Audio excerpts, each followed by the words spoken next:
Today we got a story time of a spoiled kid who thinks his dad actually owns the school. Like his dad is the CEO of the school, owns it, therefore he can do whatever he wants and do whatever he wants to other people. Yeah, so this is a pretty crazy story, so sit back, relax, subscribe to the channel if you're new.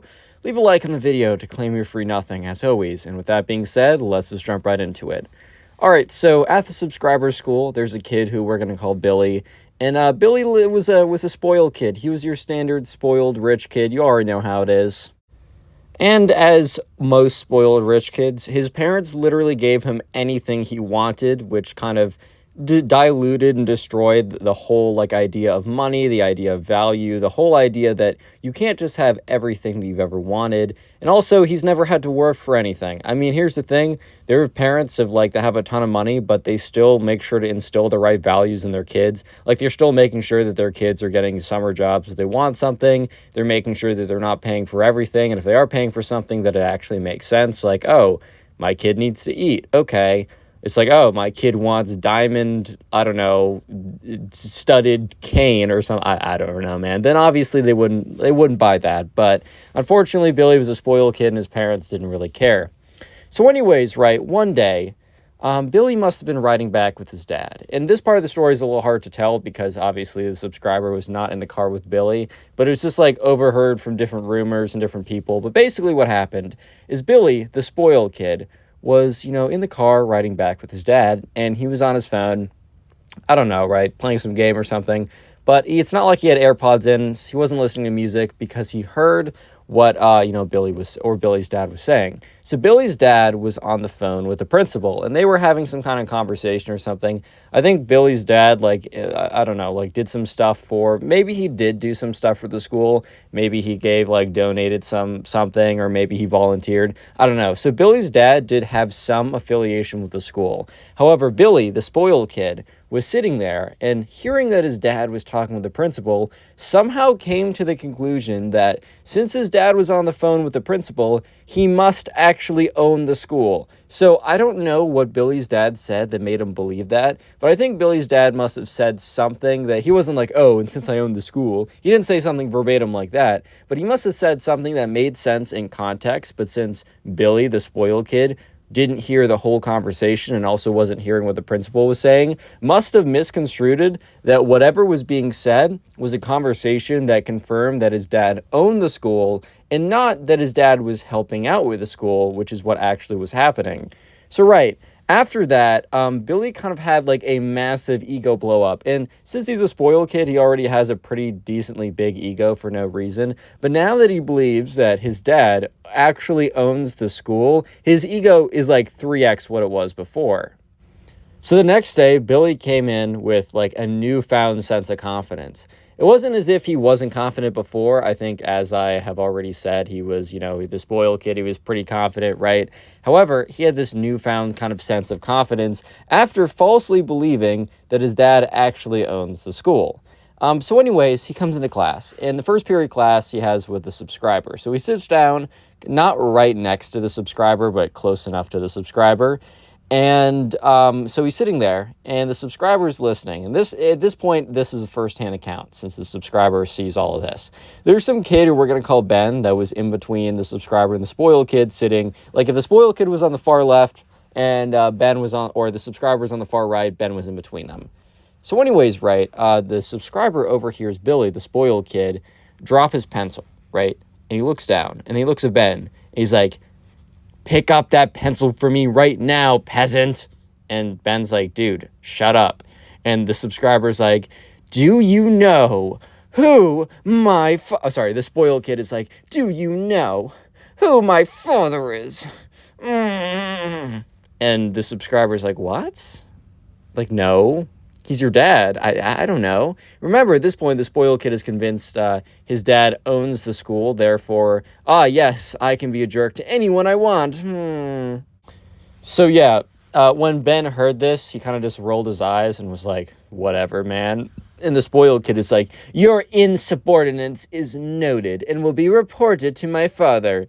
And the subscriber is just kind of like, oh my God. Because everyone kind of knew the spoiled kid as kind of being a spoiled, entitled kid. But this was a whole new level of just wow, really?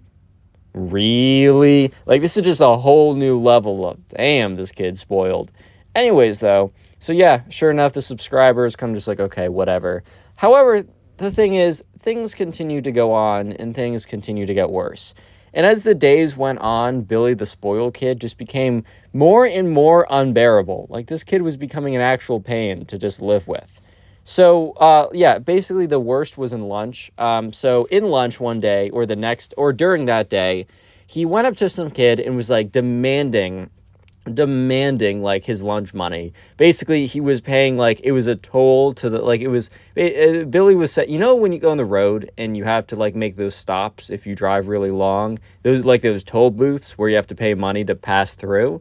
Basically, Billy, the spoiled kid, went up to some kid and said, "You are now in," and he says his last name, "family's property. You must pay the toll. Please give me $3 or some amount," right? Whatever amount was like this kid's lunch money. And the kid was like, dude, no. He's like, "Your insubordinance is noted and will be reported to my father. If you are banned from the school, then don't come crying to me. That's all I'm going to say." And the subscriber overheard this, and he was like, oh my god, this kid is actually the worst. And so the next day, Billy, the spoiled kid, was walked into the lunchroom, and there was a massive line. The subscriber was about midway through the line. I think today it was, some kind of like special food day that they all liked. Maybe it's Taco Tuesday. I don't know, man. Anyways, though, so everyone was pretty excited. So the line was pretty long. Usually the line wasn't as bad as this, as kids wouldn't be as, adamant of being like getting in line, going for seconds, whatever. So when, Billy, the spoiled kid, walked in and saw such a long line, he was like, "This shall never do." And he starts walking to the front of the line. The subscriber notices this and is like, no, like no shot this kid actually thinks he can just waltz on in to the front of the line like no one else is here. But sure enough, the spoiled kid, Billy, starts walking and it tries to cut the entire line. So obviously everyone's like, dude, like, what are you doing? And he says, "Well, I just thought you guys would want to be on my good side and let me cut the line." So obviously everyone was like, hell no, bro, what are you saying right now? Everyone was just so confused why this kid is like, "I think you want me to be on your good side." Like, dude, why would they care if they're on your good side or on your bad side? Like, I doubt that, like, they care any bit about that at all. Anyways, though, but the spoiled kid is like, "I think it would be a smart investment for you guys to allow me to cut the line." Because remember, at this point, the spoiled kid is working from a kind of perception that he is truly like the ruler of the school. And I don't know why he's acting as if everyone else knows that too. Like, if he only, let's say his dad owned the school and he truly was the ruler of the school. Why did he not know about this until 2 days ago?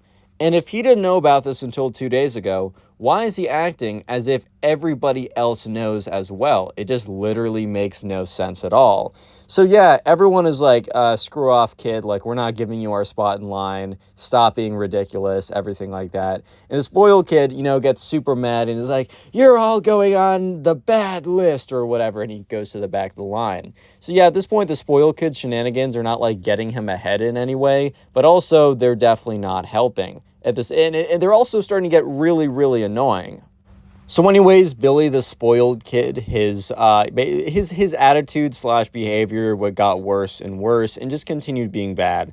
However, this reached a breaking point for the subscriber and everyone else in Billy's class one day. So one day, after weeks and weeks of just utter nonsense coming from Billy just took it a little bit too far. So during recess, the swings are pretty popular. The swings are kind of like the place to be. And the thing is, it's kind of like first come, first serve, and everyone kind of knows, like, all right, you spend 5 or 10 minutes on the swings. If there's obviously some kids waiting around to get on them, just be courteous, be a good member of your community, and just, get off the swings and then let them go on, and they'll probably do the same. It's definitely a kind of like, the community is going to watch out for the community. And also, if you were known for hogging the swings, bro, the kids on the swings probably aren't going to give them up to you. So it's definitely like a big picture. You want to work with your group, whatever. So anyways, one day, someone was on the swings. And the spoiled kid, Billy, wasn't really known for liking to go on the swings, but I guess today he decided to change things up and he was going to go on the swings. So he goes over to the swings and he says, "Peasant, get off this swing for your king right now."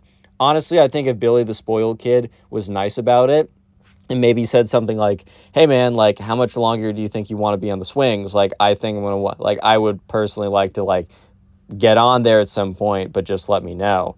If he said it like that, I bet he would have had a decent shot actually of being able to get on the swings. But it's the fact that the spoiled kid said, "Hello, peasant, get off the swings immediately before like I off with your head, or before I just like absolutely just like decimate you in front of the court." Like, bro, what are you talking about right now?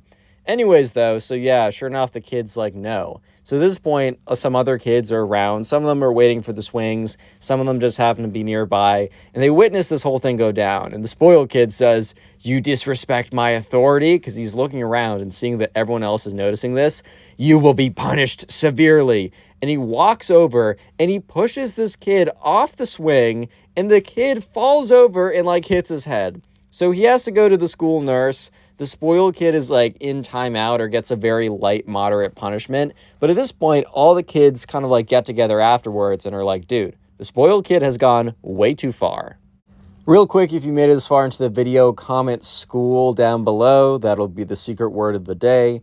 And also, if you use Spotify and you don't listen to these stories on Spotify, my Spotify is linked, first link in the description, and also the only link in the pinned comment. And finally, up until the summer, we got a little bit of a challenge, a community challenge. It's the binge watch challenge. So basically go down the comment section and comment how many videos you watched today, how many videos you watched this week, whatever you want to put. Here's some people on screen right now that have done so. Thank you to these people. Thank you to you. And with that being said, let's get back to the story. So anyways, right, Billy has gone too far. The spoiled kid has gone way too far. And everyone at the school is in agreement on that. So yeah, sure enough, they come up with a plan. They come up with a plan of action to fix what's going on. So anyways, one day at lunch, or the next day at lunch, I should say, they all go up. Billy's sitting at a table alone. He can't eat with the peasants, by the way. He must eat at his own little royal table. But he goes up, they all go to Billy. And they all kind of like surround his table. And Billy looks up and he's like, "Yes, peasants." And the subscriber's like, "Dude, we've all come to agreement. You're acting like a little jerk recently. You got to cut this out," or, the spoiled kid's like, before even the subscriber could say or what they were going to do, the spoiled kid, who's just so shocked because he had never been talked back to before, and he just couldn't possibly imagine that the peasants would be so bold as in to talk back to their superior. You know what I mean? It's just like, oh, good heavens, like you would talk back to your superior like that? Are you serious right now, guys? So he's just so taken aback. And, he's all just like, "You guys are making a big mistake. My father owns the school." And they're all looking at him.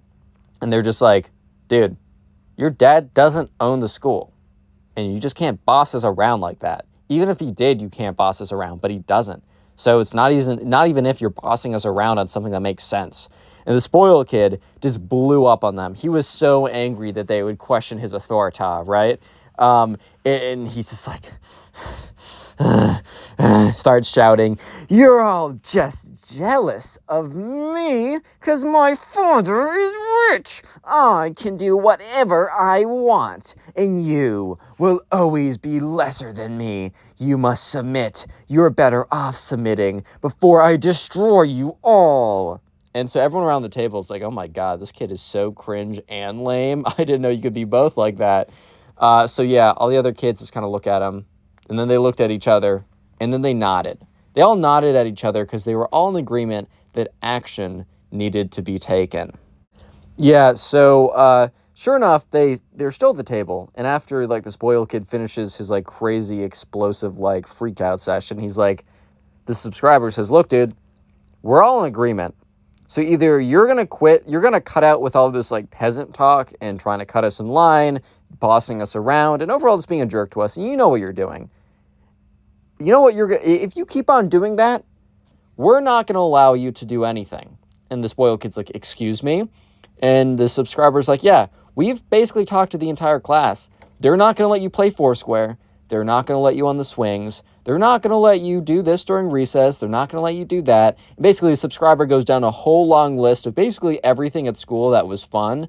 The whole class was going to basically block him. Think of this of like some kind of like blockade or whatever, just as a leverage tool. Low-key kind of smart from the subscriber and his friends. And the spoiled kid is like, you guys don't control me. I can do whatever I want. And the subscriber's like, all right, man, like, that's fine with me. You can do whatever you want. Like, that's fine. Like, kind of whatever, man. And the spoiled kid's like, ugh, it doesn't bother me at all. I will have fun all by myself. So sure enough, the subscriber, like, kind of looks at the other kids and kind of gives them a nod. And they all go back to everyone else saying that the spoiled kid was not being cooperative, so to block him from anything fun. So over the next couple of days, the spoiled kid is not allowed on the swings. The spoiled kid is not allowed to join them during Foursquare. The spoiled kid is not allowed to do this. No one is talking to the spoiled kid.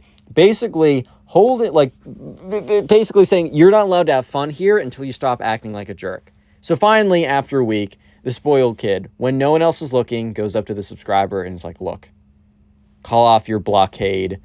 I'll stop being a jerk. And the subscriber says, okay, one more thing. So you guys might be thinking, what is that one more thing? And the subscriber's like, I need you to apologize. And the spoiled kid's like, oh my God. Oh my God. I'm sorry. Oh my God. Oh. And the subscriber's like, okay, that's good enough for me. And he says, I'll tell everyone to like quit with the blockade. And the spoiled kid's like, good. Like, fine. I'm sorry. Spoiled kid walks away. Everyone lets the spoiled kid back into doing whatever they're doing. And yeah, sure enough, the spoiled kid was no longer a jerk. He might have still thought his dad owned the school, but he wasn't a jerk about it. If you want to support the channel, click on the video on screen right now. And if you're listening on Spotify, click on another story and peace. Today we got a story time of a spoiled kid who literally thinks that he rules the world. Let's go.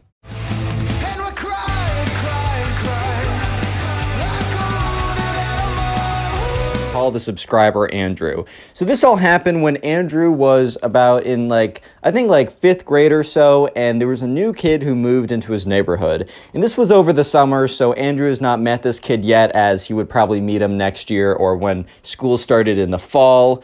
But the new kid's mom got on Facebook and connected with all the other Facebook moms in the neighborhood and was kind of just reaching out to them, being like, hey, you know, my son is new to the neighborhood. He's going to be starting school in the fall, and I really want him to have a good time. Can he, like, meet some of you guys or whatever? So one night, one, like, summer night or whatever, Andrew's mom arranged that Andrew and her would go over to the new kid's house, and so Andrew can meet the new kid and they can become friendly before school starts, and also so Andrew can meet the mom as well. Anyway, so that night, you know, rolls around and, you know, they get into the car and they drive over. And, you know, Andrew is talking to his mom. He's like, Mom, I don't think I've ever been to this part of the neighborhood. And Mom's like, well, this is a very special part of the neighborhood, as they approach a gate. Basically, this was like the gated community part. And a lot of times gated communities are kind of like places in neighborhoods that are like protected by like a gate that goes all around them, and it normally costs a lot of money, and the houses in there are a lot of people enter the gated communities just because they have a lot of money and they don't want people coming in or whatever. So this is the first time Andrew has ever been to this part, and he's like, wow, like, I've never been to a place like this. And Andrew's mom is like, yeah, Andrew, it's probably gonna be a pretty nice house too, so, you know, have fun over there or whatever. So they get to the gate and Andrew calls up Ben. That is the name, but if we're doing names, Ben is the name of the spoiled kid who lives at this house. Andrew's mom calls up Ben's mom, and, you know, Ben's mom's like, oh, yes, the code for us is like 4772 or something like that. So she enters that in, the gate opens up, they go through, and they're going down, and Andrew's just looking out the window at all of these spectacular houses. And it's just like, oh my God, like, I never knew that this part of the neighborhood actually existed. So eventually they pull up to Ben's house, and it is a wonderful house. It is obviously a quite expensive house too. They pull up, they, you know, pull into the driveway, they get out. Andrew and Andrew's mom walk up, and Andrew's like, oh my God, this house is insane. And Andrew's mom's like, I know, but don't say anything like that when you get there. And Andrew's like, I know, Mom. They get up, they knock on the door, and Ben's mom greets it. It's like, oh my God, hello there, guys. You know how moms greet each other. Hello. And Andrew's mom's like, hi there, and gives like a little hug or whatever. And, you know, Ben's mom's like, well, Ben is upstairs. I told him to come down, but he's in the middle of one of those video games. You know how it is." And they both laugh, and Andrew's like, "What?" And Ben's mom's like, "Well, Andrew, just run up there. Run up into Ben's room. He'll say hello." So, Andrew's like, "All right." Andrew goes up the stairs, knocks on the door. It's like, "Yo, what's up?" And you could hear Ben be like, "Go away, Mom." And Andrew's like, "Hey, it's not your mom." And you just hear like a silence. And then you hear, "Open the door." And so, Andrew opens the door, walks in, and Ben is in the middle of like, I don't know, like a Fortnite game or something. He's playing some game and he's completely like occupied. He's like, "Hello there, what was your name?" Andrew's like, "Andrew." "Ah, Andrew, hello. I'm pretty busy right now, so feel free to just take a seat on my bed." "Actually, no. Can you stand? Can you stand? Is that okay?" Andrew's like, "Yeah, that's fine. That's fine, I guess." And so Ben is just going away, playing his like Fortnite or whatever, and Andrew can hear the two moms downstairs laughing at something that probably wasn't that funny that the other one said, but you already know how it goes. But anyways, eventually, Ben, he loses. He's like, boom, slams his fist on the table. He's like, "God damn it." And he turns around. He's like, "Yo, what's up? Hey, sorry. Weird introduction. My name's Ben. What's your name?" And Andrew's like, "I just said that," but he doesn't say that. He's like, "My name's Andrew." And then Ben's like, "Well, don't expect me to remember that. I might have to ask again." And Andrew in his head is like, "Dude, well, I'm coming to your house because you wanted to meet people. Are you serious?" But anyways, right? Andrew just kind of like bites his tongue and is like, "All right, whatever." So, and Andrew's like, "So, what do you like to do?" And, Ben's like, "I don't know. I like to play Fortnite. I like to take my parents' cars for a spin." "What cars do your parents have?" And Ben's like, "Oh, no, don't even tell me. Let's go to the window now." So Ben leads him to a window that looks outside, that like looks out at the cars, because he's looking at the car that was parked. And Ben is like, "Oh, that's so sad. That's so sad. I don't even know what kind of car that is. And trust me, if it was a nice car, I would have known." And Andrew in his head is like, "Oh my God. This kid probably had to leave the old place he was living because he burned all the bridges with anyone he could have been friends with. Oh my God." And Andrew's like, "Well, yeah, it works. It's a car. It got me from my house to here, so it functions." And Ben's like, "Well, I guess kind of. I'm surprised it isn't falling apart right now. Like, when's the last time you got that checked for like raccoons living in there? Oh my God." And Andrew's just like looking at him like, "What?" And Ben's like, come here. They walk downstairs, and Andrew and Ben's mom's like, "Oh, look at those two. They're already becoming such great friends." No, they weren't. But anyways, right, Ben leads them out, and he's like, "All right, man, come over here." He brings them to, like, behind, like, the backyard of his house, and it's a pretty crazy house. Like, there's a massive backyard, and then there's this garage, and it's a car garage. So Ben's like, "Take a look at this," and he takes out this like clicker and he clicks it, and then like this garage door starts to open, and there are 4 freaking cars back there, and it's like Mercedes S-Class, Aston Martin. It's like the fanciest freaking cars on planet Earth. And Ben's like, "Look at these babies, like these are insane. These are all my dad's cars. Like my mom has this like stupid G-Wagon or whatever, but these cars, these are how you get all the women, bro." And Andrew's like, "Okay." And Ben's like, "Yeah, these cars go for at least $200,000 each at auction. Unlike most cars that depreciate and fall apart, these actually aged like fine wine. I don't know how, but that's what my dad said." And Andrew's like, "Andrew, do not beat this kid up. Do not beat him up. He deserves a punch in the face, but don't do it. Don't do it, Andrew. Don't do it." And Andrew's like, "So, cool." And Ben's like, "Of course it's cool. It's awesome. My cars are awesome. There's not even a question. There's not even a doubt in my mind that they are the best cars ever. Oh, want to take a look at your car again?" And Andrew's like, "Nah, I think we took a good enough look. Anything else you want to do?" And Ben's like, I don't know. Let's just go back upstairs, I guess." So they walk back upstairs, and Andrew, as he's passing his mom, Andrew's mom looks over, and Andrew makes his face of like kind of like, does that like, that like you take your hand, you kind of like make a quick movement next to your neck, like, nah, like this is not good, bro. And Andrew's mom kind of gives him this look of like, keep going, like, doesn't matter, let's shut up. And Andrew's like, okay, fine. I'm not getting saved from this. I just got to deal with this kid. So anyways, Ben's like, so do you want to see my 3rd floor? And Andrew's like, you have a 3rd floor to your house? He's like, yeah, we actually have a 4th floor too, but let me show you the 3rd floor of the house. And he opens it, he goes up these stairs, and they walk up, and it is the most insane thing ever. Every game, every toy, everything is on that floor. It is the most insane thing ever. There's air hockey. There's like a mini bowling thing. There's a mini golf thing. It is ridiculous. And Andrew's like, oh my God, dude, this is insane. And Ben's like, I don't know, my last house was actually even cooler. This is such a downgrade. Like, this honestly sucks. This sucks so bad. I don't know why I'm showing it to you. Maybe so that you could pity me or something.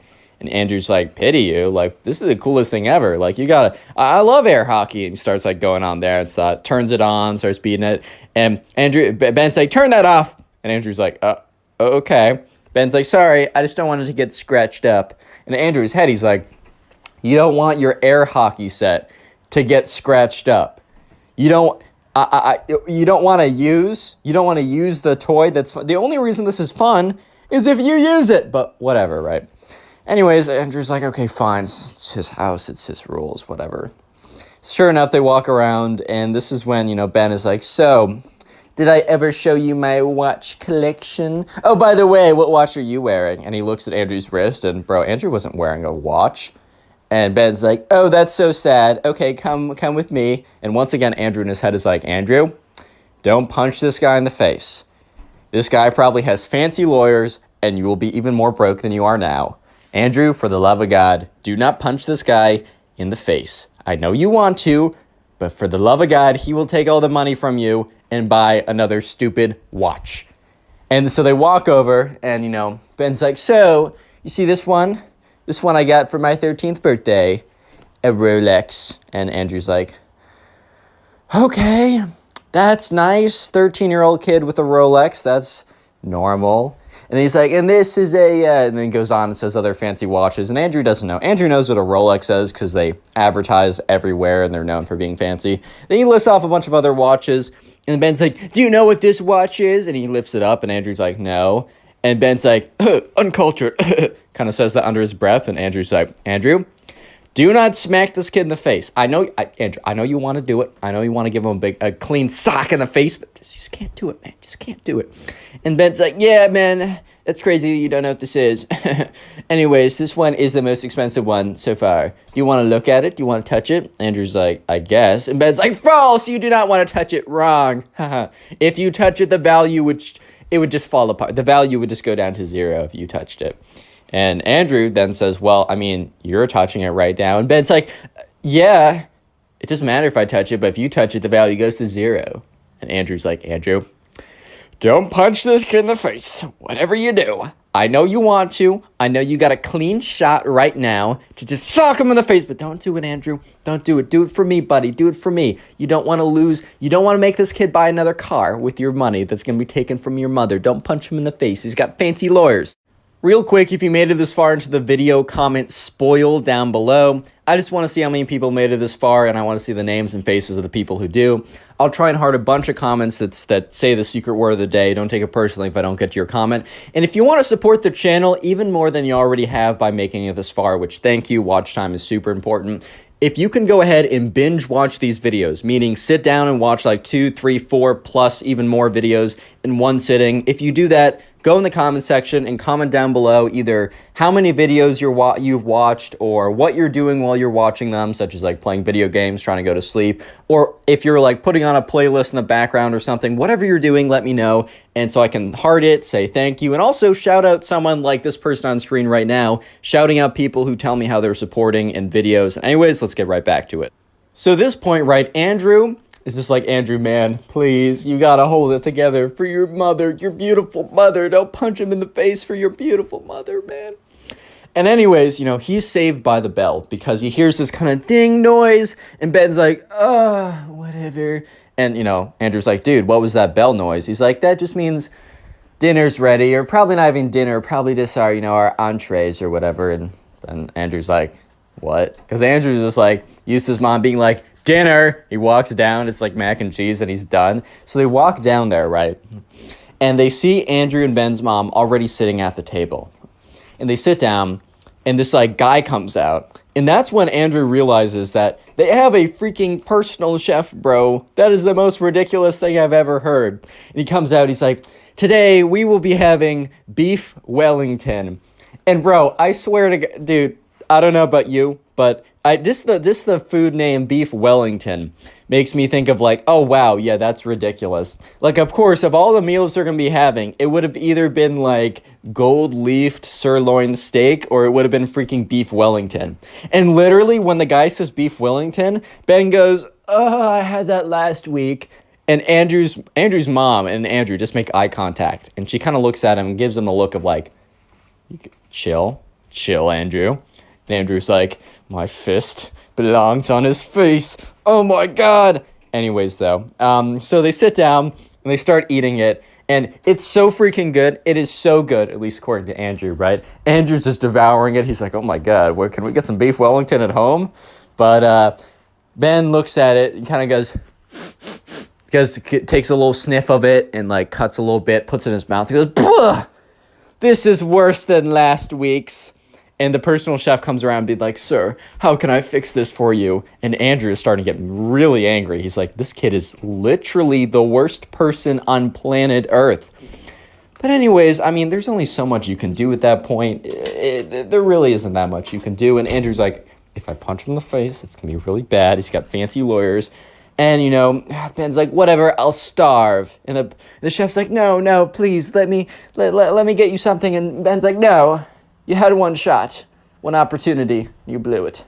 And so the chef took it away. Andrew finishes it. And Andrew actually like stops the chef and says, "Hey, I'll take that." And the chef's like, "All right." So the chef gives him, like, Ben doesn't see it, but Andrew takes Ben's plate with like one bite into it and just immediately devours it as well. And eventually, right in between that and like their dessert, Ben's mom is like, "So, I'm so excited that you two are getting along. That's so nice. How about we go around, we talk about like our highs and our lows. Let's do rose and thorn. Tell me what was a good thing, that's the rose, and tell me what is a bad thing, that's the thorn. Ben, do you want to go first?" And Ben's like, "Fine.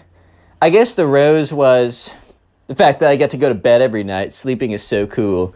But I guess my thorn's actually a lot of things. Let me take a second. Oh, I know exactly what my thorn is. You know that new kid, that stupid kid, Mom?" And like, Ben's mom's like, "What, honey?" He's like, "Yeah, you know that stupid kid that you had me hang out with yesterday? He totally was not respecting my authority. He did not understand that I was this intrinsically a better person than he was." And Andrew at this point was like, "What the fuck? What? Intrinsically a better person than you are? Bro, what are you saying?" And then Ben goes on to go completely mask off. And he's like, "Yeah, you know how, like, that kid didn't have any money?" And Ben's mom's like, "Ben, I think it's time to elaborate on your rose. I think we've heard enough of your thorn." Trying to cover up the fact that her son is a complete lunatic, a maniac, freakazoid, right? And Ben goes like, "Well, no, let me finish my thorn. Yes, this kid, he didn't understand that, like, when I told him to give me a foot massage and I'd give him, like, $5, because that'd be more money than he'd ever seen in his entire life or something, he, like, totally flipped out. And then I went on to tell him that, like, we live in a society, like, the caste system. I was learning about that in history and how, like, he's the peasant and I'm the king in this society. And that, the dynamics, right? The dynamics between the peasant and the king were not really being reflected in the way that he was talking back to me, Mom. To me. And at this point, Andrew's like, is this staring at his mom? Just staring at his mom. And Andrew's mom kind of like gives him like a kick under the table. Because like Andrew was like, "Bro, I gotta say something, man. I gotta say something, bro. Like, I can't let this go on." And Ben's mom is looking mortified because while she lives in a bubble, she also understands what is not polite conversation. And one could say that this was not polite conversation. You know what I mean? And Ben goes and be like, "Yeah, dude, this is like, it was ridiculous. It was insane. I mean, I offered him 5 whole American dollars for a foot massage. It was crazy. And he said no. And he got all upset or something. And, you know, I tried to, like, shove my foot in his face anyways. And that made him more mad. I was literally giving him a second chance to respect the kings of his society. I mean, Mom, he's literally a peasant. I mean, did you see his whip? He's a peasant, Mom. At this point, Andrew's like, what? How do you not expect me to punch this guy in the face? By the way, little disclaimer, don't punch anyone in the face, even if they deserve it. It's a bad idea. This kid, maybe this kid. But in general, no, I don't condone violence. Off the record, maybe this kid. But anyways, back on the record. And Ben is just like, anyways, right? So, Andrew, what was your rose and thorn? Actually, I don't really care. Mom, this game sucks. What's the next thing we can talk about? And Ben's mom is like mortified once again. And Ben's mom's like turns to Andrew, and Andrew's mom's like, isn't Ben so funny? He's like a comedian or something. He's really funny. And Andrew's mom's like, yeah. And Ben then goes on, completely destroys whatever his mom was trying to do. And he's like, what do you mean I'm funny, Mom? None of that was a joke. You know that. You know what we talk about behind the scenes. Do they not know, like, what this is? And Andrew's mom's like, what do you mean what this is? And, you know, Ben's like, well, I mean, you know, the whole society thing, like, you guys are lesser than us. We just wanted to, like, I don't know. It just looks good. Like, it's like a charity thing when we hang out with the lessers. And Andrew turns to his mom and says, he's like, dude, he just called us the lessers. And Andrew's mom's like, shut up, Andrew, give me a second. Andrew's mom's like, what? And Ben's mom looks at Ben and is like, shut up, Ben. And Ben's like, what? I'm just saying it how it is. I'm just being real, Mom. What's that whole thing about, like, being real and always being honest with each other? Well, I'm always being honest with everyone. And he looks at Andrew and his mom and he's like, yeah, you know what? You guys are a charity case. We're trying to find a new charity case, right? We're trying to find a new charity case. And when I saw your car roll in, I knew for a fact that you were a perfect charity case. And Andrew's mom looks at her watch. It's like, oh my God, I'm so sorry. We have a thing at 6:48. Oh my God, I'm so sorry. We're so late right now. We have a thing at 6:48. Yeah, it's 6:48 at night. On that moment, I'm so sorry. We gotta go. Andrew's mom picks up Andrew. Andrew in his head's like, yes, escape. And they walk out, and Ben's mom, I hope to see you. Oh, I'm so sorry you had to cut this short. Also, Ben is being so funny today. Gives him a punch, and he's like, ow, Mom, why'd you punch me? And she's like, oh, he's so funny. I hope to see you guys soon. And Andrew's mom turns around and is like, yes, goodbye now. And they both walk out. They get into the car, and Andrew's like, do you think that if we stayed there long enough that they were going to, like, I don't know, put us in camouflage and then try and hunt us or something? Like, bro, that was insane. And Andrew's mom's like, you know what? I've never met anyone in my life like that. And we will not be seeing Ben again. And Andrew, you better stay away from Ben. Andrew's like, well, yeah, because if I was near him again, he'd be punched in the face. Andrew's mom's like, don't punch anyone in the face. I mean, okay, that kid has fancy lawyers. Don't do it, Click Andrew. on the video on screen right now. I know you'll enjoy it. Just click it. Do it. From a spoiled brat who literally says that he owns poor people. Yeah, dude, he actually said it. To a kid who starts crying because they have to fly public transportation. Oh, good heavens. These are the most spoiled kids of all time. Let's go. And we're crying, crying, crying, like a wounded animal. So we're going to call the subscriber who submitted the story Jeff. So anyways, Jeff had an older cousin, and his older cousin's parents were very, very rich. And Jeff was very kind of middle of the line, middle class. He wasn't poor by any means, but he also wasn't rich by any means. So whatever you define that is whatever it is, right? So sure enough, Jeff had not seen his older cousin in a really long time. So Jeff's mom got like in touch with Jeff's aunt, which is the mom of Jeff's cousin, right? And I think they were just talking and they were just like catching up or whatever. And they realized that it had been such a long time since they got together. So they decided that over the summer they were going to meet up. So let's fast forward to over the summer. And sure enough, it comes to the time for them to meet up. Jeff's cousin lived like about an hour and a half drive away. So Jeff got in the car with his mom and they were driving over. And Jeff was talking to his mom being like, hey, it's been like legitimately like 4 or 5 plus years since I've seen my cousin. And I also don't think I've ever been to my cousin's house before.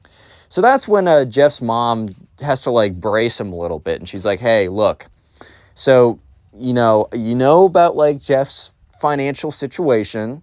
And they're like, or not Jeff, sorry, your cousin's financial situation. And Jeff's like, yeah, I'm kind of aware that his parents do pretty well.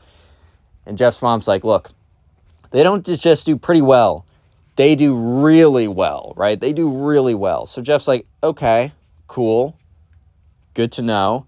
And she's like, look, it's going to be pretty crazy once you get there. Like, the house is insane. Like, I've seen photos, but I'm sure in person it's even more, like, daunting, right? So Jeff honestly was kind of underestimating. Like, he was thinking, like, okay, my mom's just, like, exaggerating for effect or whatever. I don't know why she's exaggerating, but she's definitely exaggerating right now. But sure enough, she was not really exaggerating, because they pull in, but they don't pull into the driveway. They pull into the pathway to the house, dude. Like, this house legitimately had like a winding road up into it. It was one of those houses that just like existed on a massive plot of land. And this wasn't like a massive plot of dirt, dude. This was like the most beautiful plot of land you've ever seen. Like, just exquisitely done. Their gardener should be getting a raise, right? So they're driving up this pathway and or this driveway, I guess, but you can't think of it like a normal driveway. And Jeff's like, oh, are we in the neighborhood right now? And Jeff's mom turns to him while she's driving, is like, this is not a neighborhood, Jeff. This is the driveway to their house. This is on their property. And Jeff's like, how? Like, I don't even see the house yet. And Jeff's mom's like, that's what I mean. So eventually they see kind of like a house in the distance, but it doesn't look like a house, man. It looks like a legitimate hotel. Okay, it doesn't look like a hotel, but it looks about the size of a hotel. Obviously, it looks much more like a house, but for sizing wise, it looks like a hotel. And Jeff's looking at this thing. He's like, that's insane. Like, Mom, there's no way. And his mom's like, yeah, that's what I'm saying. So they pull up, and it's like the biggest, most extreme thing ever. And they pull into the driveway of like, there's multiple cars outside. Obviously, the cars are pretty sick. And they get out. And Jeff's aunt, like, comes out of the room, or not the room, the house, and she's like, oh, so excited for you guys to be here. It's really been way too long. And Jeff's cousin comes out. He's like, hey, what's up, little dude? Jeff's cousin is older than him. Jeff's about 16 at the time, and Jeff's cousin's like 20 or something. So at first, Jeff's cousin actually seems like he's pretty chill or whatever, but as the night goes on, you will see that is definitely not the case. I guess he's just pretty good at first impressions or whatever. So things seem pretty good at first, and Jeff is honestly just in awe of everything around him. I mean, he walks into the room, there's like a freaking crystal chandelier, dude. It's like marble floors, the stairway, like, there's like a spiral staircase that goes up like 4 or 5 stories. This is like a legit house, dude. Like, this is insane. And, you know, so Jeff's aunt is kind of like giving them a little bit of a tour, but for her to give an extensive tour of the entire place would probably take legit hours. So it's like a very quick, here's the bathroom, here's the kitchen, here's the movie room. The movie room, dude. Dude had a projector and a movie. It was insane, right? Here's the bowling room. Bowling? What? Anyways, so yeah. Eventually, Jeff goes up the stairs with his mom. There's a guest bedroom. 2 of them actually, more than 2 of them actually, but there's 2 of them right next to each other for them to have. They're on the 3rd floor, and it's just like, wow, okay. So Jeff gets his stuff in, plugs in his phone, walks over to his mom's room. He's kind of whispering a little bit because he doesn't necessarily want them to hear, but he's like, dude, this is insane. And his mom's like, yeah, don't call me dude, but yeah, I know, this is what I meant. Like, prepare yourself. So anyways, they're going out to dinner that night, and so they get in the car, and they drive over. And honestly, like, Jeff and his cousin were sitting in the back seat, and they were just talking, and it was cool, actually. Like, he seemed like a pretty chill dude at first, which you'll soon find out he is not. But, you know, so he never really went to college, which, I mean, I guess if you're with that much money, like, I can definitely understand, I guess. But honestly, I think even if you come from a ton of money, you should still go to college for the experience part. I feel like that would be the greatest experience ever in college, because it's like, oh, well, I don't actually have to try. I just get to do the fun things. But either way, he decided not to go to college, and he's quote unquote a entrepreneur, which most of the time just means unemployed. But yeah, so he was quote unquote an entrepreneur, and he was starting like 58,000 companies. Man, look, you're not Elon Musk. You can't run 3, 4, 5 companies successfully at a one time, right? try and get one to work in the first place. Like, you think Elon Musk started doing 6 companies in a row that all worked? No. Look up X.com, which will go to PayPal, which PayPal Mafia. Very interesting saga. You should look into it. But anyways, right, so he's talking about all of that, and Jeff's kind of just, or sorry, Jeff's cousin. If I said Jeff, I meant Jeff's cousin. And Jeff is kind of just sitting there like, okay, dude, sure, you're an entrepreneur. Word, got it. Okay, dude, cool. Okay. So they get to the restaurant, they sit down, and then they're talking about everything. And so Jeff's aunt is like talking about, because, you know, they're just catching up or whatever. They're getting to know each other again. Jeff's aunt is telling them about this like really crazy trip that they went on. And I think Jeff's mom was just a little, oh, not Jeff's mom, just aunt. I think Jeff's mom's sister. I think that's how that works.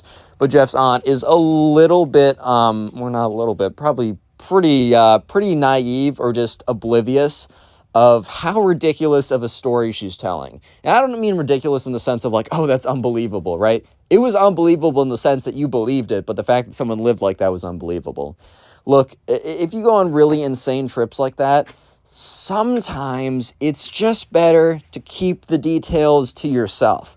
Like, if you went somewhere really cool, you can tell someone all about it and tell them about what you saw. But, like, they were adding in all the details of, like, oh, yeah, we rented out a Ferrari. It's like, dude, what? It's like, yeah, we yachted around. It's like, dude, what? It's like, that's fine if you did it, of course, like, whatever. But maybe not telling the random person, like, I get it, it's cool or whatever. But, like, bro, I don't know. So, like, Jeff is kind of sitting there like, dang, I could never, like, this life is insane, right?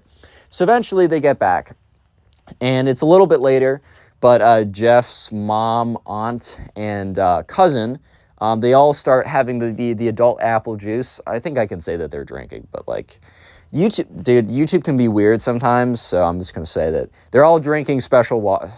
I'm just say they're drinking. No more word arounds. You know what I'm talking about. YouTube, I honestly don't think they care that much. So yeah, they all start, you know, they drink some, I don't know, wine or something. And the thing is, right, Jeff's cousin really starts going hard at it. And he gets fairly drunk. And the thing is, right, when you say stuff when you're drunk, a lot of times you don't actually mean it, but you also kind of do. There's sometimes you just say stuff that's just not true. But in a lot of cases, it kind of just brings out parts of you that maybe you try and just kind of push back so that you can remain in civilized society. You know what I mean? So, yeah. They were all kind of like sitting around, and Jeff was not drinking because maybe he did a little bit with his friends, but dude was 16. His mom was not having that happen. So he got his like club soda or whatever, which is what I get when I go to restaurants because club sodas are great. And he's just kind of sitting there, just kind of like looking at them, and they're all talking about whatever. And I don't know how it got to this point, but Jeff's cousin just got so incredibly drunk that he started, okay, this is where the title, quote unquote, spoiled kid thinks that he owns poor people, quote unquote, right? This is where that part starts to happen. Because, you know, he starts to go on being like, man, I don't know. This is Jeff's cousin, by the way. He's like, man, I don't know if you guys can relate to this. But, you know, whenever I go in, you know, when I travel in New York City or I go anywhere near public transportation, dude, I just get the ick. And so at first Jeff's mom's like, yeah, like it's really grimy. I don't like it because I don't think most people have to use public transportation, but it's definitely not like the most fun place ever. It's definitely not like the greatest vibes ever. Like that's just kind of a fact of the matter. But so Jeff's mom was like, yeah, I can relate to that. But then Jeff's cousin went on to say something that was a little bit less relatable. Jeff's cousin's like, yeah, you know, it's just all the poor people in there, man. I mean, no offense to you guys, which was, that's a hilarious statement to say to somebody like, no offense to you guys, poor people, me, right? It's like, dude, seriously. But this guy, look, Jeff's cousin was drunk enough that he didn't care. He kind of like took off the facade of trying to care about other people, right? He's like, yeah. He's like, I wish that there was a social program that like got rid of them. Like, dude didn't even say like, I wish there was a program to help the poor. He's like, I wish there was a program to get rid of them. Like, ship them off somewhere else, dude.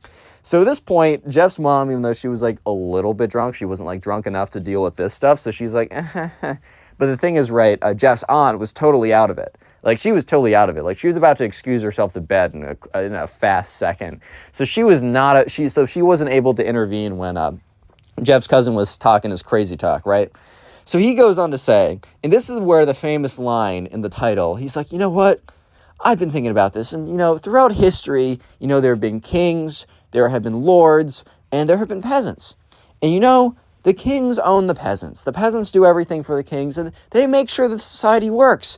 He says, you know what? In this society, modern day, I'm the king, and I own the peasants. And, it just works that way, man. It just works.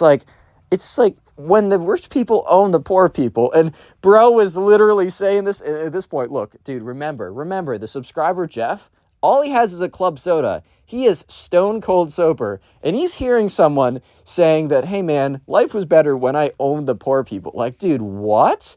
So Jeff is sitting there super awkwardly, trying to make eye contact with his mom. And his mom is kind of looking at him chill. Don't say anything. Because she doesn't want to look, they're sleeping over at their house that night. She doesn't want to cause a problem or anything. But obviously, it's pretty problematic what he's saying. He's like, yeah, man, society just worked better when the poor people did exactly what people like me would tell them to do. Think about it. How bad was society in he said I don't know, a 1600s kingdom, which I don't know if you heard of the French Revolution before, but might want to look into that because people weren't too happy about that system, at least not for a long time. So just pick up a little book on the French Revolution and learn a thing or two about the guillotine, my friend, because that system doesn't tend to work out that well. And maybe if you masked it or made it look like something else, then maybe it would function even in modern day society. And maybe parts of modern day society are more like that than you think. And it's just a bunch of smoke and mirrors and not showing your entire hand. But anyways, I digress. Because Jeff is sitting there in the most awkward, uncomfortable situation. Because his cousin is looking at them and is saying this stuff, but is saying it as if he's saying the most rational stuff ever. And he's basically saying stuff looking for them to nod their heads and be like, yeah, dude, you're so right. You should literally own us and decide everything we do. We should be just be working for you forever for free just because you make great decisions. You should be the dictator of everyone because you were born into a rich family. Of course, dude. Yes. It makes so much sense right now, man. You're legit spitting, bro. You're spitting facts. That's what this kid was wanting. But Jeff is because remember, Jeff's stone cold sober. Jeff's mom's a little drunk, so she can handle this. But Jeff is stone cold sober, bro. He's sitting there just dude, what am I going to do right now? This is what? Huh? Are you serious? Yeah, so eventually the cousin's hey guys, I'm sorry, I'm tired. I'm going to go to bed. And he gets up, and his mom's already gone to bed at this point. I think his mom she either heard a little bit of it, but was too drunk to realize and just went to bed, or she just went to bed before the cousin went on this rampage. But eventually the cousin gets up, and he's oh yeah, I'm going to go to bed. Feel free to take anything from the fridge. If you need anything, let me know. I'll be up in the morning. Peace. He just goes up, walks upstairs. So Jeff is sitting there, and he turns to his mom, and his mom looks at him and holds up a finger, just one finger up in the air, saying wait. And they listen, and they hear, Jeff's older cousin walk up the stairs several flights up to his room. And then she's I know. Literally just says, I know, to Jeff. And they both know what they're talking about. That's the craziest thing. And Jeff's wow, I didn't expect that. And she's I didn't expect it, but I'm not surprised. And then Jeff's mom goes on to tell about how Jeff's aunt got into money really quickly, and because Jeff's cousin's dad, I think that's Jeff's uncle, yeah, he just basically, he didn't win the lottery, but he basically struck gold incredibly quickly. It wasn't a gradual rise or whatever. And basically, Jeff's aunt was just really not sure how to parent correctly because his kid was their kid was just kind of as soon as they got into money, their kid was just starting to become of age of 4, 5, 6, 7 when they started to really develop. And she didn't know how to parent correctly, and it was a mess, and she feels terrible. But apparently Jeff's aunt feels terrible about how things have gone, but they just don't know what to do. And yeah, so she explains this all to Jeff. Jeff's oh, word, okay. They both go to bed. The next day they wake up, and Jeff's cousin is just really quiet in the morning. And he says something hey guys, I have no recollection of what happened last night. I don't think I did anything bad, but I was cool, right? And Jeff just looks at his mom, and they both look at each other. And, they're yeah, no, dude, you're good. We just had a good conversation. He's what did I talk about? And Jeff and his mom did not want to say what he talked about. So they're oh, you were just talking about stuff. And he's okay, cool, word. And so, yeah, the next spoiled kid is not as spoiled as this kid, but I think this story is honestly funnier. And we'll call the subscriber who submitted this one Harvey. And I picked Harvey because I had an old animation series on my channel that I've recently unprivated. If you want to watch it, is what I did in 6th grade, right? Harvey and Jeff were the main two people. So anyways, we're going to call the subscriber who submitted this one Harvey. So Harvey was in a French class in college, and kind of the whole class was kind of close. They were tight. They got together. And they decided that they were going to actually fly out to France. So this wasn't necessarily something that was part of the program when you signed up in college to take French. However, this class just got really close, and they got close with a teacher, and the teacher, like, midway through was like, hey, guys, like, what's your comfort level? Like, I thought it'd be pretty cool because we've all done really well this year. I thought it'd be cool if, like, we took a trip to France, and I'd be able to guide you guys. And everyone was super down for it. They thought it'd be really cool. So fast forward to the time over the summer where they all picked that they went to France. So they're busing over. They all live in the same multiple state radius. So they all came together at a certain bus station, and they were all getting on the same flight. So they're busing over right now. And, so anyways, Harvey looks over at this kid. We're just going to call him the spoiled kid. He wasn't really known as being that terrible, and he honestly isn't that terrible. He just does something pretty funny. Like, it's just like, bro, live in the real world, please. But he would always, like, I don't know, he would say a thing or two where you were like, okay, this kid definitely is from a different world or different reality than me. And real quick, comment spoiled down below. That'll be the secret word of the day. I'm trying to, like, splice these in. I keep forgetting. And also, we're on Spotify, or I should say I am, because I'm a one-person operation. I'm on Spotify. You can listen to these stories on Spotify and much more. It's in the link in the description. And also, if you're listening to this on Spotify, thank you. I appreciate it. Make sure you rated me, keep saying us, 5 stars and followed the podcast. Anyways, so sure enough, right, I'll just get into it. So they're busing over, and they get there, and this kid, the spoiled kid, looks super, super lost. And the thing is, sometimes, like, a lot of people have never flown before, and that's totally fine. But a lot of that reason is because they just don't have the finances to do it, because flying is extremely expensive, especially nowadays. It's ridiculous.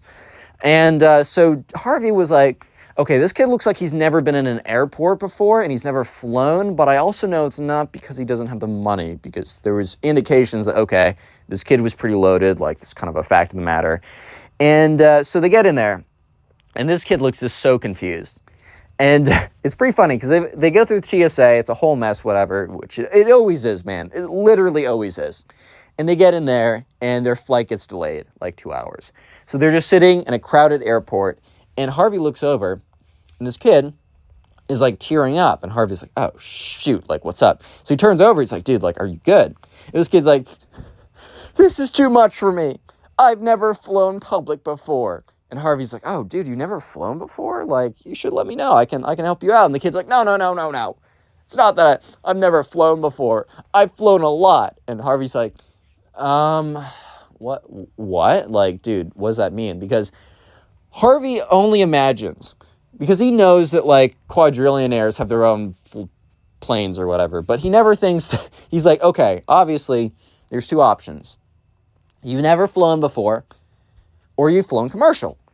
So he's like, dude just said, I've flown a lot, but I've never flown commercial before. Like, what does that even mean? And the kid is like, this is too much for me. There's so many people around here. The smells are weird, and the food is bad, and, our flight's getting delayed. This never happens to me when I fly. And Harvey's like, wait, like, what? Like, where do you fly? Like, do you fly out of the smallest? Because, like, Harvey was thinking, okay, this kid obviously, like, lives in a really small town that just happens to have an airport that just has, like, 20 people max at any time. Because that would have made kind of sense for what he was saying. But he's like, this never happens when you fly private. And Harvey was like, wait, dude, what? Because, like, Harvey was just, like, he never thought, like, okay, he knew this kid was, like, had some money, or at least he acted like he had some money. But he didn't know the bro actually had some money, right? He didn't know dude was kind of like, his parents were doing much better than he expected. So this kid was having a mental breakdown in the middle of the airport because he wasn't flying private, man. No! Right, so Harvey was trying his best to be as sympathetic as possible. But at the same time, like, at the end of the day, I can't blame Harvey for struggling at least a little bit to be too sympathetic, because look,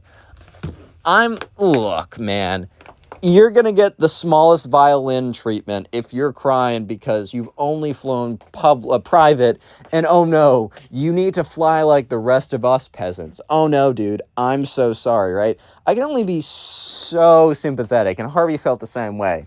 So he's like, hey man, like, we've all done this before. It's actually not that bad. And the spoiled kid is like, no, it is that bad. I mean, look over there. Look at that guy. He's so weird looking. What if he attacks me? And literally just points at some guy. And Harvey's like, dude, like, what?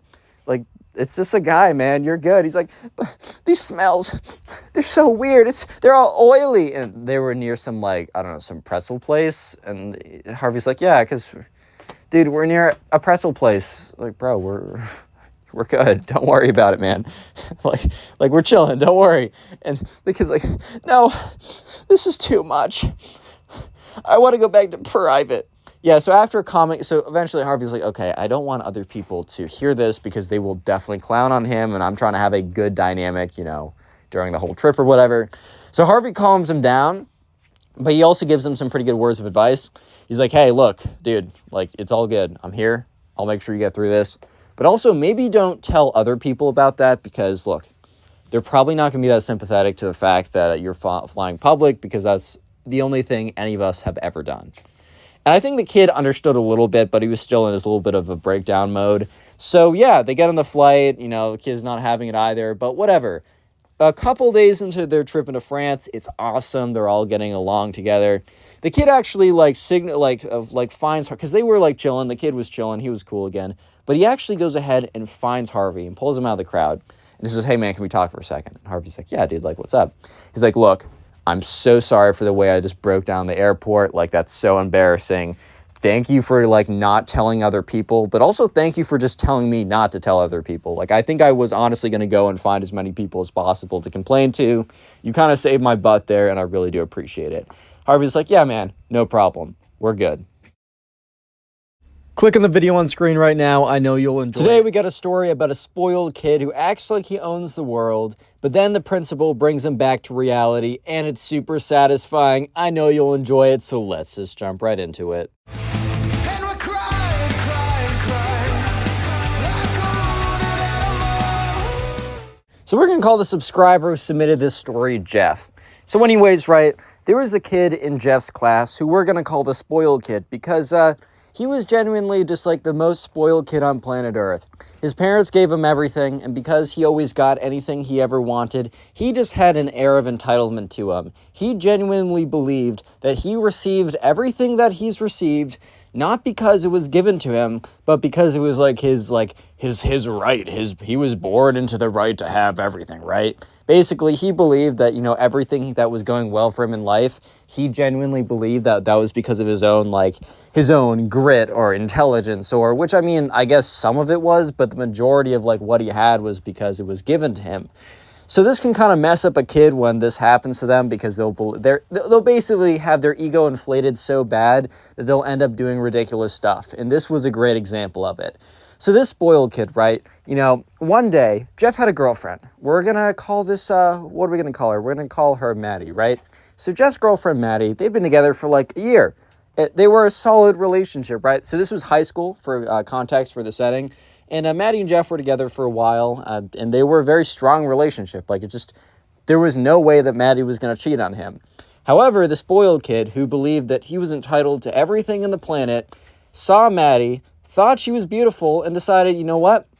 That's my girl now, man. He genuinely believed that he genuinely believed that, like, oh, wow, if I want something, I will get it. So, yeah. This all started one day when the spoiled kid started to hit on Jeff's girlfriend, Maddie. And so, you know, he's walking down the aisle, or not the aisle, the hallway. Jeff went off to go get something, and Jeff turns around to see that the spoiled kid walked up to Maddie and is, like, talking with her. And you can kind of just tell by the spoiled kid's body language that he is definitely interested in something, that he's definitely not just, like, asking for directions or, oh, do you have a pencil, or kind of like asking for something that you might ask anyone. He was very clearly had a pretty strong intention for what he was doing, and it was pretty obvious what he wanted, right? So, Maddie started walking back to Jeff, the subscriber, and Jeff was like, oh, like, what's that? Because Jeff thought, okay, maybe Maddie and the spoiled kid were friends or something, and he just didn't know anything about it. And Maddie's like, I think that guy just hit on me. And Jeff turns around to see the spoiled kid, and they both look at the spoiled kid, and the spoiled kid turns around and literally winks at Maddie, gives her the 2 finger guns, and then walks away. Like the cringiest thing you've ever seen, bro. So sure enough, Jeff looks at Maddie and is like, ew, what? Because, yeah, the spoiled kid was very notorious for being, how do I put this? Not the greatest guy ever. Like, he was just notorious for being super spoiled, entitled, super arrogant, cocky, just not a good kid, right? And Maddie's like, yeah, no, this is, like, very like this kind of sucks, dude. Like, I don't want to have to, like, reject him, but I also am going to reject him. And Jeff's like, I think it's pretty obvious. I think it's pretty common knowledge that you and I have been in a relationship for a while. It's not like we've been hiding it. It's not like some kind of big secret we have kept from everyone. And Maddie's like, yeah, I'm like 90% sure he knows that too. So I don't really know what he's doing. And they kind of came to the conclusion that the spoiled kid did know that Maddie was in a relationship with Jeff. But, at the end of the day, if you've gotten everything you've ever wanted, and if you wanted something, you get it no matter what. Like, at the end of the day, I think the spoiled kid had the mentality of just because, like, there's a goalie in the goal doesn't mean I can't score, bro. I'm still going to make my moves, which he will make his moves in just a second. Don't worry, boys and girls. But anyways, so Maddie's like, oh, God, like, he definitely knows. And Jeff's like, dude, yeah, he definitely does know. Maddie's like, okay, well, I'm going to have to reject him, right? And Jeff's like, okay, well, reject him if he asks for anything, but, like, we don't even know if he's totally into you yet. We don't know if he's going to do anything. And Maddie just looks at Jeff like, Jeff, I know how guys act. I know how guys act when they like me. It's the way that you acted around me, like a year ago or whatever. And Jeff's like, well, okay, fair. You got me there. She's like, he's definitely going to try something. I'm just going to reject him when he doesn't. Jeff's like, cool, okay, whatever. So the next day, they're sitting at lunch together because Jeff would normally hang out with the boys a lot, but he kind of like carved out lunchtime for specific time with his girlfriend. So Jeff and Maddie were sitting at lunch together, as they always did, right? And the spoiled kid came and sat down. So it was a 4-person table, but there's enough tables in the cafeteria that people could sit by themselves, no problem.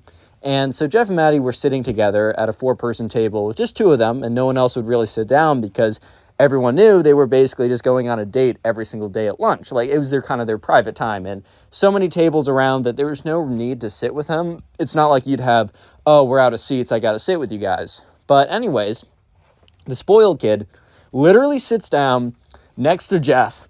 And it's like, what's up, Maddie? Like, my name's like, spoiled kid. Like, nice to meet you. And Jeff's like, oh my God. And Maddie's like, hello. It's like a bit of a question mark, right? And the spoiled kid say, oh yeah, what's up? Is this your like friend or something? Maddie's like, this is my boyfriend. And at that point, the spoiled kid looks and it's like, oh yeah, right, whatever, same thing. Dude, the spoiled kid literally says, oh yeah, same thing. Yeah, right, a boyfriend and a friend are the same thing, dude. I mean, maybe in the spoiled kid's mind and his perception, like, friend, boyfriend, husband of 10 years with 3 children, same thing, dude. Potato, it doesn't matter to me because you're going home with me either way. But, truth is that's not how it was about to go. So he literally just, acknowledges Jeff's presence for a second, saying, yeah, same thing, whatever, kind of, trying to nullify the fact that he is literally Maddie's boyfriend, and then immediately turns to Maddie and just starts, talking her up. And I don't mean being like, how's your day? I mean being like, you look beautiful in that whatever that you're wearing. Like, oh my God, like your nails complement your eyes so much. Like, oh, did you hear? I actually have this really crazy whip and all my girls are able to drive in it and you can take photos for your Instagram. Like literally the most blatant stuff ever. And it was really freaking cringy and uncomfortable for Jeff because dude was literally sitting right there as this guy fails to try and pick up his girlfriend as he's sitting right there. And Jeff wasn't some crazy confrontational guy. Yeah, I don't think I'd be pretty happy if I had a girlfriend. Sad. If I had a girlfriend and some guy came up and tried to minimize my presence and started flirting with her super blatantly. If I had a girlfriend, I don't think I wouldn't care if she talked with guys because I have plenty of platonic relationships with women. I think having relationships with people across, like, that's not the same, like, gender as you, I think that's a really cool part of life, because there's kind of different energy with different people, I've personally found. So yeah, like, I personally wouldn't care, but at the same time, I think, like, if someone was very blatantly flirting with someone who's my girlfriend while I was sitting right there, I wouldn't be like, hey man, that's my girl, back off. Like, dude, I can definitely tell if she's able to manage it or not. I don't think I'd be very happy about it. I wouldn't be like, yeah, this is my boy. Like, yeah, no. Like, come in for, I can share, man. I wouldn't be happy, but also this guy is very clearly not a threat. So Jeff kind of sat there really awkwardly, just like, what, dude, what do I do right now? Like, this guy's flirting at my girlfriend, but he's failing, and I know it's not going to succeed, but I have to sit here and listen to it. Like, this is just so uncomfortable right now. And, yeah, Maddie was kind of like, as this guy was like, yeah, so, like, all my girls get, like, the best treatment ever. Like, I got it, they get, like, the craziest presents for their birthday. And, like, if you were my girl, it would be the same deal. Like, you don't understand. Like, you would be, like, you'd be my princess, and you'd be treated like one. Like, have you ever wanted to know what it would be like to be treated like royalty? And Maddie's just looking at him like, dude, like, okay. Like, sure, man, you might be able to buy me a cool bag or something, but that doesn't negate the fact that, one, I mean, I have a boyfriend, but even if I didn't, that still means I have to spend time with you. And you're such a trash person that's like you'd have to pay me like $1 million per year. It's a full-time job, bro. It'd be a full-time, hard, arduous job for me to hang out with you. Like, you're gonna have to pay me a lot more than one really nice bag and a good time on my birthday only. Because it would be a full-time job, bro. You need to pay me a lot if I was gonna be with you, right? So she's kind of just sitting there with a very blank look. And look, the thing is, too, is Maddie was making it as clear as humanly possible that she was not interested, that she was not rocking with the spoiled kid, right? Because she was just sitting there giving him a very kind of like glazed over expression, a very blank look, a very just like, bro, can you please leave type look. Like, she wasn't like saying thank you to any of the compliments. She wasn't being like, oh, tell me more, when he was like, yeah, oh, my girls get the best treatment ever. Eventually, though, the spoiled kid is like, so, what are you doing this Friday night? So if you just tell me, well, like, your home address, like, I'll literally come in, like, the sickest whip ever, and I will pick you up, and we can drive around anywhere, and just so people can see you in such a cool car with me if you'd like. Like, it's just a courtesy I give to my girlfriends. By the way, you'd be one of many girlfriends, because I'm an alpha male top dog, bro. Just so you know, but, like, I treat all my girlfriends really well. Maddie's just looking at him like, bro, who are you, man? Who are you? And by the way, that was a bluff. He didn't have any other girlfriends, but he thought if he told girls that he had 1,000 girlfriends, that they would be like, oh, wow. I don't know, a proof of concept, man. You must be great. If other people are your girlfriends, then I would love to be as well. Haha. No, it was the dumbest thing ever, right? So Maddie then is like, hey, no, I'm actually busy. I can't. And the spoiled kid's like, whatever, that's fine. I'm actually, I'm looking at my calendar right now, man. I'm actually so busy Friday night. Yep, okay, it doesn't work for me either. I have a lot of business to do. Yeah, I'm on a business call. Complete bluff, but whatever. He's like, oh, so what about that Saturday? She's like, busy. He's like, oh, what about any time this month? Which, bro, I thought you just said you were on a business call. I thought you're a busy businessman, right? Oh, but now you're free for the entire month? Like, really? Did it really just turn that fast? And she's like, nope, sorry. I also actually have no interest on going on a date. I'm fine being friends, but I'm in a relationship. I made that very clear. And he's like, yeah, but dude. And the spoiled kid literally points at Jeff and goes like, kind of like makes this motion of like, him? Really? And Jeff turns around and is like, dude, I'm sitting right here, bro. Like, chill the frick out. Like, I'm sitting right here. Because this kid was literally pointing at Jeff, looking at Maddie and being like, him? This is a guy? When you can choose me? And at this point, the spoiled kid just can't believe, because here's the thing. The spoiled kid has never been told no. He's received everything, and he's never had to work for anything. And he has just been told no. His entire world has just been turned upside down. because someone told him no. This is unheard of. This is unbelievable. The spoiled kid can't believe his ears. Someone said no to him. That's ridiculous, man. But sure enough, right? Sure enough, Maddie holds her ground. She's like, no, sorry. And the spoiled kid, since he can't believe that a girl would ever reject him, decides to turn to Jeff and blames Jeff and be like, bro, I don't know, like, what you did to make her say no to me. And Jeff's like, well, be her boyfriend? What the frick? What? Dude, huh? But he's like, dude, you're gonna, like, pay for it, man. I'm gonna make your life a living hell for this. Like, bro, you totally messed up big. You don't even know. The spoiled kid gets up and, like, storms out of the room. And Jeff just looks at Maddie and be like, well, that was one of the most uncomfortable situations I've been in. And Maddie looks at him and is like, dude, yeah, you think about me. I just had to listen to this kid basically just touch his own peenie for 25 minutes, talking about how great he is, and then ask me out. Like, what? Dude, I said I had a boyfriend in the first 30 seconds. He just kept going. He didn't care. Just like, yeah, how do you think I feel? I was emasculated for the... Well, actually, no, I wasn't emasculated. The whole thing was pretty funny. Like, I knew I was chilling, but dang. Well, I guess we're about to see how he's going to quote-unquote ruin my life. Jeff really thought this kid was bluffing. Jeff really thought that this, like, the spoiled kid was just saying this to try and get under Jeff's skin or whatever, which he kind of did a little bit because Jeff was pretty annoyed by the whole situation. But Jeff didn't really expect that the spoiled kid was going to follow through and do anything. However, the spoiled kid was a little bit more true to his word than Jeff imagined. Since the spoiled kid always kind of got anything he ever wanted, he kind of just assumed that, oh, he's not actually going to follow through with this. Like, he's literally just saying this. But no, the spoiled kid actually went ahead and did something bad.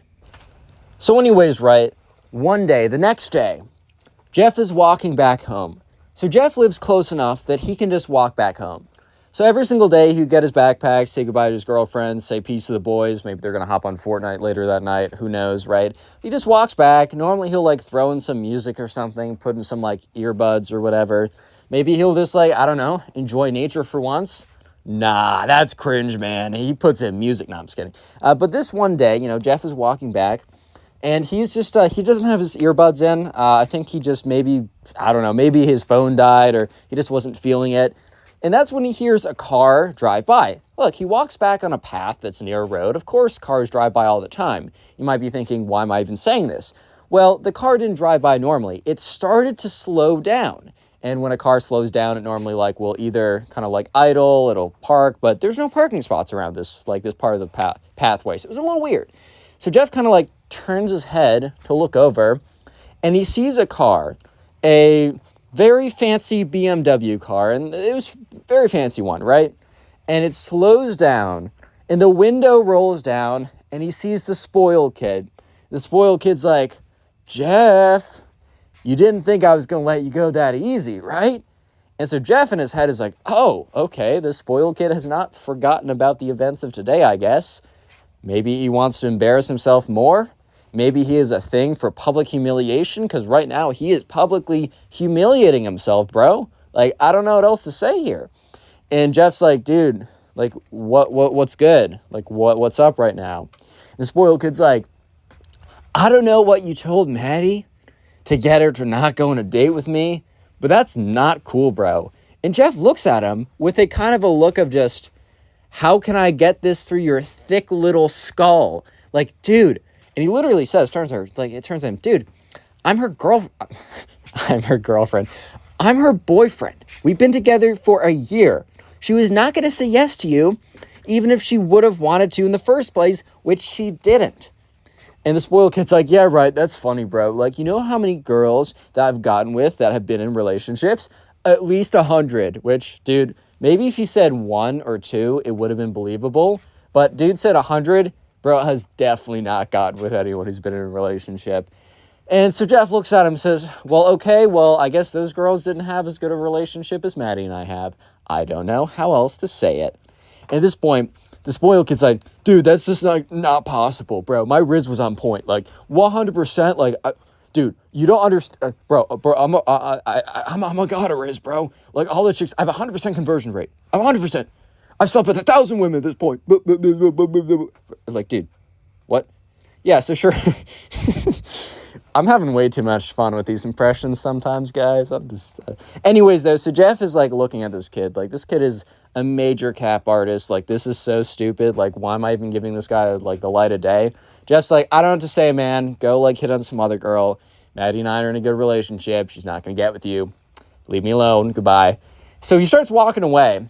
And so the spoiled kid is driving by him in his car. And is like slows down but keeps up pace with Jeff's walking. Spoiled kid's like, bro, don't think you're going to get out of this that easy, right? Don't think you're going to get out of this. I'm telling you, bro, I'm giving you a chance because I'm a humble, respectful, nice guy, right?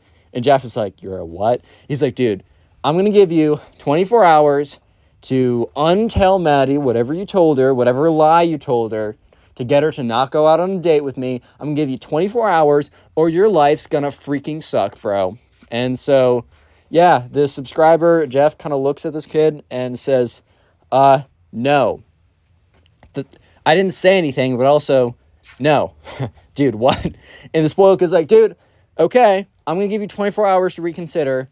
And, yeah, you're lucky I'm even giving you 24 hours or even an option to get out of a life of pain. And Jeff's just looking at this kid like, okay, bro, like, bring it, I guess. So, yeah, Jeff walks away and the kid drives away.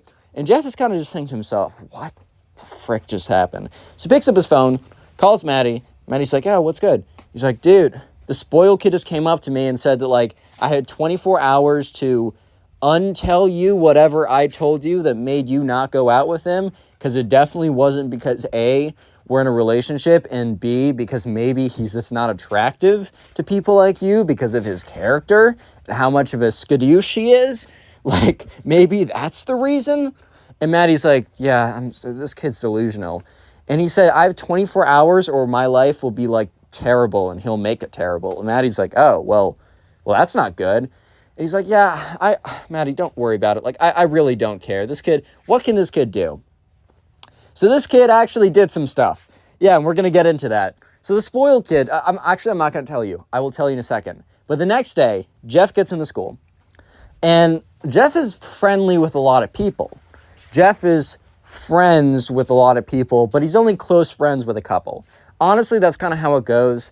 You really only need 2 or 3 really tight-knit friends. And then what beyond that is kind of just gravy, in my opinion. I think it's really nice to be friendly with a ton of people. Maybe you have like boys in a class, like you know someone in your class, you always hang out with them, you chill with them in class, but you don't talk to them that much outside of class. Maybe you walk to class with some guys, or maybe you chill with someone at one, like people you aren't that close with, but it's just nice to kind of have a network of people you're friends with.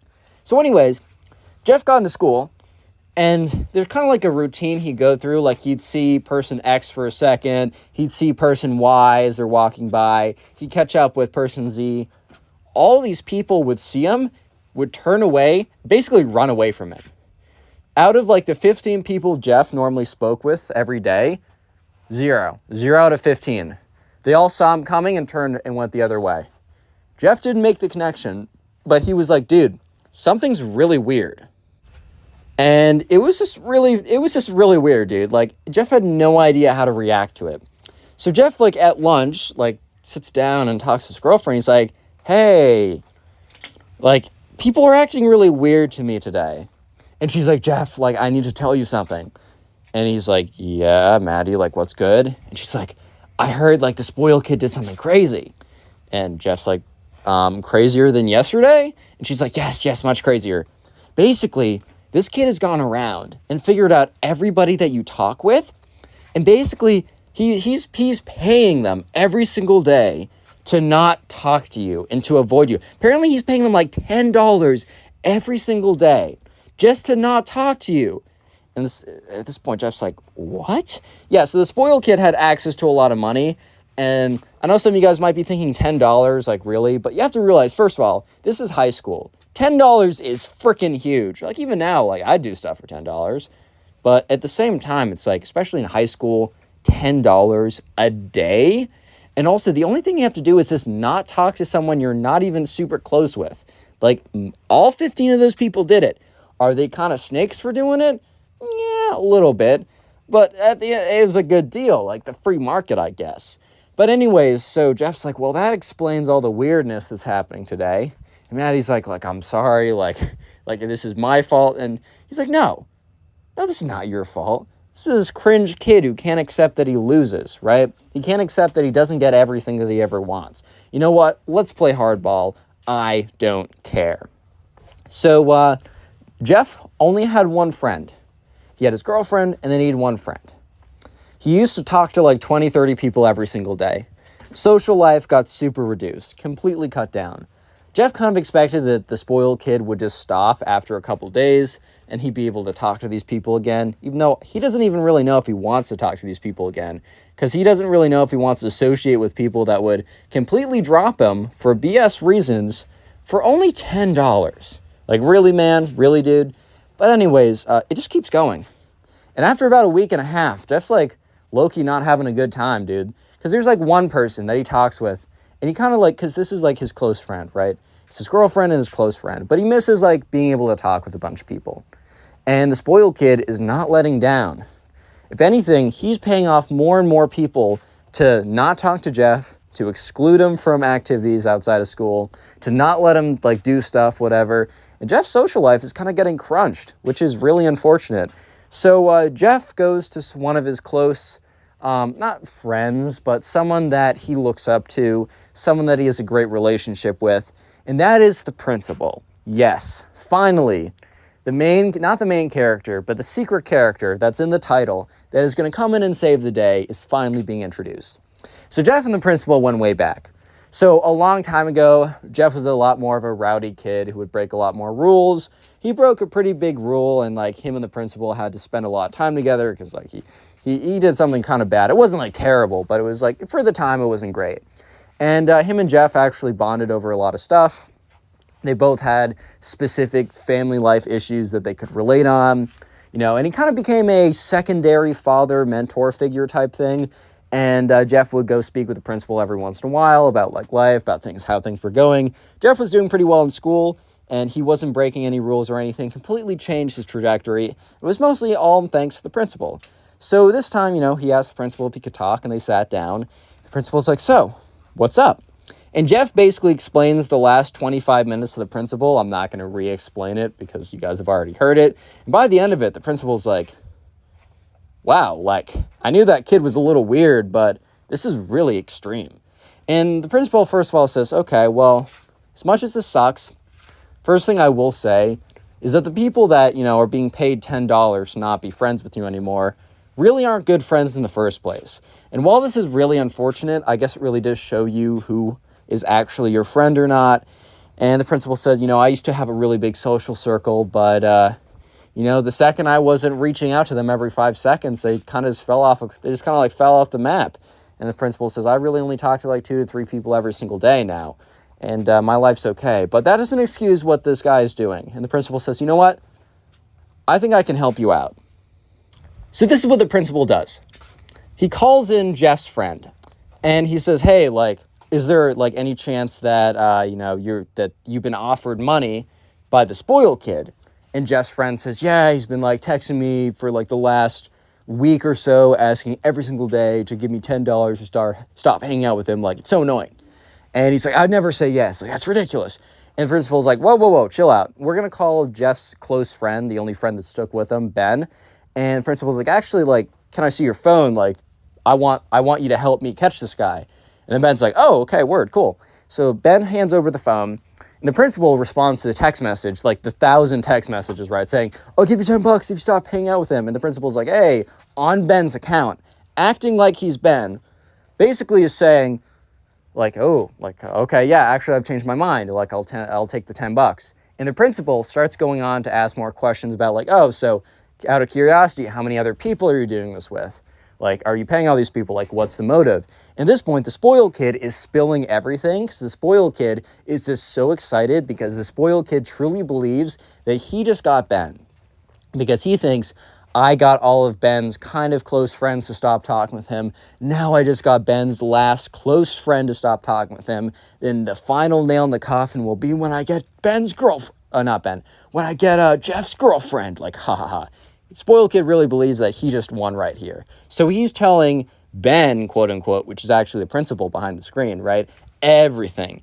The principal like airdrops or takes screenshots, sends the files to his computer, prints it out on like literal physical paper, puts it in an envelope, grabs the envelope, and starts walking towards the spoiled kid's class. So he knows the spoiled kid. He looked up on the computer which class the spoiled kid was in, and went up to his class 5 minutes before it got out, was literally just waiting outside, and then the bell rang, the door opened. The spoiled kid is walking out, and his chest is all puffed out. He's all excited, pumped up, because he's like, dude, like, I'm literally dancing on this kid, Jeff, right now. I'm literally dancing on him. And after I'm done dancing on him, I'm going to steal his girlfriend, dude. Like, I'm literally on a heater, bro. I'm never going to miss. And, yeah, that's when he was faced with the principal, who stopped him and said, hey, can I talk to you for a second? And, spoiled kid's like, yeah, sure, okay. And the principal looks at him and is like, so, out of curiosity, have you been asking people or paying people $10 to stop talking to a fellow classmate? Because that would be bullying and harassment, by the way. The spoiled kid's like, dude, no, I'd never do that. He's like, have you talked to Ben specifically about that? Just out of curiosity. And, at this point, the spoiled kid's like, oh, dude, no, Ben's a loser. I'd never talked to him, bro. I've never even spoken to him on social media ever, which the kid didn't know he was literally digging his own grave. And the principal's like, oh, so do you want to explain these to me? Total Chris Hansen style, like pulls out the manila envelope, shows all the screenshots on a piece of paper. And the spoiled kid's like, dude, that's not even, what? And at that point, the spoiled kid knew he messed up.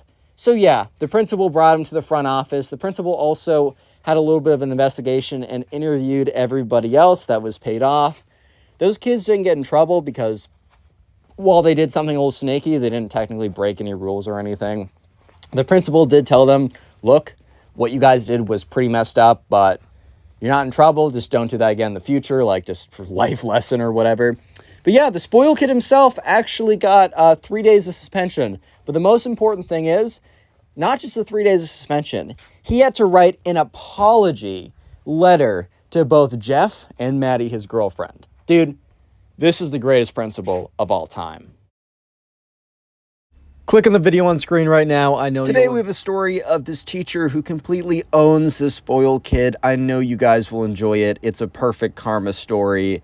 Let's just get into it. And we're crying, crying, crying like a wounded animal. Subscriber in today's story, John. So this all happened one day when John was in 7th grade, and John had a regular teacher in his history class. However, the teacher was sick and was pretty sick, had a pretty bad case of the cold, but happened to be out for an entire week. John didn't know this at the time, but the substitute teacher just came in every single day that week, so his teacher happened to be out for the week. And this substitute teacher was pretty epic, was a pretty cool guy, as you will see. It's not apparent at first, but trust me, the payoff is totally worth it. There's also a bully in John's school, unfortunately, and the bully is in John's history class. History, okay. In John's history class, right? And this bully has been kind of known as like the bully for the longest time. John is in 7th grade, and he's been going to the same school since he was in 1st grade. And this kid has always been known as a school bully since 1st grade, since the first year John has been there.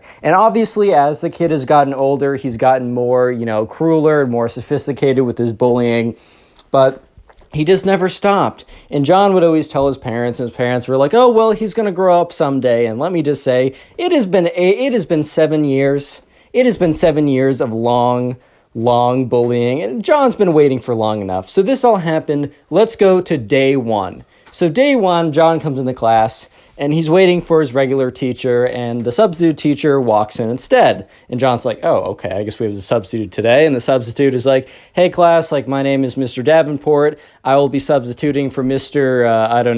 Kavanaugh because, he's sick today. And if he's sick for any other days this week, I'll be substituting as well. We'll be doing normal activities. Class will be continuing as usual. I've studied the lesson plan, and things will be normal. So anyways, on the first day, class was fairly normal, and John was sitting with his friend Ben. Ben is not the bully this time. He normally is. Whenever I have a bad character, I always name him Ben, because we're just calling the bully. So John and Ben were sitting together, and they were doing some kind of like, some reading activity in the class or something. And that's when they look over and they see the bully. And the bully is with his other minions, So a lot of times in school, like the bully will have like his minions that do whatever he says. And the bully had his minions in this class, and they were sitting there and they were snickering because they were like they were like chewing, like crunching up and chewing up wads of paper and then spitting them through tubes. So kind of like spitballing people in class, and people would turn around and be like, hey, who did that? And they'd like look away and snicker. Everyone knew it was the bully, but they also didn't want to mess with the bully because the bully was known for like upping his bullying against anyone who kind of like fought back. So it was kind of just known that the best thing you could have done in that situation was kind of just ignore it, because the more or the less you ignore it, the worse it gets and the harder it is to actually ignore. And John turned to Ben. He's like, what, this kid's been the worst for the longest time. Like, is anyone ever going to put a stop to this kid, or is this kid ever going to grow up? And, Ben is like, dude, I totally see this guy becoming some executive of a company and doing this exact same thing to his subordinates. Like, I see that happening. And John's just like, dude, I know. I told my mom this years ago, that he was a bully. My mom's like, oh, he's going to grow up, John. He's going to grow up. Well, he's growing up to be a bigger butt than he was before. And the thing is, right, the bully overhears this. And the bully turns around and is like, hello, John. And John's like, oh, hello there. And the bully's like, well, did I hear you guys talking about me? And Ben is like, no. The bully's like, well, I don't know.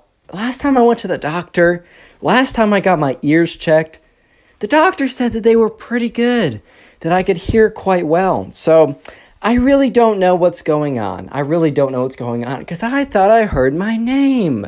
And John's like, nope, you must have heard it wrong. The bully's like, well, I guess that's the case. And that better have been the case. Have a good day, fellas. Bully turns around, goes back to making spitballs. So John and Ben are kind of like talking with each other. And that's when John feels a wad of like wetness like appear on his neck. And he looks at it, and sure enough, it's one of the bully's spitballs. And the bully and his little minions are laughing or whatever. And Ben's like, you shouldn't, don't react, John. And John, he does kind of like he does the cool thing, but also probably not the greatest idea. He takes a spitball and he throws it right back at the bully. And the bully, it catches him on the eyebrow. And the bully peels the spitball off of his eyebrow and looks directly at John and legitimately just says, you're going to regret that. And Ben whispers dude, why did you do that? Everyone knows if you just ignore him, he'll go away. And John turns to his friend Ben and says, bro, I've been ignoring him for the longest time. Everyone ignores him, and he just gets away with this all the time. And Ben's like, was that worth it? Throwing that spitball back at him? Was that really worth it? And John's like, you know what? Yes, it was. So the bell rings and everyone's leaving class. And John is quickly leaving the class to go to his next class when he immediately finds himself on the floor because the bully stood in front of him, stuck out his leg very stiffly. John tripped on it and fell right over. And John's backpack wasn't zipped up all the way, and it kind of flung over his head and everything spilled out in front of it. And the bully says, nice trip, John. Hopefully I'll see you next fall. And John's like, you didn't even say the joke right. So Ben comes over, helps John get his stuff back up. And Ben's like, man, what did I tell you? You don't want to be messing with that bully, man. And John's like, you know what? I've had enough of not messing with them. You know what? This is war, man. This is war. And maybe I'm going to be the first one, and maybe I'll be the only one to stand up to this kid. But you know what? I'll be damned if no one else stands up to this kid. I'll be damned if I let this kid bully me again. And Ben's like, okay, we'll have fun being tripped. And John's like, well, it's not very funny, Ben. And Ben's like, I'm serious. This kid's going to go hard until you stop. And then John's like, well, I'm not going to stop. So the next day rolls around, right? And, John goes into school and he doesn't really think anything of it. And he goes into class and this kid is just staring him down the entire class. And John and Ben are sitting together. And this isn't an activity class. This is kind of a sit there and listen to the lecture class. And Ben kind of leans over and whispers, John. John's like, yeah, what's up, Ben? And Ben's like, dude, the bully's staring at you.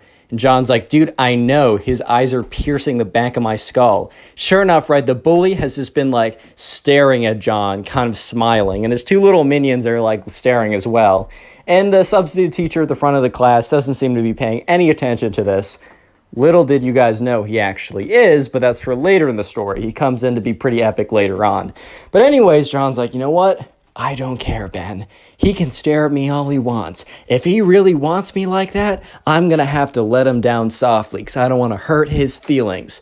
And Ben's like, dude, you're getting yourself in really deep. I don't know if this is a good idea. And Ben's like, this is a great idea. This is probably my best idea yet. It was maybe not John's best idea yet, because John gets up to leave and he's very careful not to trip over anything. And that's when he's met at the end. Like, as soon as he leaves the classroom, he bumps right into the bully who's standing there. He's like, oh, hello there, John. And John's like, hi. The bully's like, well, I don't know if you're available this afternoon, but I just gotta have a word with you this afternoon. John's like, I'm actually busy. I got to go home. And the bully's like, I think you'll find time. And then the bully and his minions walk away. And Ben walks up to him. He's like, John, what just happened? And John's like, dude, what? He just came up to me and said, am I free this afternoon? And Ben's like, oh my God. And John's like, dude, what? He just said if I'm free this afternoon. And Ben's like, dude, no. And John's like, dude, what is going on? And Ben's like, bro, that's what he tells people before he beats them up, bro. And Ben's like, dude, what? And John's like, yeah. John's like, what? And Ben's like, dude, you gotta hide. And sure enough, John is starting to take this a little bit more seriously, because while the bully is not that harmful, like physically, when you don't push back, in the rare cases people have pushed back, he is trying to continuously, show his authority, basically, show his dominance, or however he chooses to do that. So Ben and John are like, John's like, all right, well, this probably isn't a good idea. We got to find a way to sneak out of school, because there's one main exit and kind of the place where people get picked up, because John rides the bus, right? There's a place where the bus always arrives, but to get there, you have to go through this main hall. And Ben and John sit down and realize that the bully is most likely going to try and intercept them in the main hall and pull John aside and, give him a few 1-2s, you know what I mean? And so John is like, all right, Ben, well, we gotta figure this out. So they look around, they find another exit, and so they basically decide to skip their next class. Normally a bad idea, but, this is quite the circumstances.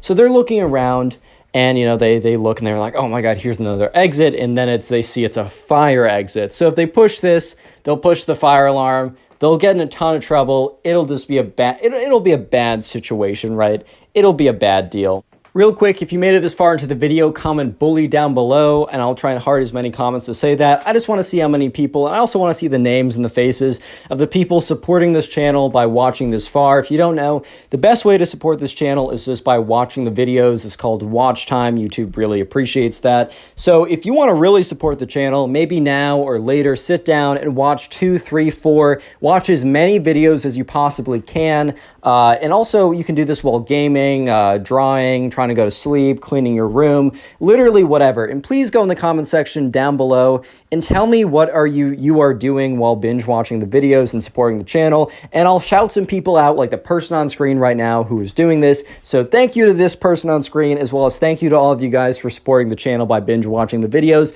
With that being said, let's get back to the story. So at this point, right, John and Ben are looking around frantically, skipping a class, right? So they're taking it pretty seriously, trying to find an exit which is not going to be the exit that the bully expects, because there's normally one main way that everyone leaves the building and then goes to the bus or goes to get picked up. And they're assuming that the bully is going to know this, which, I mean, he is going to know this, and he's going to be waiting there, and he's going to pick John up and give him the whole 1-2, right? So John and Ben are looking around, and they do find an exit. However, unfortunately, it is a fire escape. And Ben is looking at his watch. He's like, dude, we got 10 minutes till the bell rings. And John's like, well, can't we just wait it out? And he's like, dude, you're going to miss the bus, and then you're going to be stranded here. And John's like, I could always call my mom and say I missed the bus. And Ben's like, bro, they're going to know that you didn't leave, and they're going to come find you in this building, one of his minions at least, right? And then you're going to be stuck here probably for an hour without your mom coming to pick you up. You don't want to do this. And John's like, what am I supposed to do? Am I supposed to walk there and just let it happen? And Ben's like, we still got 10 minutes. We can figure this out. So John and Ben are frantically going around the school, trying to figure it out. And that's when Ben actually has the brilliant idea of John. And Ben's like, what? And John's like, what? And Ben's like, dude, I figured it out. We're not supposed to be looking for doors. And John's like, dude, what do you mean we're not supposed to be looking for doors? And Ben's like, windows, John. There are no fire exit windows. And John's like, oh. So then now they start looking around, and a lot of the windows are like glued shut or way too high or have like some screen in them. But that's when they go into the bathroom.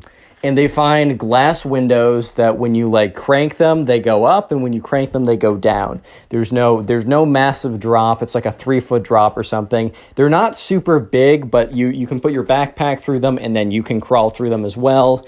And it's the perfect escape. And that's when the bell rings.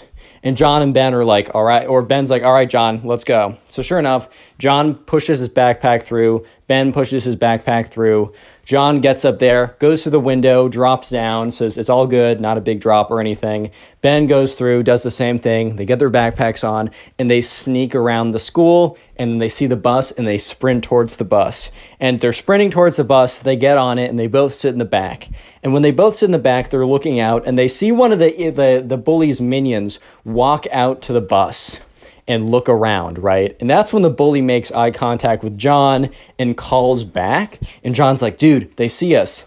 And, Ben's like, okay, what we need to do is we need to go to the front of the bus. And John's like, why would we need to go to the front of the bus? He's like, shenanigans happens in the back of the bus, John. And John's like, okay. And then Ben's like, the bus driver will not allow this kid to beat you up in the front of the bus. And John's like, all right, totally fair. That makes a lot of sense. So John and Ben go all the way up to the front of the bus. And that's when, as they're about to leave, the bully gets on and says, oh, John, I thought we were having a little date this later tonight. And John turns to Ben and he's like, see, I told you he's into me. And Ben's like, pay attention. And the bully's like, so sad that you had to avoid us. Well, I'll be seeing you tomorrow. So anyways, the next day in history class, John and Ben are sitting together, and the teacher is handing back, grades from a test that, was administered the week before. And the bully was sitting behind this girl. Let's just call her Caitlin for the sake of this. She doesn't really come up again, so I'll call her Caitlin, and if I forget, who cares? So the teacher's giving back the tests. And, John and Ben did fine. John got an A-, Ben got a B, totally fine grades. And when the teacher gives the test back to Caitlin, Caitlin ends up getting a C. And, C is, I guess, fine enough. It's not a grade you should be shooting for in a lot of cases. Maybe some math classes I can understand. But either way, Caitlin was really not happy with it.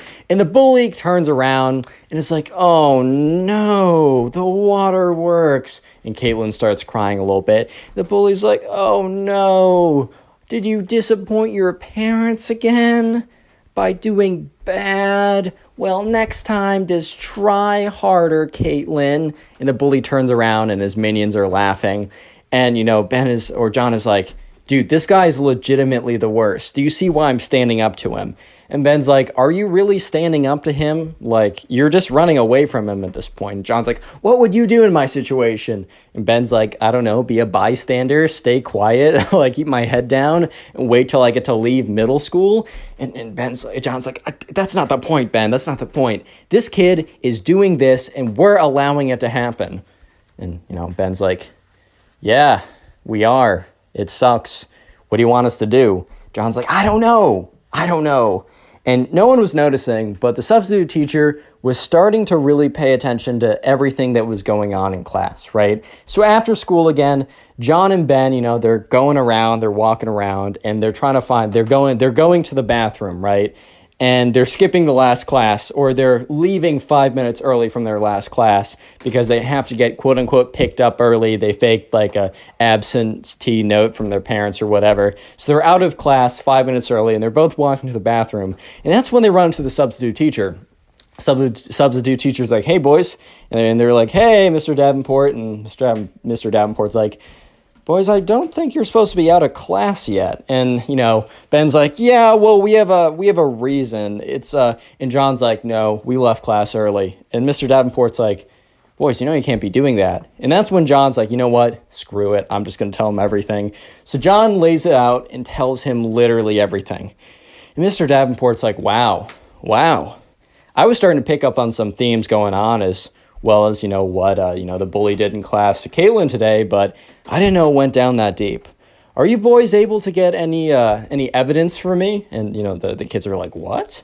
And, the substitute teacher's like, yeah, I've actually been putting together a bit of a file recently on this kid. I was a little disturbed when I saw him trip you, and I wanted to really, really I wanted to stand back. I wanted to be a bystander. I wanted to watch what was happening so that I could collect enough evidence so that this kid, who seems like a real systemic problem, could be dealt with properly. And at this point, right, John's like, wait, so you saw that all? And the substitute teacher's like, yes, but, what power do I have as a substitute? However, I do have the power, if I sit back and watch and observe everything and write it down and get evidence, that I can submit a real file and really get a mark on this kid's record and maybe stop him for good if he wants a future. And John's like, oh my God. And Ben turns to him and says, like, dude, we need proof that this kid's going to try and beat you up. And John's like, I don't know how we're going to do it. He always words it weirdly. And John's like, well, maybe I should go meet him. And the substitute teacher's like, I don't think that's necessary, right? Like, I don't want, like, to put you in danger. And John's like, no, but I need to get this kid gone. And substitute teacher's like, well, I don't know how much the administration would like this, but I can stand guard, and right before anything happens, I can come and break it up. And John and Ben kind of look at each other like, okay, this is like some scrawny random substitute teacher. What if, like, he really holds no authority? And John's like, well, I got to stop this kid somehow. So sure enough, right, John turns to Ben and says, Ben, you need to record everything. So Ben has his phone out, and he starts recording, right? And they walk down the halls. And Ben's trying to be, like, it's not super obvious with his recording. So he kind of, like, pretends like he's just on his phone. The flash is off. He's able to record it pretty well without it being super obvious. And eventually, so they're walking down the hall, and the bully's like, well, boys, I wasn't sure if I was going to see you today. It's great that you're here. And he's like, Ben, I don't really have any issues with you. You can keep going. And Ben's like, well, I'm just going to wait for John. Will you ride the bus tomorrow? The bully's like, I don't think that John will be riding the bus today. And Ben's like, well, then I won't be riding the bus today either. The bully's like, fine, well, then stand over there unless you want to become collateral damage. And so Ben does step away, and, the bully starts coming up to John. And John's like, what are you going to do to me? And the bully's like, no, I'm just going to, we're just going to have a little time. And then the bully, like, kind of comes up to him menacingly. And he's like, why did you disrespect me in class 2 days ago? And John's like, you spat a spitball at me. I just threw it back to you. That sounds fair. The bully's like, there is a rule of law here. There's a hierarchy here. Some of us are above others at this school, and I'm just here to enforce it. And John's like, how are you going to enforce it? And the bully lifts up his fist and says, this fist will make contact with your face. That is the rule of law at this school. And as soon as that happens, the substitute teacher sprints out of there and is like, hey, break it up, boys, break it up. And, the bully turns around and says, oh, Mr. Davenport, like, nothing's going on here. I'm just having a talk with my friend. Mr. Davenport's like, well, it doesn't look like that to me. John, I'm going to need you to come with me. The bully's like, no, John's staying with us. And Mr. Davenport's like, I can get the principal over here. And the bully's like, fine, you know what, John, we'll have a little talk later. Go ahead. See you in class tomorrow, Mr. Davenport. And the bully and his minions walk away. And, Mr. Davenport's like, oh my God, that was so close. That was really reckless of me to even let that happen. And John's like, no, we got it on a recording. He turns to Ben. He's like, Ben, you got that on recording, right? And Ben's like, yep, got it on recording. He's like, audio? Checks it. He's like, yep, visuals? He's like, visuals are pretty good, a little shaky, because I didn't want it to be obvious. I caught it all. At this point, right, Ben, Mr. Davenport, and John, they all go back to Mr. Davenport's, classroom, or it's his substitute teacher. So it was, the other teacher's classroom, but they go to that classroom. And, John's like, hey, can you call up my mother and say I'm not going to be, that I had to stay late for an extra help project and that, that I'm not going to be able to make the bus. So Mr. Davenport calls up his mom, and John's mom's like, oh my God, are John and Ben in trouble? Mr. Davenport's like, actually, the contrary. They wanted to help me with an assignment, and they will be getting extra credit. And John's like, oh, that's so nice. Whatever, right? So afterwards, John, Ben, and Mr. Davenport sit down, and they basically construct a case against this kid. They construct bits of evidence. John starts hitting up other kids in his class, basically asking for testimonials. They are making a full takedown of this kid, right? Of years and years and years of just everything, right? And at this point, they end up with a really solid case file. They have enough to at least get him suspended, if not expelled from the school at this point. So the real nail in the coffin is when, Ben turns to John. He's like, John, do you remember James? And they're like, yeah, James, whatever happened to him? Ben's like, dude, that was the kid that, the bully actually beat up.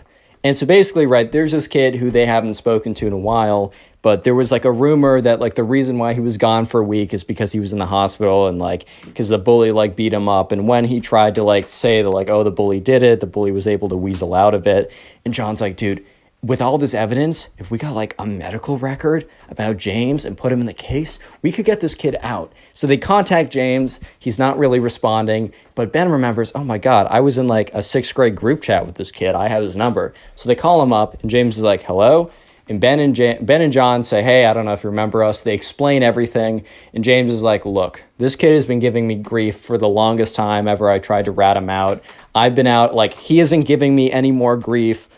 I don't know if I want to do this because, look, I will suffer the consequences if he doesn't get completely, kicked out of the school and, my name's attached to this.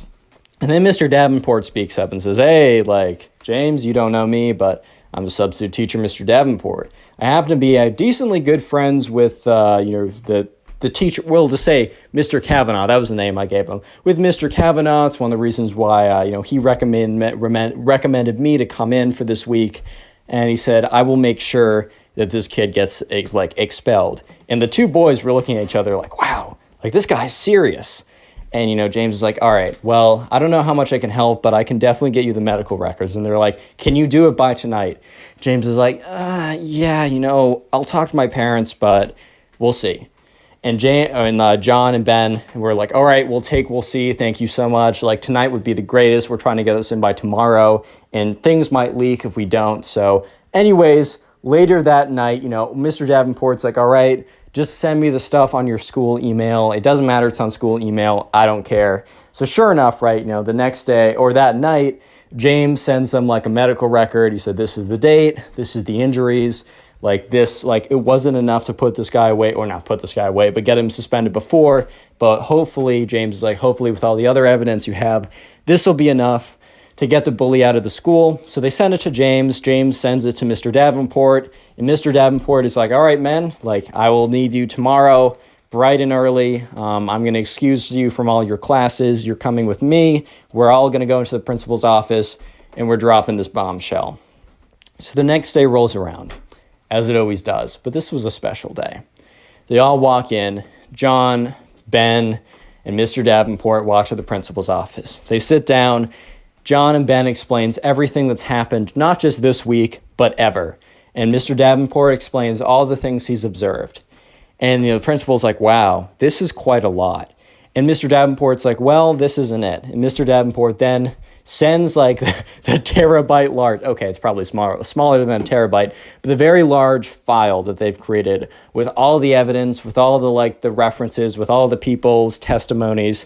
And the principal's like, wow, this is intense. And Mr. Davenport's like, it's really thorough too. And so basically, right, the principal's office we need a couple days to go through this. And the principal's office Ben and John, you guys can be excused for the next couple days. You're not suspended. You're not anything. But if you want to take the next couple days off just for your own protection as we vet through this, that's totally fine. So John and Ben were like, oh, shoot, of course. The school contacts their parents. They explain that they're not in trouble. It's for their own safety. And John's mom's like, oh, John, you should have told me about this, whatever. So a couple days go by. And that's when Mr. Davenport emails John.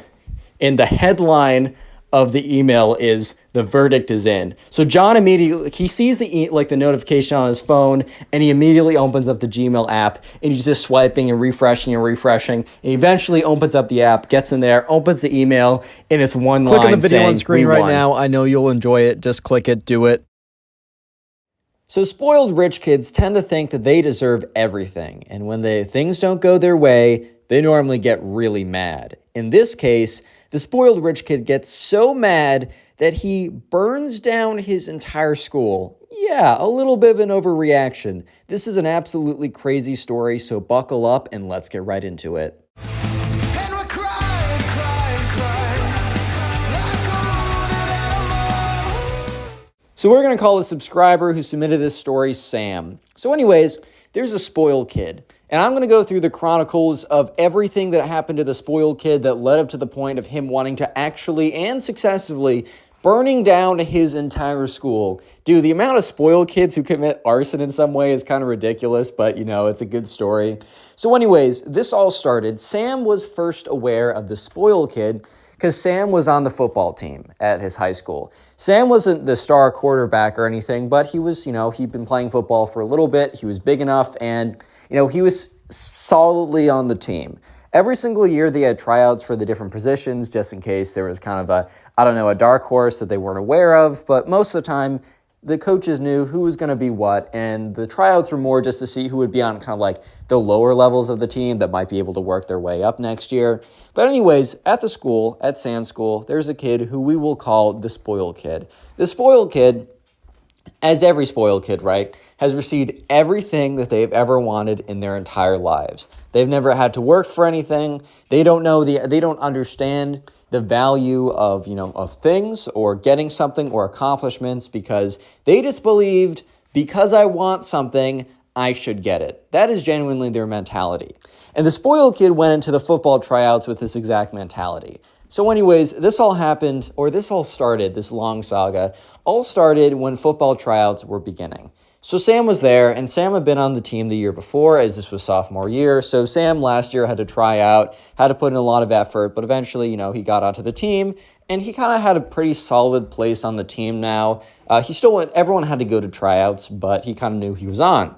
On the other hand, there was the spoiled kid. The spoiled kid was not built for football. Dude, I'm not built for football. It's fine. You don't have to be, right? Because, you can be smaller and scrawnier and be on the football team. But, dude, it's just going to be a lot harder because it's a very physical contact sport. But anyways, the spoiled kid, not only not being really built for football because maybe your skill and your flexibility and your mobility could get you around that hurdle, he also just didn't play that much. Like, he literally threw the football with his dad, twice, and would just sit on the sidelines when his kids would play touch football or tag football or whatever. And dude the spoiled kid, basically what happened was he heard about how the quote-unquote high school quarterback always got the ladies in the movies. He was watching a lot of TV shows and movies over the summer, and he was like, okay, I know what I gotta be. I gotta be the high school quarterback because the ladies love the high school quarterback, man. Therefore, I must be the high school quarterback. So yeah, that's his reasoning. Do you think that he trained, he practiced, he at least understood the rules of football before that summer, before trying to apply? No. He just went in cold knowing that he wanted to be star quarterback, and since he's gotten everything that he's ever wanted before, then he shall receive star quarterback. So anyways, it's finally the day of tryouts, and Sam gets there, and he links up with the coach. He's like, what's good? The coach is like, Sam, great to see you again.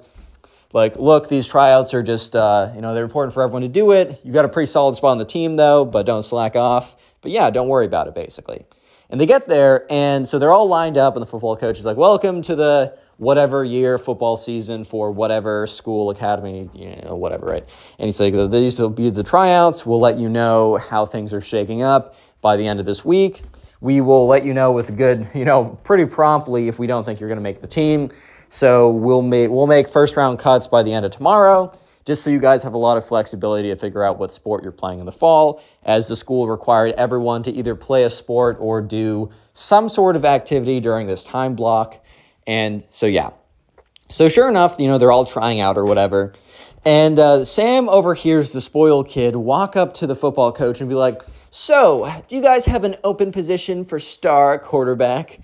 Dude really just said star quarterback. Like, he's really just paraphrasing what he reads on TV. But anyways, the football coach is like, well, actually, we have a pretty good quarterback already, but I mean, it's really, we're gonna put the best person for the position in the spot. So if you really think that, yeah, I mean, if you're a dark horse and you come out and you're not on our radar and you're much better, then probability of that is pretty low, but we'd always love to see.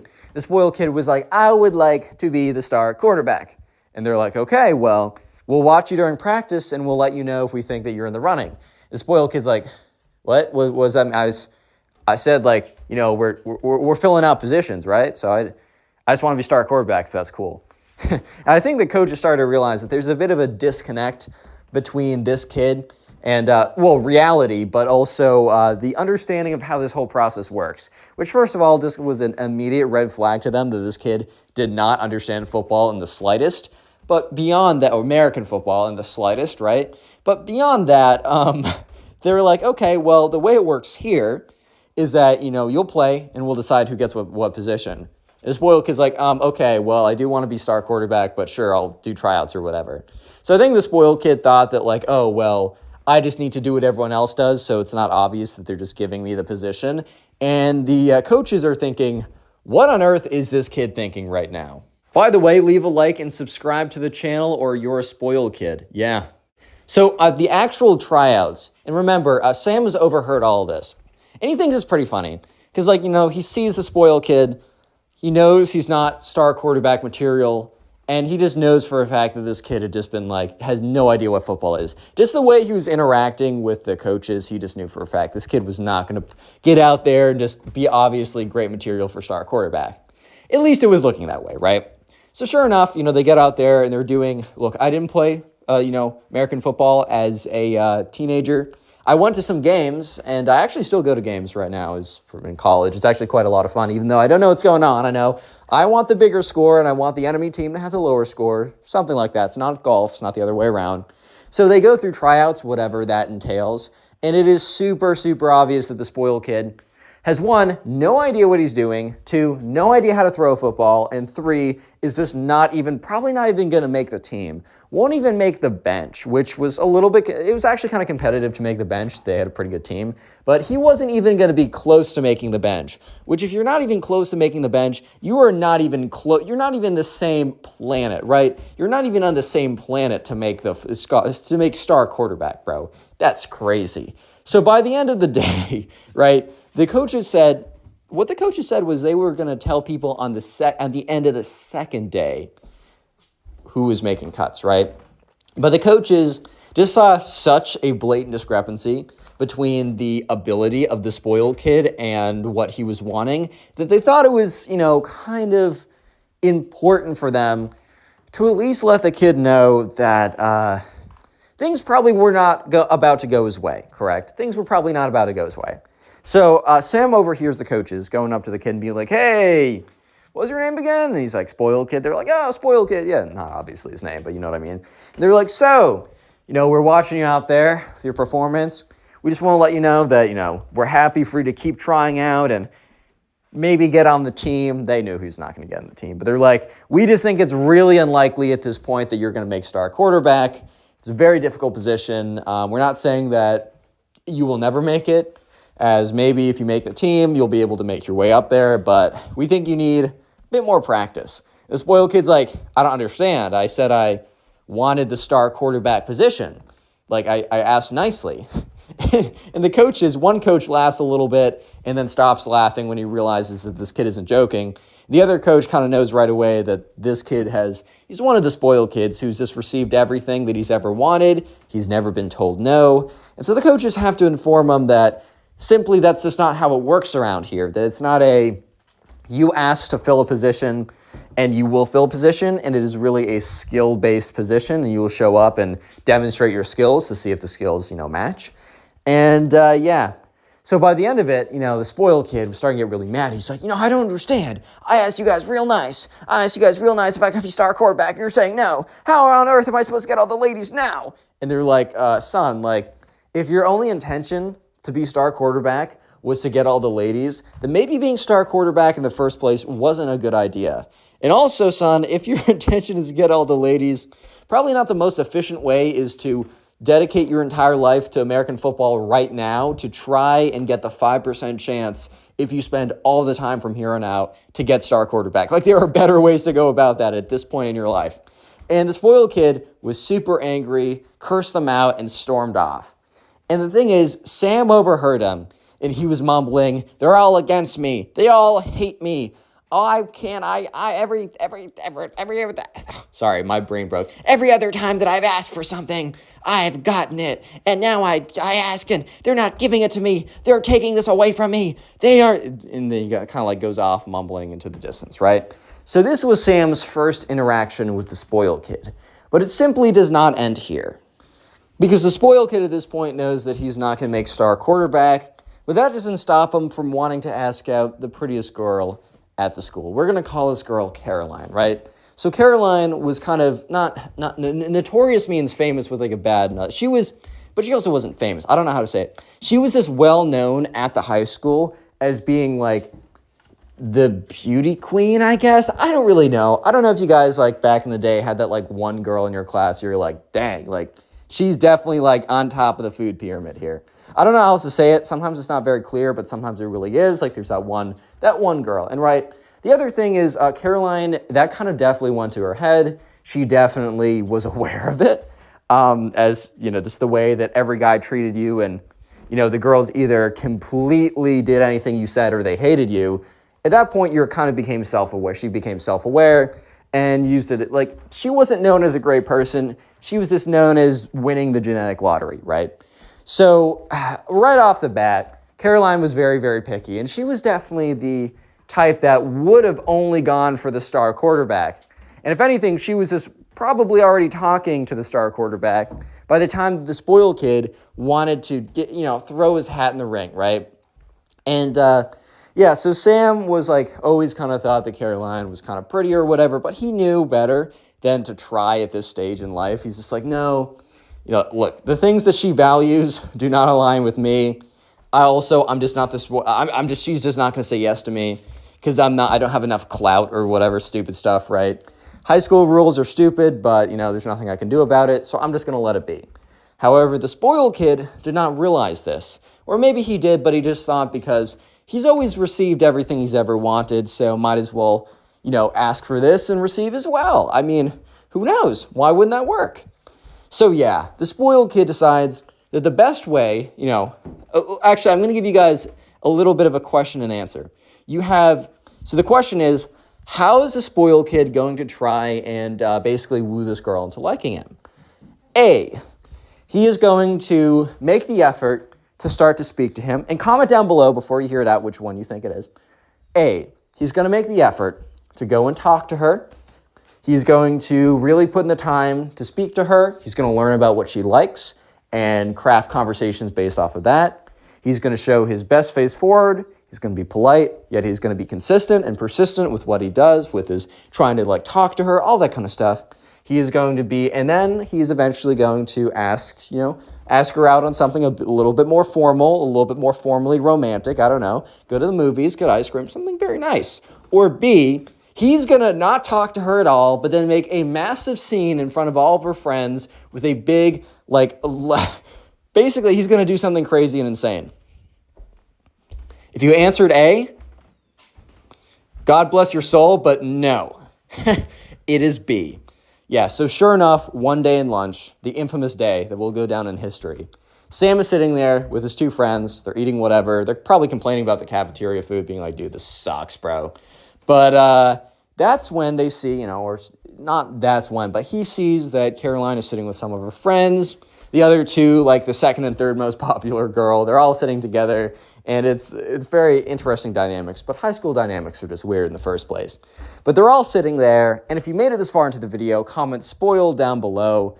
Secret word of the day. By the way, I'm on Spotify. I don't know why I say we. These videos are on Spotify. Link is in the pinned comment. And if you're on Spotify, make sure you rate the podcast 5 stars. I think it help promote it in the algorithm. I don't know how Spotify works, my friend. I do not know. But anyways, Caroline is sitting with her friends, and that's when the spoiled kid walks in, and he has an electric guitar. You already know that this is about to go south. You already know for a fact that this is not about to go well. The spoiled kid walks in with an electric guitar and a bass boost. So basically, when he plays the electric guitar, it's very loud. And he walks in, and everyone kind of turns their head because it's not every single day that someone walks into the cafeteria with an electric guitar and a bass boost. It's just not every single day that that happens, or an amp or whatever, right? So he walks up, and like Caroline and her table looks over at him, kind of like laughs or whatever, talks to each other. But then Caroline and her table's expression starts to change from poking fun to genuine confusion to moderate terror as he approaches the table, because it becomes more and more clear that he's beelining it right towards their table. So at this point, Sam is starting to realize this as well. And he's like, oh, good heavens. Like, oh, God, bro. Oh, no. Yeah, so sure enough, he stops right outside the table. And he's like, Caroline, I would like a moment of your time. And he's like, at this point, everyone stopped talking. Everyone has turned their heads. And everyone is staring profusely at this. They're just staring at this kid intensely. And he's like, Caroline, will you be mine? It is the worst thing you've ever seen. And I don't know what the rest of the lyrics are. I could totally make them up for you guys. But all I know is it's a lot of poor drum playing. Because here's the thing. Since he's a spoiled kid, he doesn't know how to play guitar. No, that would take time. That would take effort, which is one thing he doesn't know. And it would be so much easier for him to just go in to the guitar shop, buy the most expensive electric guitar, and think, oh, well, I spent a lot of money on it, then it should just play itself. So he's going like, boom, yeah, so that's about what it sounds like. Think of that, but like that's the nice version of what it actually sounds like. And also, he's just saying random stuff like, you're so pretty, you're so fine, will you be mine? Like, it is, I'm trying to like replicate how bad it is, but as uncomfortable as the thing I just did was, 10x that. At the end of it, he basically says like, will you be mine and go out with me on Friday night, and then just stops. Dead frickin' silence for a whole 10 seconds. Which sounds like not a lot of time, but you have to realize it is a cafeteria full of like 50 to 100 people that are all staring and watching at this. 10 seconds of pure dead silence is extremely difficult to come across. Like, it is extremely unlikely to come across. And yeah, let's just say that silence didn't last forever though, as literally everyone like bursts out laughing. Because bro, I'm not gonna lie, I might laugh as well if I hear that. Dude, all I'm saying is maybe this is not the best way to go about it. Look, maybe I'm wrong. Maybe the best way is to not talk to this girl ever, go up to her, completely embarrass her in front of everyone, show off that you don't know how to play guitar, show off that you don't know how to sing, show off that you don't know how to songwrite, and show off that you have no social awareness at all. Maybe that is the best way. Maybe I'm an idiot. Maybe I'm stupid. Who knows, dude? So, yeah, Caroline and her friends, instead of responding and saying no, they literally stand up and they walk out of the lunchroom like in single file line. Dude, when they say, oh, the worst thing she can say is no. Oh, no, dude. You are so wrong. So, yeah, the spoiled kid is literally just like standing there in the middle of everyone, right? With his guitar, his bass, whatever. Bad situation. And he's getting really mad. He's like, the only reason she didn't say yes is you guys convinced her otherwise. She was totally going to say yes to me if you guys weren't here, making her feel like she shouldn't. And everyone's like, dude, what? And he just like runs out of there. He's like, it's all your guys' fault. It's your fault. Basically pulling a Nico Cavo avocado, being like, it's your fault. Whatever, right? And yeah, so sure enough, right? This is not the end of it. Because the spoiled kid is so angry about this that he decides to go on a week-long vacation. Yeah, I told you guys he was a spoiled kid. And this means that, he has access to go on a week-long vacation to a tropical place if he wanted to. Even though he was just a sophomore in high school, he went home. He's like, Mom, buy me a ticket to the Bahamas right now. I'm going to go. So yeah, sure enough, he doesn't attend school for an entire week because he gets on a private plane and he goes off to a tropical resort in the Bahamas, and he just kind of like messes around for a little bit. And he was like, oh, Mom, I'm so stressed out from school. I need to do it right now. And if you don't, I'm going to be so sad. It's going to be all your fault. Meh. So yeah, he's able to go on a private trip to the Bahamas, which is pretty cool for him, I guess. And the thing is, though, this was very bad timing because Sam and him had a class together. And in this class together, they had a pretty major test coming up. And they were going to spend the entire week going over important materials for the test. Sure, the spoiled kid, in theory, could have studied over his trip. I'm not going to say that wasn't possible, but we both know the spoiled kid. And we know for a fact that he is not going to spend his impromptu Bahamas vacation studying for a Algebra 2 exam. We both know that's not going to happen. So the spoiled kid legitimately misses an entire week of class, and the test was on Monday. So sure enough, the entire week goes by, and Monday comes around, and it's finally time for the test. They all walk in, and the spoiled kid is like walks in and looks confused because everyone's kind of like sitting in their desks. They are getting pencils out. They're putting their backpacks away. Instead of the more chill environment where people are kind of talking, they're very casually walking in. They have their computers out. No, these people are dialed in. So the spoiled kid looks around, and I think he whispers to someone like, what's going on? They're like, dude, we have a test. And he's like, what? So yeah, he sits down. The teacher starts handing out the test, and the teacher's like, spoiled kid, I haven't seen you for the last week. He's like, yeah, I was doing something. The teacher's like, okay, as long as you cleared that with the front office, which I think his parents did, said, oh, he has a medical emergency, he can't be here or something, which is a lie. He just went on a vacation. But he didn't get in trouble for not being in class, but at the end of the day, if you're not in class, you're not in class. Ooh, genius statement, Connor. But that means he just didn't get the information, right? So he sits down, and bro completely bombs the exam. It's not like he was really trying that hard beforehand, but missing out of an entire week of really dedicated review kind of messed him up a little bit. And he got completely destroyed on this exam. But the spoiled kid wrote on top, like, I wasn't here for a week, so I should get plus 40% for all the stuff I missed.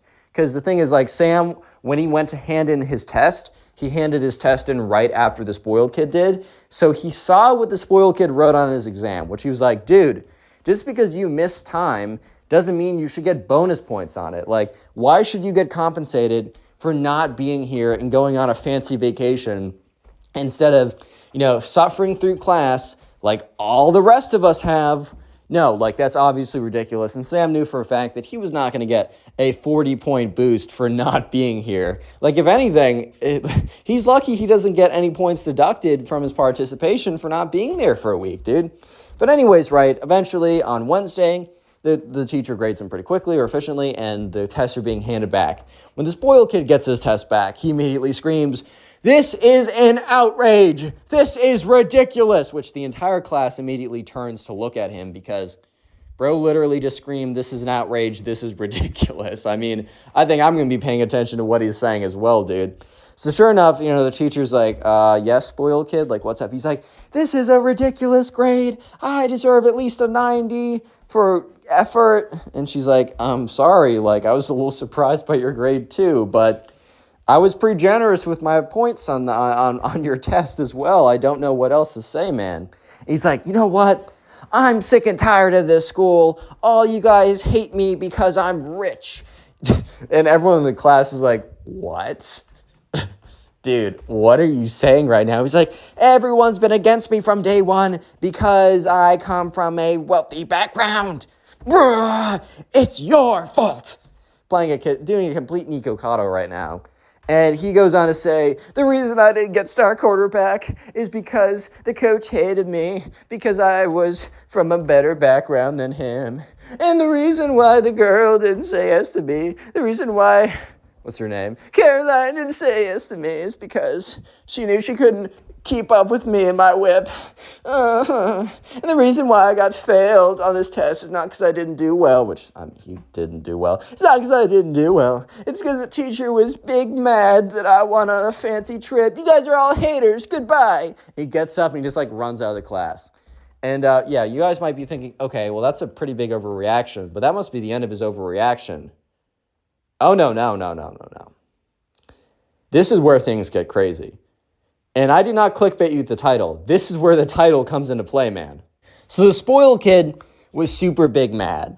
And he thought to himself, I need to teach everybody a lesson for discriminating against me because I'm rich. Which, no, he didn't get the position as star quarterback because he didn't play football, dude. He just never played football. So obviously he wasn't going to get it. He got rejected by that girl. Well, one, she probably wouldn't have said yes to him in general. But also the way that he asked her out was super embarrassing for her. She doesn't even know who he is, and this is the only impression she has. I doubt any girl would say yes under that impression, bro. And finally, he failed his final exam because he was so mad about the last two things that instead of attending class and or studying, he went on a big long vacation because he could. Because, you know, he could. He's going to do whatever he can or he wants because in general, he can get whatever he wants. But the spoiled kid had twisted this reality into everybody's against him and he needs to teach them a little bit of a lesson. Which I think the spoiled kid just doesn't understand the difference between teaching someone a lesson and burning down the school. But yeah. So anyways, the spoiled kid somehow gets access to gasoline. What the frick, bro? He gets access to gasoline and matches and a lighter. And yeah, this is where things get, okay, I'm going to put this disclaimer in because I think I have to, but also I hope you guys aren't literal 0 IQ individuals. Don't do this, okay? God, I mean, if you guys watch this video and think, oh, I should just go burn down my school, then you actually have a 0 negative IQ individual. Like, I don't know how else to say it. But I think I'm just going to say it just because, right? So anyways, the spoiled kid, so Sam's in class one day, and the fire alarm goes off, and he's like, oh, okay, whatever, this is like, cool. I get to get out of class for another stupid fire drill. So they all get in line, and Sam realizes that this is not a fire drill because it's like the air around him is less clear. It is dense. It's not smoky yet, but it's like dense, and it's a little hazy, and he smells a little barbecue in the air. And that's when he realizes, oh, word, this is actually an actual fire, bro. Like, this isn't some drill that's annoying, that genuinely is just made to make us, like, waste time, basically. Oh, this is legit. So everyone is, like, walking in single file line. Some kids are freaking out because they're starting to realize it's legit. But thankfully, everyone gets out of the building safely. And when they get out of the building, they start to see, like, smoke come out of the windows and stuff. They see the fire truck come. They see all the firemen go in. And, yeah, they're, you know, a big message, big mass email, text message, phone, whatever, was sent out to all the parents saying, look, there's emergency at the school. Your children are safe and outside, but we do need you to come and get them as soon as you possibly can. We understand some of you guys have, like, arrangements already. We'll have staff here until 7 or whatever, right? Or still whenever, but please come pick them up as soon as you can. So Sam got picked up, and his mom's like, oh my God, like the school, because they're looking at it now, and there's just billows and billows of smoke coming out of everything. It's legit, right?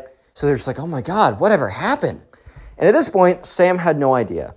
2 weeks go by, and basically they are on the equivalent of Zoom at this point because the school is in really bad shape, and they're trying to find a new place for them to go. But it's getting close to the end of the year, or not getting close to the end of the year. It's getting closer to the end of the semester. So there's a little bit more spacing between the first 3 mini stories I told you than it might have seemed. Because now they're getting close to the end of the semester, and they were going to go home anyways pretty soon. But they're basically on Zoom at this point. And so that's when one of his friends comes over to Sam's house. And he's like, bro, I got the whole inside scoop. And Sam's like, okay, like lay it on me. And basically he goes on and says, so the spoiled kid was caught like by one of the teachers with a can of gasoline and a lit match or whatever, or a lighter or something like that. And that's when the teacher's like, what are you doing over here? And that's when the teacher like picked up the gasoline can and realized that it was 95% empty. Like there's just a little bit left. So she's like, was this full when you got here? And the spoiled kid's like, yes, it was. I'm here to teach you guys a lesson.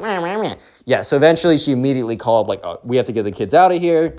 And then immediately, like, fire alarm went off like 30 seconds later. It was crazy. So yeah, the kid was, the school got, school investigation, police investigation, The spoiled kid no longer goes to that school. He's underage. He's not 18, I should say. So it's kind of a weird litigation of what actually happens with him. The spoiled kid's parents are furious. Like, they moved neighborhoods, or they just moved entirely, right? Spoiled kid, his parents like lived around the world anyways, so they barely gave him any attention, which is probably why he turned out the way he did. But they're currently trying to find a new place to live and try and have that stuff not follow them. They basically spent like $1 million on lawyers just to chuck lawyers at this problem. Because if they throw enough lawyers and enough litigation at this, maybe they'd be able to slow it down so that they'd eventually just like give up on trying to persecute their kid. So yeah, the spoiled kid no longer attends the school. He goes to school somewhere else, exactly where nobody really knows.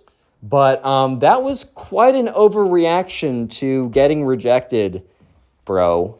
Click on the It's video not on that screen deep, right now. dude. I know you'll enjoy it. Just click it, do it. So spoiled kids think that they're entitled to everything. This can sometimes backfire massively, as you'll see in this story. Today is a story of a rich jerk getting the karma that they deserve. It's super satisfying, and let's just jump right in. And we're crying, crying, crying like a wounded animal. So we're going to call the subscriber who submitted the story Ava. So anyways, Ava was a senior in high school, and most of the time, by the time senior year rolls around, you're not getting a lot of new people into the school. However, there was a girl who recently moved into the area code, so she started high school senior year with this new high school, right? So immediately off the bat, it's a tough start. It's tough if you move in like to a high school, especially at the end. I mean, even if you come in freshman year, if this is a high school of people who've lived together for like the last, 14, 15 years, that's already hard enough. But to go in at senior year when basically most of the friendships have already been made, hard enough. We're going to call this girl who's coming in Sarah. So Sarah comes from a very, very, very rich background. And I just want to preface this, just if you have access to money does not mean you're a bad person. Of course not. I hope that's common sense. However, there are a lot of cases of, especially children or teenagers, when they're way too overexposed to money, it corrupts them, it makes them bad people, and that is really the job of the parents to step in and make sure that, you're raising your kid correctly, even if they have a lot more resources. So even though I might be bashing on Sarah a little bit in this story, it really is bashing on the parents here. So anyways, in Ava's class, there's a new girl called Sarah, and she gets in there, and from right away, the first, pulling up to the school, because kids would drive in, or maybe parents would drop off, some of them, right? There's this car, right? And they lived in a pretty middle-class-ish neighborhood. So when an actual Rolls Royce, yes, that's not going to roll off my tongue well. When a Rolls Royce drives into the parking lot, and for you guys who don't know, that is a very, very expensive car. Very expensive car. Even the cheap models are very expensive. So when a Rolls Royce rolls into the parking lot, everybody knows, everybody's heads turn. Even the kids who don't know exactly how expensive of a car that is can just tell by the way that the car is rolling in and by the way that the parents' heads snap, right? That this is something. So a girl gets out of the car, and the girl happens to be Sarah. And Sarah is all dressed up in expensive looking clothes, right? She comes out, she is very confident, whatever, walks onto the scene, which, if you are entering high school super late, you kind of have to be a little confident to break into these friend groups. They're probably not going to be looking for a new person, so you need to tell them that they are looking for a new person, and that person is you. So anyways, Sarah rolls up, and immediately, people start talking to her, because she's like, oh my God, it's the new, very pretty, rich, confident, whatever woman walks in. And so, yeah, she's going to draw a lot of attention. So she immediately gravitates to the group that Ava's already a friend of. So Ava's very, normal high school girl, nice, friendly, and the high school isn't too big, so a lot of the girls are friends with each other. There's 2 to 3 major groups or cliques of people that hang out, but it's not very rigid or anything. So there's a pretty big group of girls that Ava hangs out with. And Sarah, who will be very soon, you'll see is not a great person, clings on or starts to enter Ava's friend group. So they sit down, and immediately Sarah comes off very nice, but Ava can almost kind of tell in the back of her head that this is a bit of an act. I don't know if you guys have ever noticed this, but sometimes like you can just tell if someone is not genuinely nice and they're only acting that way because no one wants the thing is, you can, if you act nice right away and you get situated in a friend group, I've seen a lot of people who just turn almost right away and they become really mean, but since they've already situated themselves into a friend group, it's like it doesn't even matter. It's like it's totally fine. So yeah, almost right away, Sarah elevates to the top of the social hierarchy. I think high school social hierarchies are pretty dumb, as they really don't translate to anything in the real world 90% of the time. But yeah, she immediately becomes top dog, which is impressive in the fact that she just joined the high school senior year. But at the same time, like, high school dynamics are probably going to push someone like that to the top anyways. By the way, like and subscribe, or you yourself are a spoiled kid now. Dun, dun, dun. Yeah, anyways, though. So yeah, this girl, Sarah, is not a very nice girl. And after about a couple weeks, she really starts to show her true colors. So Sarah starts making really rude remarks at the table of other girls. And here's the thing. A lot of high school girls are very petty. High school guys are jerks, but they're not petty. High school girls can tend to be very petty, right? This is just kind of a fact of the matter. Not all of them, obviously, guys. Don't extrapolate from what I'm saying and draw conclusions that aren't there. But yeah, girls can be petty sometimes. However, Sarah was at a whole new level. And the other thing is Sarah's pettiness would sometimes be targeted at, like, the quality of clothes someone would wear. If someone was wearing the same thing twice. If they looked poor, basically, right? So Sarah was really going after, a lot of the I'm rich, you're poor dynamic, and she was going after it super, super hard, right?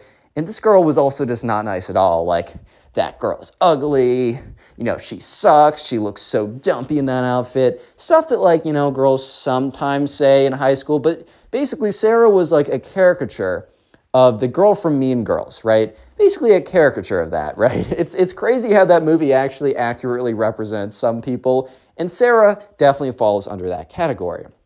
So yeah, as, Ava's like a little bit not super happy about the whole situation and how it's turning out because Ava was pretty happy in high school. The freshman year is a little bit difficult for her because, I don't know, freshman year is difficult for almost everyone, man. I know freshman year was not great for me, but after a lot of failure and a lot of being alone, I eventually found some really great people and had a great time. Similar for Ava. She eventually found a group of people that she thought, were really quality and whatever, and sophomore and junior year were really great, and she was excited to finish out the year strong with people that she genuinely enjoyed hanging out with. Ava was very excited to go into senior year, even though there's a lot of stress with SATs, college essays, stuff like that, right? And APs, whatever type of stuff, right? It was college season, so it was going to be stressful, but she was really looking forward to senior spring, where, she could enjoy the last bit of time with her friends. But now what ended up happening was this new girl who, at first she was very, receptive because she was like, Ava put herself in the new girl's shoes and was like, I know for a fact, if I was new at some school, I would really want people to be open to me. I would really want people to, I don't know, I would feel so bad. I would want, let me just be nice and let her in, right? But Ava wasn't a big fan of every single day at lunch, instead of talking about things that they used to talk about, such as school, boys, I don't know what girls talk about, but nice things, right? And instead, they were talking about how trashy someone looks, or how, what a terrible hairstyle. She really is going down the drain. Just petty comments. And Ava noticed that, the friends of hers, quote unquote, that she believed were kind of higher caliber, were kind of going in as well. They were definitely being influenced by Sarah in a really negative way. And Ava wasn't a big fan of it. So one of these days, right, Ava kind of pulls aside one of her friends and is like, maybe we should talk about Sarah for a second. And in this situation, Ava believed that, this girl, who she's known for years and who's only known Sarah for a couple weeks, would definitely not betray her. So she pulls aside this girl and she's like, have you kind of noticed that, ever since Sarah joined our group that, I don't know, the way the conversations have been going have just not been that good. Like, it seems like our conversations are always about targeting other people, and a lot of times targeting other people on stuff that they really can't control, you know, how they look to an extent, their parents' money, you know, it's a lot of stuff that they can't control. And Ava's friend responded in a way that she did not expect.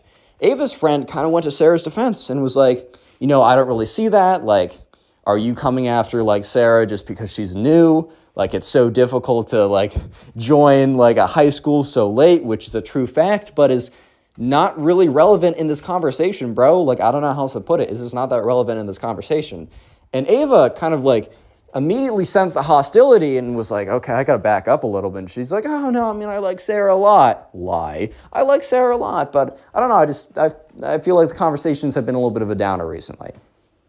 So the next day at lunch, Ava sits down, and she immediately feels something is wrong. And she almost immediately knows that the girl that she had been friends with for the longest time most likely pulled Sarah aside and told on her.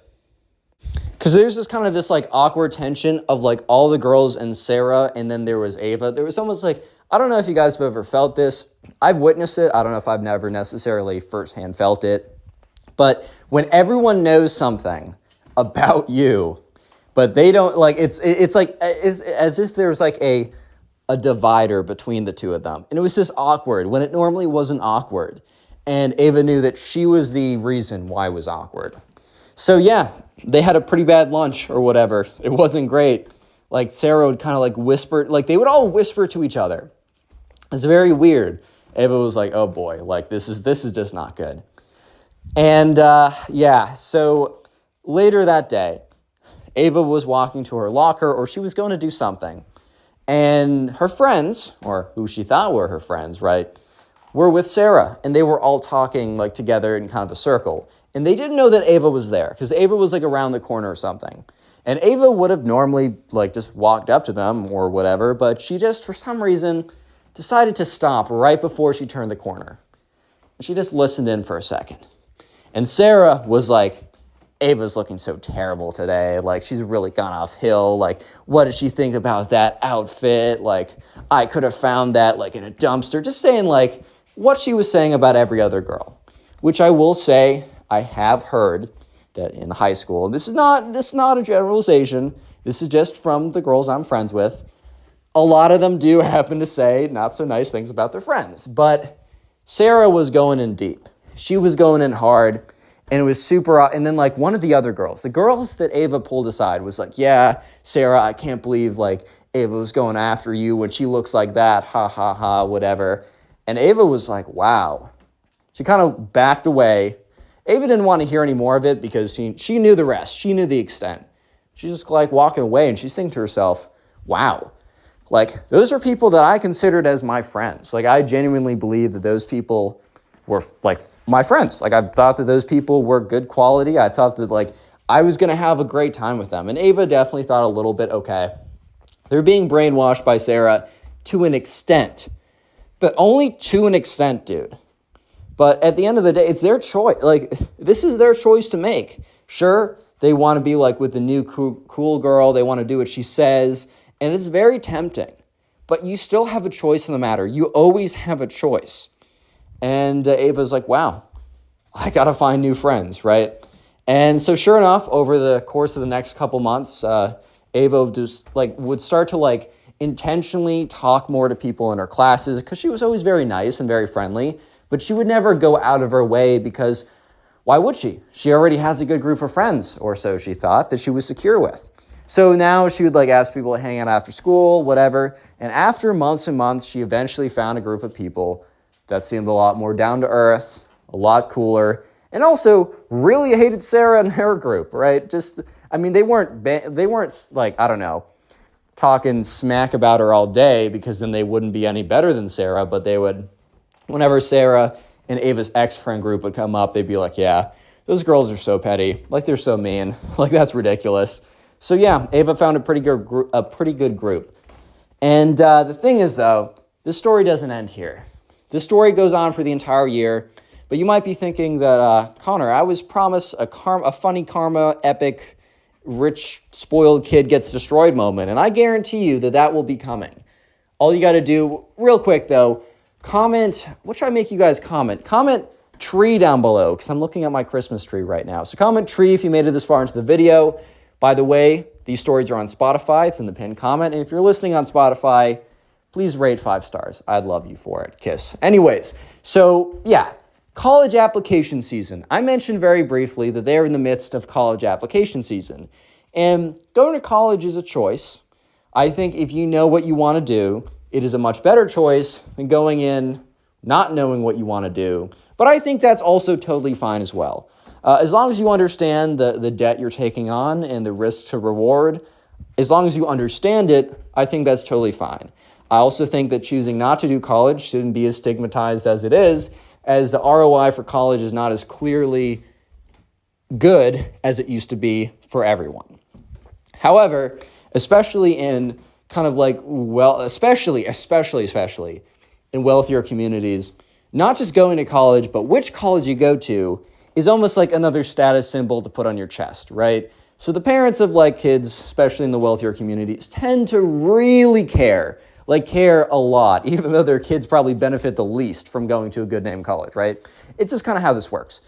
So Sarah's parents, who've made a ton of money, right, were in all these communities or whatever through their social clubs or something, and they cared a lot about where Sarah went to school. And they cared so much that they were willing to go above and beyond in maybe some not so, I don't know, against the rule type ways, if you know what I mean.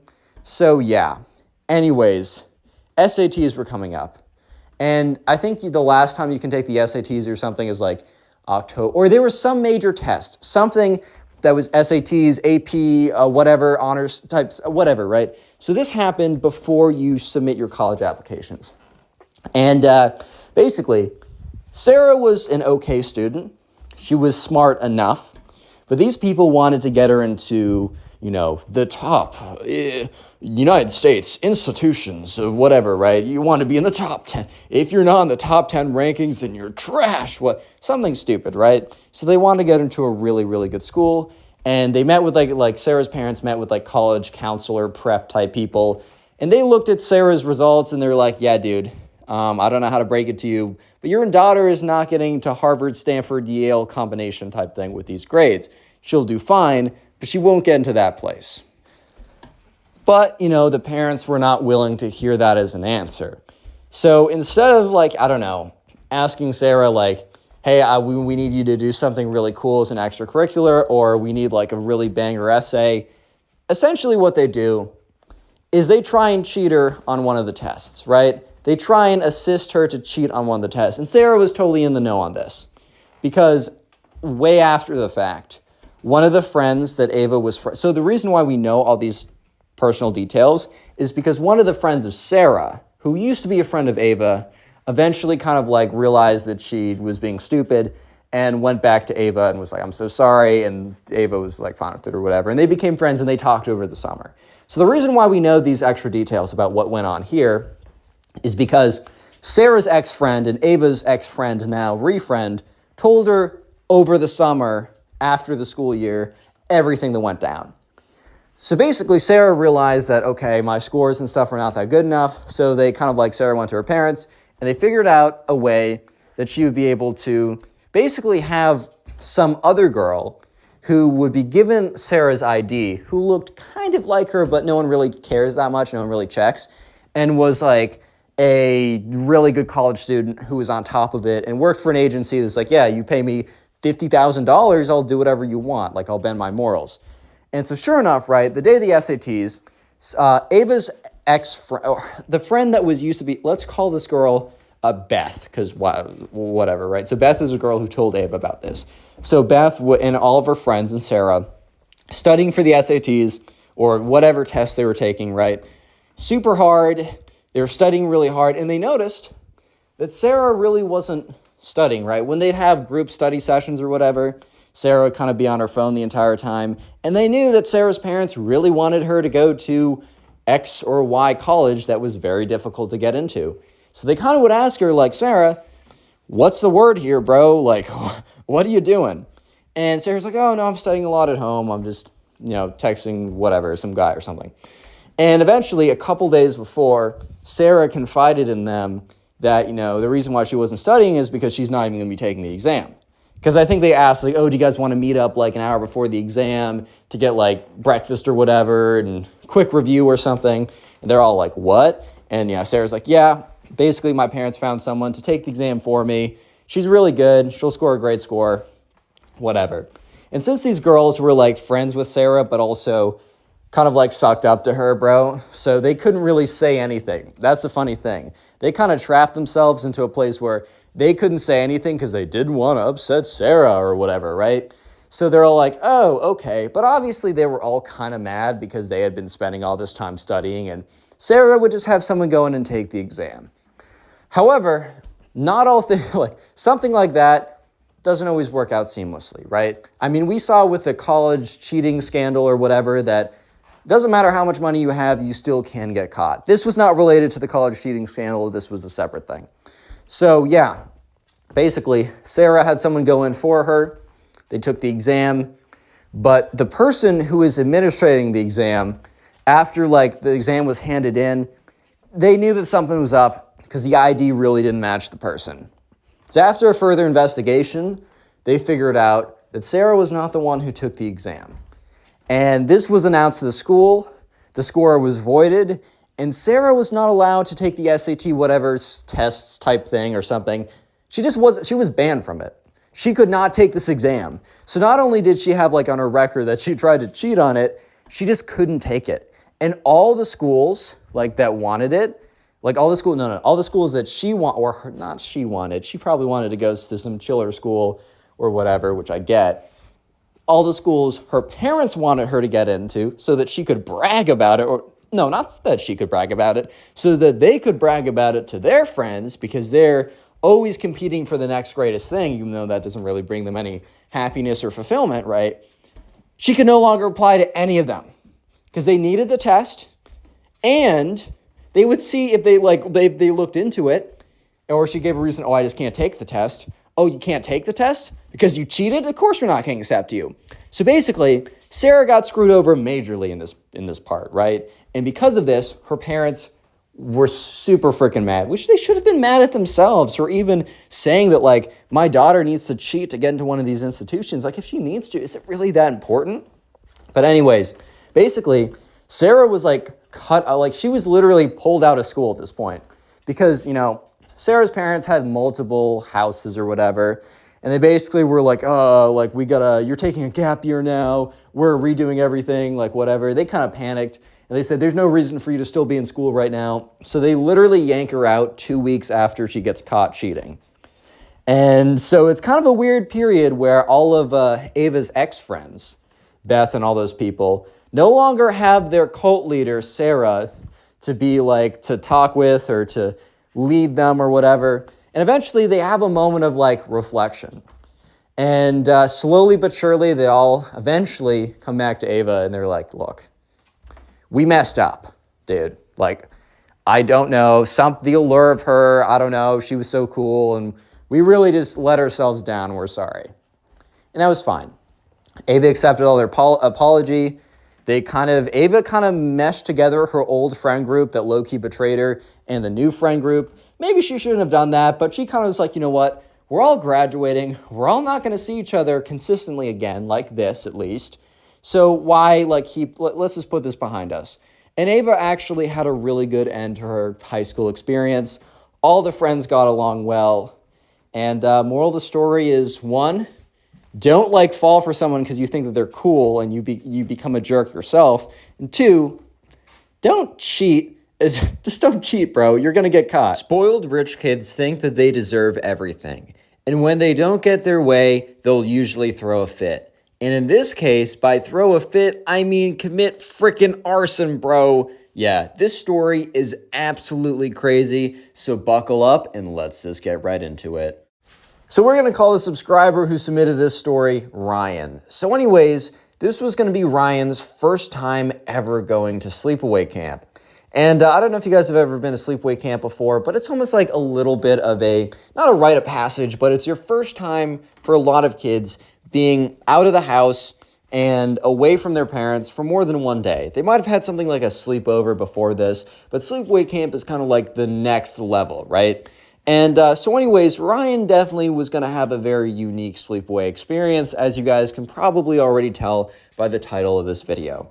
So anyways, Ryan and his parents are, driving up to the camp or whatever. It's like camp something, and, he's driving up, and he's kind of like, I'm a little nervous about this. Like, I don't know how I feel about it. And Ryan's mom's like, Ryan, you have nothing to worry about. Your father and I went to this camp when we were kids.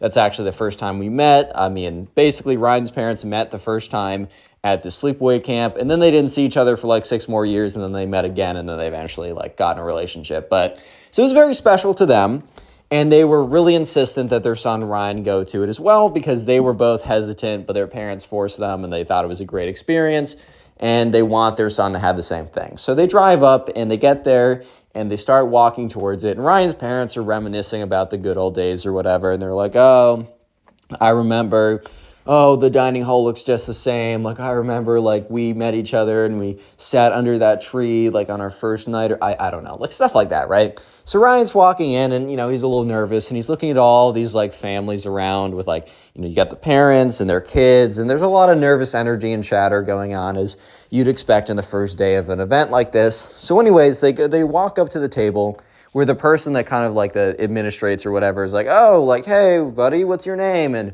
Ryan's parents is like, this is Ryan, last name. And they're like, oh, Ryan, last name. Okay, let me look. Ah, yes, you're in cabin B. So anyways, feel free to walk over there right now. I think some kids are already in the cabin. You'll meet your counselor that you're going to be kind of like paired with the whole time. And yeah, Ryan, it's going to be a great experience. I know you'll enjoy it. And he's like, all right, like, okay.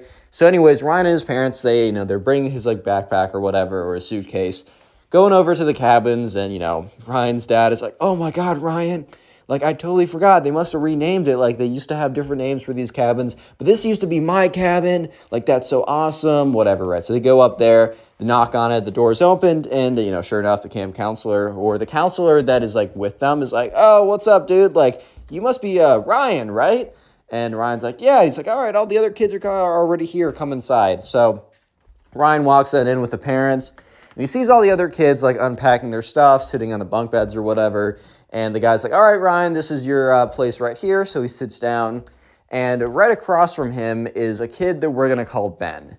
Ben is the spoiled kid. Little does Ryan know that this is about to be one of the craziest weeks of his entire life, right? Little does he know this is about to be one of the most insane weeks of all time, partially thanks to Ben.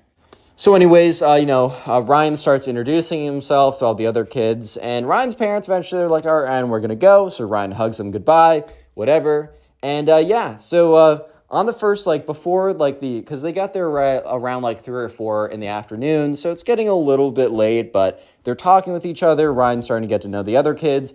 He seems to really like them at first. And so anyways, eventually it's dinner time. They all go as a cabin to get dinner together, and one of the camp counselors says, hey guys, or the counselor that's like with cabin B. He's like, hey guys, so tonight's actually really special. I know that all you guys are new, and I just want to let you know that, like, tonight will be a lot of fun, wink, wink. So everyone was like, they got a little excited. They're like, oh, what's happening tonight? And so let's skip ahead to then. They're all in their cabins, right? And it's getting kind of late. It's like 9 at night. So they're kind of thinking, oh, is nothing really going to be happening tonight or whatever?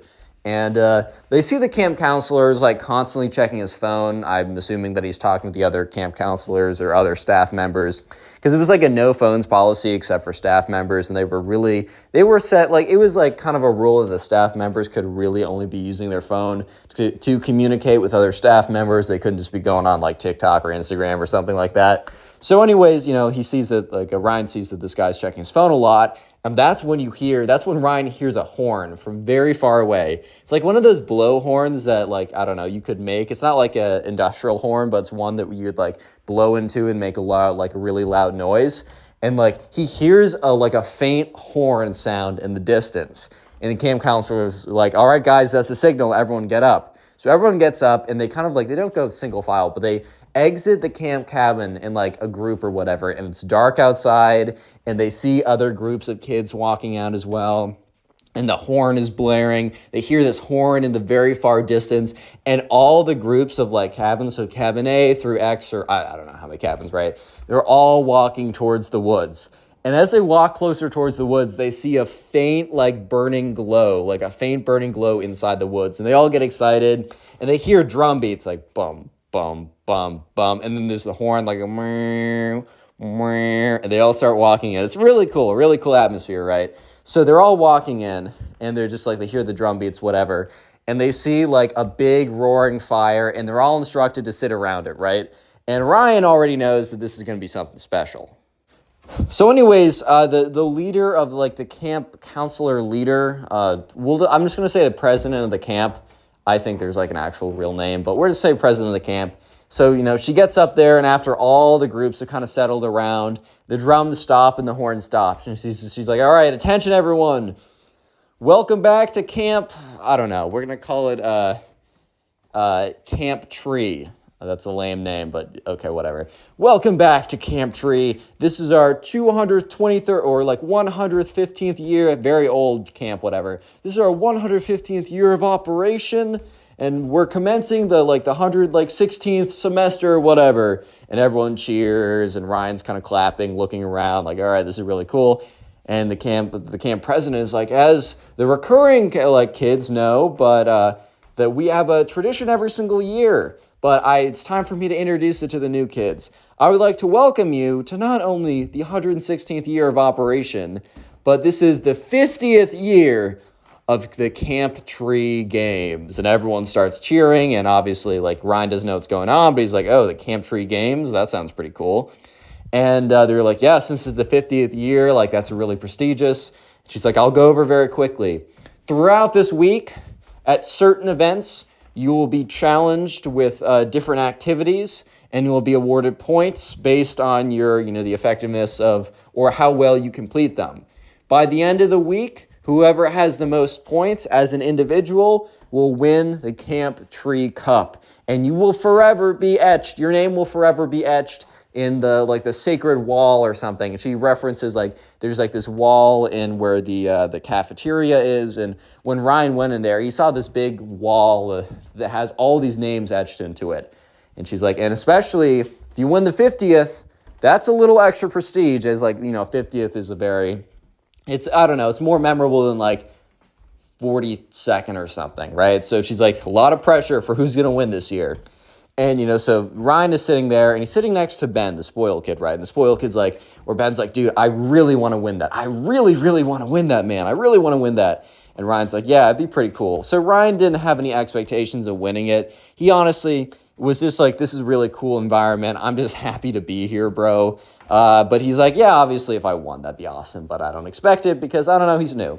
So eventually, the ceremony ends, and they're like, all right, campers, the games start officially today. The games have officially started. Your first task will be tomorrow. Go get some rest. So they're all walking back, and there's all this kind of excitement, jitters in the air, and I don't know. It's a really cool environment. It's really sick. And so Ryan and the Ben are actually talking about it a lot. And Ryan's not super I gotta win this, but Ben is really, I gotta win this. His mentality is I win this or bust. There is no in between at the moment, bro. Yeah, so sure enough, Ben is just really going on about how much he needs to win this and how this is so important. And Ryan doesn't think that much of it. He at least doesn't think that, you guys have read the title of the video. Things got pretty crazy, or the spoiled kid has a very bad reaction to potentially not winning, right? But Ryan doesn't realize how serious he is about winning, right? So they get back to the cabin, and the camp counselor comes around. He's like, boys, I just want to let you know, it would be cool if someone here won the cup because, us counselors do kind of have a little competition of whose cabin's going to have the cup winner. So no pressure, but it would be pretty cool. But also, guys, remember, there's 200 kids at this camp. Just have fun. And if you happen to score number one, that's great. No pressure, wink, wink. But if you do win, that would be really cool because I may or may not have a bet with the other counselors for $50 for who has a kid who wins the cup. So no pressure, but I'm just saying it would be pretty cool. So with that, they go to bed. Next day, they wake up super excited, super energized. It's just a really cool environment. And anyways, so they don't only do camp games, right? There's 3 official events. There's 3 official games, which kind of puts a lot of pressure on each game. But also in between that, it is a sleepaway camp. So they spend a lot of time just doing non-camp game activities. So I don't know, learning how to, you go into for example, Ryan on his first day was put into a random group of people, no one from his cabin, just randomly, right? And they went out into the woods and they were given a bunch of sticks and they said, okay, you're going to learn how to make a lean-to, you're going to learn how to make a shelter if you need to in the woods with literally just sticks. Yeah, this will not be the greatest shelter, but it will keep you sheltered from the rain or any other, I don't know what it's called, any other like weather conditions or something like that. And Ryan was able to meet some new people and he was just genuinely having a really good time. And the only time that at lunch and dinner and breakfast, every single meal, you ate it with your group, like your cabin or whatever. Just because they really they want you to bond with as many people as possible. But the camp did believe that like you are the best, we're only here for a week and we want you to really bond with some people. So we're going to have you have the most time as possible with your cabin. So you're going to eat with them. You're going to sleep in the same place. Like you live with them, whatever, right? So anyways, at lunch, the spoiled kid, Ben, and everyone there really, not just the spoiled kid, right? Ben and everyone else, including Ryan, were just going on about they were just asking a million questions to the counselor about the first game. And the counselor's like, guys, I'm sworn to secrecy. Look, I want to help you because I want one of you guys to be the winner. Don't get it twisted, right? But I really can't say anything. I might actually get in trouble if I let you know too much. So they're all trying to ask him tricky questions. They're trying to be like, oh, you don't have to tell us. But if you were going to tell someone, what would you tell them if some random person who didn't go here was asking what the first game was? What exactly would you tell them? And camp counselor is like, dude, I'm not the smartest cookie in the cookie place, but bro, I'm not that dumb, dude. So they don't really get any good information out of him, but they have a lot of fun trying to. And they're also not allowed to know when the game is. So they can't even prepare for it. Obviously, they're told that there are 3 games. And some of the games are group games. Some of them, or one game is a group game, which is by cabin. The next game is partner game. And the final game is an individual game. So the idea is kind of you'll pretty much know off the bat where your rankings are. Because if your cabin does really bad, it's going to be really hard to claw back up. But whatever, right? But they're also not allowed to know when these games are. So the first day ends. There's no game on the first day. They're even up at 9, 10 or whatever in their beds, all excited or whatever, thinking, oh my God, we might hear the horn. The game might happen at any moment now. But no, they eventually are oh, okay. It's not. We're going to go to bed. And even the camp counselor, knocked on the door, is what are you boys doing up? It's 11. They're what if the game happens? He's okay, I'm not supposed to say this, but look, the game's not happening tonight. Go to bed. They're all oh, dude, what? So yeah, next day comes around, and they have some morning activities. They have breakfast, but they're sitting at lunch. And they're sitting, literally, they're halfway through lunch when they hear the horn and they all drop their forks or whatever. They're oh my God, it's the horn, it's the horn. So sure enough, the horn is going halfway through lunch. They all get up and the counselor for their group is camp counselor? Yeah, camp counselor, right, is oh, all right, guys, this is the first activity. This activity we're doing as a group, so follow me. Everyone's super excited. You can feel it in the air. Things are going crazy. Everyone's really excited, and they start walking out, and the first activity is to build a fire in the woods. So they're going in, and each camp counselor for each of the cabins, they have a backpack that's full of, a lighter and some, basically just very few activities, but a lighter and a little bit of thinly sliced wood to give a nice little spark or whatever. But yeah, that's it. So they're all led into the woods, and there was other camp counselors that would be assigned to your group that would score you based on a preset score or whatever. And basically every single kid in the group would get the exact same score, but one of them maybe could get a bonus point, but that one bonus point really wouldn't change that much. So they get out there And the spoiled kid is super, super intent on, guys, we must win. We must be the best. And, Ryan is trying to win, but he's also trying to have fun, and he also doesn't really know. I mean, bro didn't come out the womb knowing how to make a fire, dude. Like, chill out a little bit. So they're doing their best. They're in the woods, and they can kind of see, like, the other groups, but the other groups are far enough away in the woods that it's just kind of hard to see what they're doing. But I guess you could kind of see what they're doing, but not really, right? So they're going in there, they're getting wood, they're putting stuff together. And at one point, Ryan puts down a log on there, or a piece of like a stick or whatever, or I guess it was kind of thick, it was kind of closer to a log, on their fire. And the fire hadn't been lit yet, so it's just a pile of tinder at this point. And the log was kind of waterlogged, so it probably wasn't a good idea to put it on there. But instead of the spoiled kid, Ben, just being like, oh man, I think that's not a good log, he's like, dude, are you trying to like sabotage us? Are you working for the other team? And like everyone in the cabin just like looks at Ben and they're like, chill the frick out, bro. And Ryan's like, dude, sorry, I didn't see that this like log wasn't that good. I was putting something on. He's like, bro, well, pay closer attention next time because all of our points are on the line. And even the camp counselor is like, Ben, like, chill out, man. It's not that serious. He's like, it's that serious to me, dude. You don't get it. So anyways, they eventually get something together. They light it on fire, and they do get a fire, right? And they score the second highest points. So everyone, except for one person, everyone is super happy with the result. They're all like, dude, we got the second highest. That's awesome. Like, we got a fire going. I heard half the teams couldn't even get a fire going. But one person wasn't happy, Ben. And at one point, like, kids were starting to realize, or the people in the cabin were starting to realize that Ben was sitting there all grumpy, all upset, all angry. And they're all like, dude, like, what's the deal? Like, what's the word, man? Like, why are you so upset right now? And Ben's like, dude, I'm not settling for second. We should have gotten first. And the camp counselor is like, oh, Ben, like, we did really well, bro. Like, chill out. Like, the other team got first place or slightly more points than us just because they finished a little bit quicker. And Ben looks at Ryan and is like, dude, you putting on that wet log really put us back like 30 seconds. And that 30 seconds was the difference between us winning and like us losing. And Ryan's like, okay, bro, I'm sorry. I don't know. And the camp counselor's like, Ben, like, come on now. Like, it's really not that deep. We all did really well. Can we just celebrate from here on out?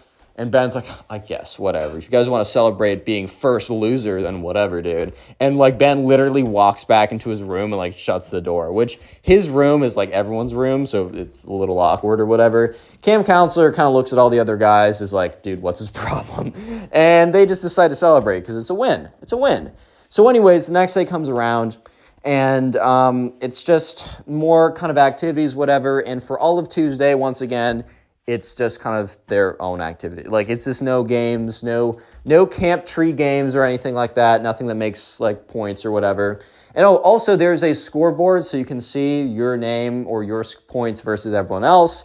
That was posted on there's like a really massive whiteboard. Maybe they put like 6 whiteboards together or whatever. But it was in the cafeteria and it had your name and it had your points next to it just so you could kind of see where you rank next to other people. At the current moment, like, everyone's score was in groups because it was like your group. Basically, every group got the same score. So everyone in cabin 2 was tied for second place, right? But in all reality, they just had the same score. And so sure enough, the next activity was a partner activity, but it wasn't just any partner activity. It was a randomized partner activity, which is always a little tough because you don't know if you're going to get someone who is just going to mess around the whole time or is going to take it as seriously as you or vice versa. Who knows, right? So, yeah, it's on Wednesday. It is, it's at dinner, and all of a sudden you hear the horn again. So the camp counselor for cabin B is like, all right, guys, this is your second game. Like, this is official.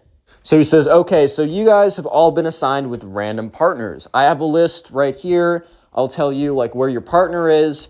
And I'll tell you where you're supposed to go to make this easy. All the tables had like table A, table B, and that was associated with the cabin you're at. So he basically was like, all right, so Ryan, you're with this guy named Sam, and you're at table C. You can go over there. So all the kids started going to the tables they were sent to. And yeah, you were given a randomized partner. Ryan's partner was pretty cool. He was definitely more chill about the competition than Ben was.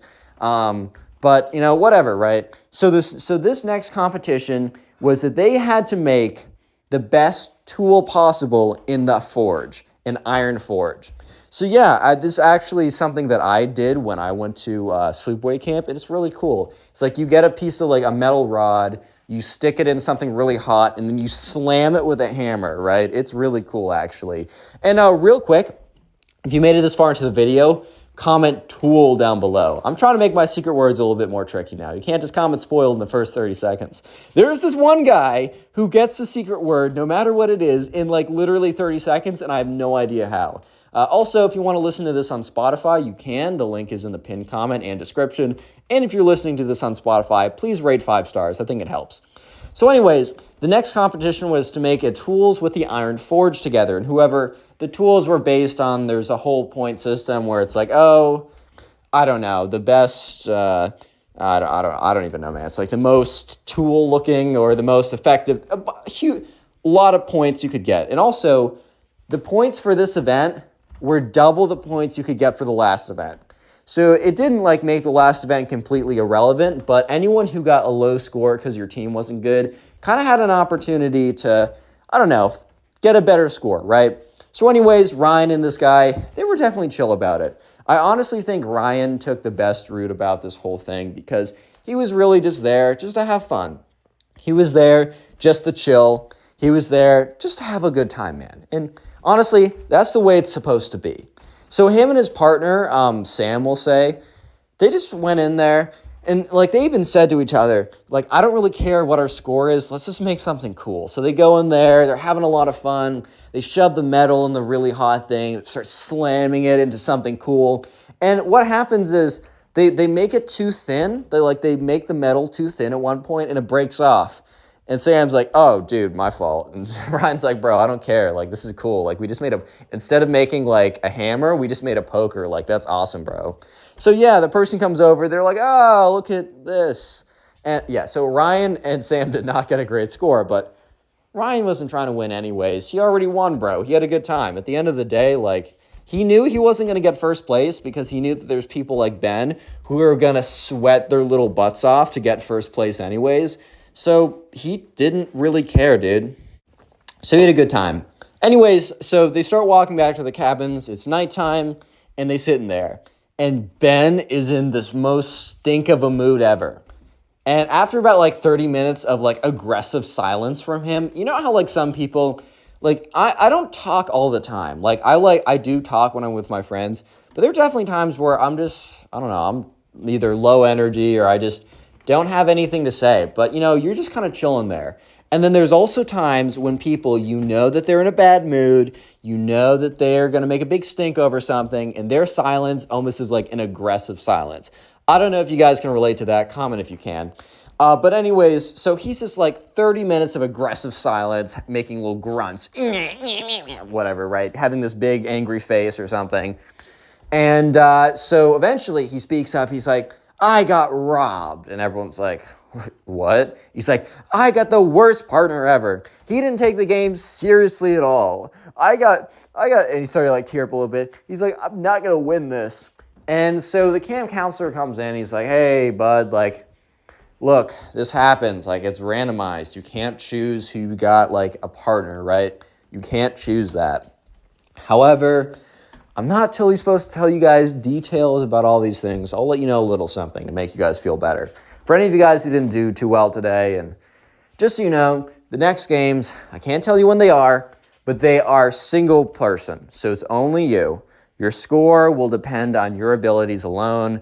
And while this game that you're in with a partner was twice as many points as the first game, well, this single game is going to be 5 times as many points as the partner game. So 10 times as many points as our group game. So yeah, it's always been the case that the third activity really kind of depends who wins anyways. And the first 2 are kind of just to get you to have fun and bond with people. And it really is the last one. But I just thought I'd let you guys know. So almost immediately Ben is like, oh, so I have a chance now, even though I screwed over by everyone else. And obviously kids in the cabin start looking at each other because he said, oh, when I was screwed over by everyone else, meaning them when they got second place. Like, bro, you could have been put in a different cabin and gotten like last place, dude. Like maybe you could have gotten first place, but you could have gotten a much worse score. Second is a decent score, bro. And obviously, like, you don't need to say that, dude. So sure enough, Ben is in a good mood. He's out of his stink. And 2 days, or not 2 days go by, Thursday. So the next day, actually, I have to make sure I don't accidentally add like 6 days to a week or something, 6 extra days. But anyways, so the next day, it's Thursday. The event happens on Thursday. So at lunch, once again, they hear the horn. And everyone, instead of kind of having that super excited, this is new, this is interesting energy, people almost have a excited yet serious energy. And Ben literally just has an only serious energy, especially table B, because they know that this is like, this could literally make or break if someone wins or not. Like you could be number one from the first 2 activities and it literally wouldn't even matter because this is like 10, so many multiples of points bigger than the other 2 events, right? So yeah, eventually the camp counselor is like, all right, well, guys, this was actually like, this game was my, like the most fun like game. Like the first 2 games kind of changed depending on the year, but this game actually was like it when I was a camper here. Like we played this as the last game always. This one's really fun. It is a camp-wide hide and seek event, and he basically wanted to say, yeah. So I don't know if I'm supposed to say this either, but basically the winner of this wins the whole thing. So all of a sudden, all the kids were like, oh, shoot, so we got a chance now. And so sure enough, they all are instructed to go to the field. There's a big field in the back of the camp. And the president of the camp is like, all right, campers, like this is the final event. And this one is going to be worth 5 times as many points. So she says all the stuff that they were told beforehand. And she said, here are the rules. One of us will be the one who's seeking, one of the counselors. If you're caught, you now seek with us. It's going to move really quickly. We will play 1 round of this. Because we're only playing 1 round, and because we're going to have so many seekers at a certain point, you are allowed to hide anywhere on campus. You cannot hide in a locked room. You cannot hide on top of a roof. You cannot hide in a dangerous place. But other than that, you are allowed to hide anywhere on campus. In an hour from now, we are going to like set off this siren. Just if anyone else has not been found yet. If you hear the siren, it's not a trick. Like you outsmarted all of us. Please come back. Can't leave campus, whatever. It's a huge violation if you do. You already know the campus grounds. If you hear the siren after an hour, that means we'll do something special to decide the winner from there. But yeah, hopefully it doesn't get to that. Go back to your counselors. They're going to give you a little rundown. And then I'm going to blow the horn. And after blowing the horn, you have 5 minutes to find a hiding spot. So obviously, all the kids were pretty excited. Yeah, so they go back to the camp counselor. He tells them, all right, I'm not going to tell you any of the good hiding spots, but there's a lot of good ones around here. And yeah, so sure enough, the horn is blown, and they go off and they find a hiding spot.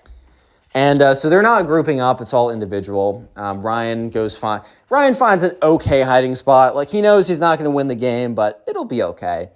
And yeah, pretty quickly, Ryan is found. He's like, okay, you got me, cool. So now Ryan is one of the finders.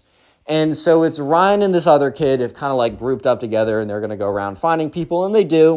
And it's kind of like this big, long group of people. So they all walk down like the cafeteria. They walk into the cafeteria because everywhere on campus is open. Some of the buildings are locked and you can't go in a locked building or whatever, but the cafeteria is open. And Ryan, for some reason, is like, we should check that closet. And they're all like, okay. So sure enough, Ryan opens the closet, and who does he see? He sees Ben, the spoiled kid. And Ben just looks at him with this look of, you destroyed my chances. And Ryan's like, and some other kid is like, oh, found you, dude. All right, come help us. And Ben is like, you didn't find me. He like slams the door shut. And like they open it again. They're like, no, bro, we did. And he's like, no, you didn't find me. He slams the door shut again. Eventually a counselor comes around and is like, oh, what's going on here? And they kind of like look at him and they look at the door. So he opens it up and the counselor is like, all right, dude, we found you. And Ben is about to scream, no, you did. Oh, because then he sees it's like not a kid. He sees it's a counselor, so he has to agree. Ben walks out so defeated, so angry. He just doesn't look at anyone. He storms off. He storms off to go do his own thing. Little did anyone know that he was about to do something absolutely crazy. He was storming off to do something insane. So anyways, yeah. So anyways, they're all just kind of like, they're going around and finding people. And that's when they hear the siren 30 minutes early. They're with a camp counselor, and the camp counselor has been constantly on his phone, right? Constantly on his phone for like the last 2 minutes. And they're all like, oh, why are we hearing the siren? Like, isn't there like a little bit more time to go? The counselor's like, yeah, there's been a change of plans. We all need to go to the field again. So they all walk towards the field, and they're just like, this is really weird. Like, I don't know what's going on right now. Like, why are the games ending early? Did someone like leave campus and they need to shut down for some reason? Like, it's really weird. They're all standing in the fields, right? So kids are starting to pour in, whatever, right? Kids are saying, I wasn't caught. And like the counselors, normally during the sirens, if the sirens were called, they would have cared. Like they would have listened in and been like, oh, okay, we'll mark your name down. They didn't even care. Like the counselors were not even paying attention to who was it and who was caught and whatever. It's like they had something more important to think about, which in fact they did. Little did anyone know. So that's when, Ryan is standing with some guys, and they're just talking, being like, what's going on? Like, this is kind of weird. And that's when they hear a kid say, look. And so all the kids turn around. And he points at the field. And he points really far out at the trees. And they see this, like, smoke coming out from the forest. And they see little bits of, like, fire. They think someone, like, lit, like, just a normal fire, like in the fire pit. But they see way too much smoke. And they start to realize that there's like a fire going on. And within like, as soon as they realize, it's like the fire trucks come in. And they see the fire trucks come in, which probably took a while because the camp's off the beaten path, right? Fire trucks are coming in. You know, the camp counselors are like, all right, guys, we need to do roll call. You need to get with your groups right now. So everyone starts realizing, okay, this is really serious right now. So group B is together.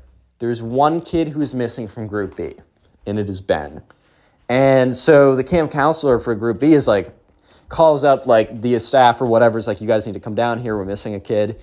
And the staff member comes up, whispers something into the counselor's ear, and the counselor's face, it just is like shocked. The craziest face ever, right? He's like, oh my God. And after that, he doesn't care that Ben is missing. So at this point, Ryan realizes, okay, something just happened because this counselor was freaking out that we couldn't find Ben, who's in his group. This woman comes over, says something to him. He looks completely shocked, and now he doesn't care that we can't find Ben. Something happened.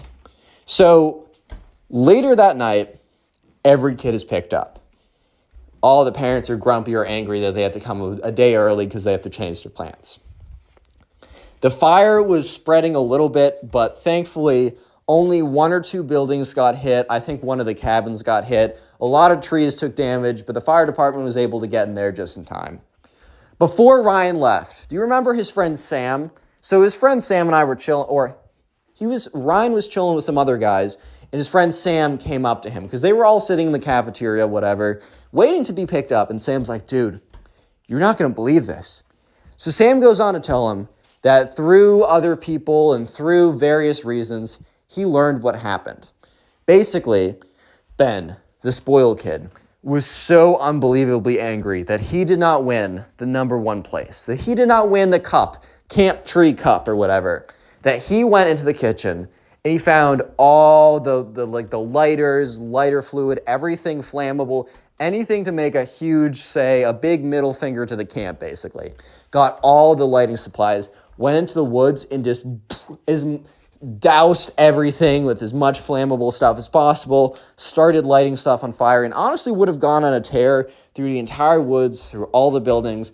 That's when he was caught by one of the counselors who was like doing hide and seek or whatever. This counselor apparently, because like some other kids were with the counselor when they caught Ben, that's how the word got around really quickly. And so this counselor apparently like tackled Ben, like straight up tackled him, took the lighter out of his hand, called for backup. It's like, kids, stay back, whatever, right? All these other camp counselors come rushing in, whatever, to this location. They call the fire. Crazy, right? So Ryan never hears from Ben again.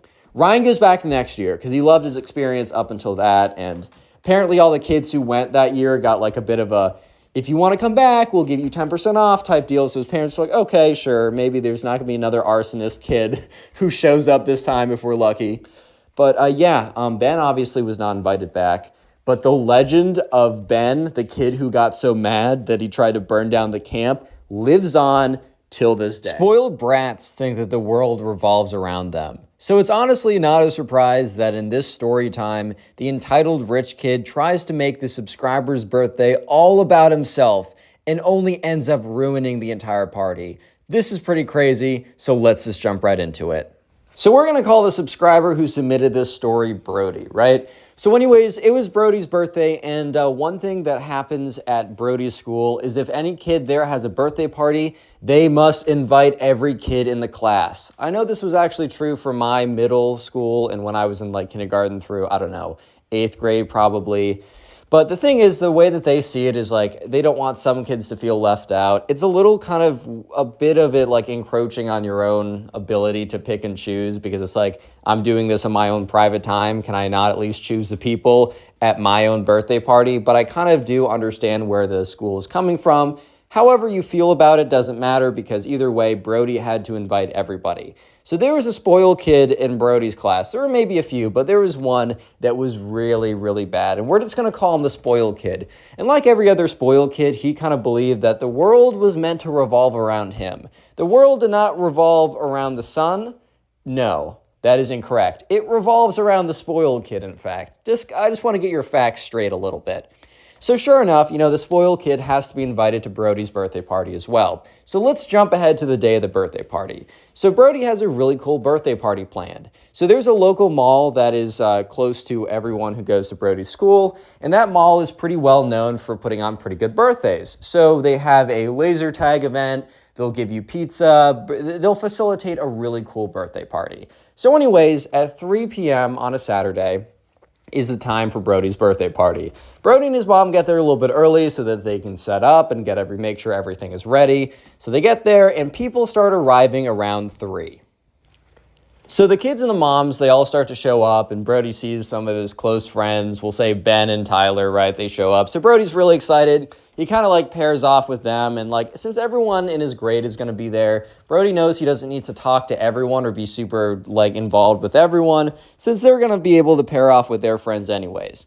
So the first activity is laser tag. And I don't know if you guys have ever played laser tag at the mall, but it is such a fun activity, dude. Like, I genuinely would like to go with my college friends. And look, I'm 20, bro. Like, this is not just for kids. Laser tag is for all ages because it's a lot of fun. But laser tag, especially back in the day with birthday parties, was just such a fun event in my opinion, right? So Brody was really excited for laser tag. So anyways, one of the administrators, or we'll just say the staff, right? So this staff member comes out and says, hey, like, little announcement, anyone who wants to play laser tag, like, make sure to meet over here in the next 5 minutes and we'll get you suited up. We'll give you the safety instructional video and then we'll let you go in. Brody was really excited and, he turns to his friends, Tyler and Ben. They're really excited too. And basically everybody in the class wants to do it. I think there's a few kids who didn't want to do it because that's not really their cup of tea or whatever. So they were going to stay out and chill and do some of the arcade type activities. Because there was also like a whole arcade area. So it's like it wasn't like they weren't going to have fun, right? So sure enough, 5 minutes passes and everyone's anxiously awaiting for the staff member to come back outside because, he's going to give them the good news of, oh, right, like, let's get right into it. So anyways, he brings over all the uniforms. So if you've never played laser tag, basically, you're given this big metal vest or whatever, or mechanical vest that has like two big, like it has something on the front and something on the back. And you're also given a laser gun that is attached to your metal vest or your mechanical vest. So basically, you try and shoot people either in the front or the back because there's a big kind of like target on the front and the back. And if you shoot someone, it will like disable their gun so that they can't shoot other people. And so the goal of it's going to be 2v2, or not 2v2, two teams, right? So one team versus the other team. And basically, you try to eliminate all the other people. And so the guy goes through the safety instructional video, basically says stuff like, don't hit other people. Like, once this is how you do it, this is how you strap it on. Obviously, like, don't climb up on top of anything that isn't supposed to be, like, climbed on top of. So there's a lot of, like, obstacles or whatever and, like, fun decorations in the laser tag room.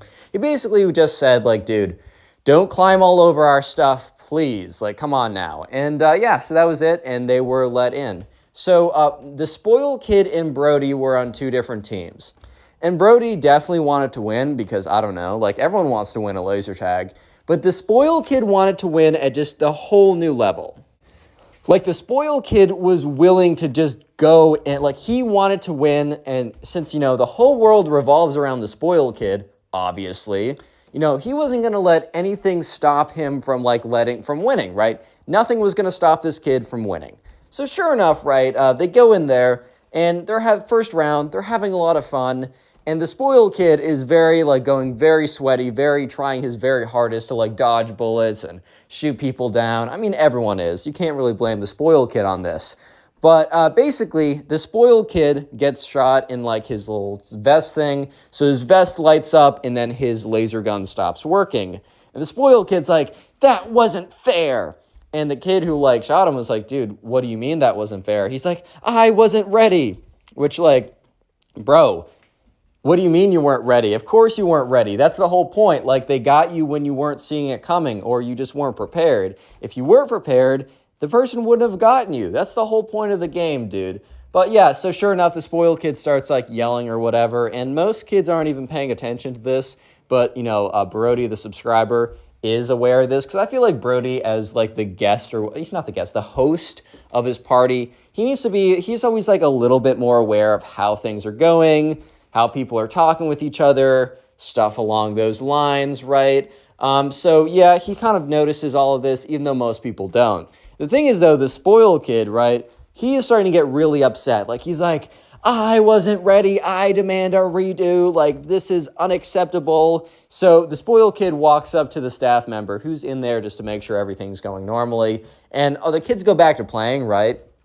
If you get tagged, you kind of sit to the side and watch as other people play, like, with the laser guns, right? So this kid, the spoiled kid, goes up to the staff member, and he's like, this guy shot me when I wasn't ready. And the staff member looks at him kind of like, dude, what do you mean you weren't ready? This isn't really all about, like, are you ready or not? And he says to him, like, oh, sorry, man, like, we're playing another round, so just wait until then. The spoiled kid, very angrily, is like, fine. And he kind of, like, walks over to the side and, like, grumpily sits against the wall.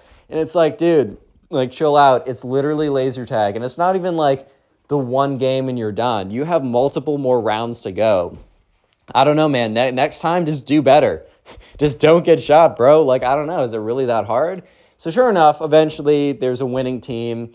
Because the birthday kid, a.k.a. Brody, his team has 3 people. The other team has 0 at the very end. So they win. And they decide, so the teams are reshuffled, and they go again. This time, Brody and the spoiled kid are on the same team. And the spoiled kid is like, goes up to Brody and is like, yo, dude, we got to be like doubles or whatever. Basically going up to the kid being like, you and I, let's like flank them together. And, you know, the spoiled kids, or the Brody, the birthday kid's like, yeah, sure, dude, whatever, cool. So they start the round and they're going in, and Brody and the spoiled kid are actually a pretty good duo. They're doing pretty good. So Brody and the spoiled kid are kind of, you know, taking people down, taking big W's. They're doing really well. But this one guy outflanked both of them and was able to shoot both of them and get them both out really quickly. And the spoiled kid is like, what? And Brody's like, oh, good shot, man, whatever. And Brody's like, all right, man, let's go to the side and see how our team does.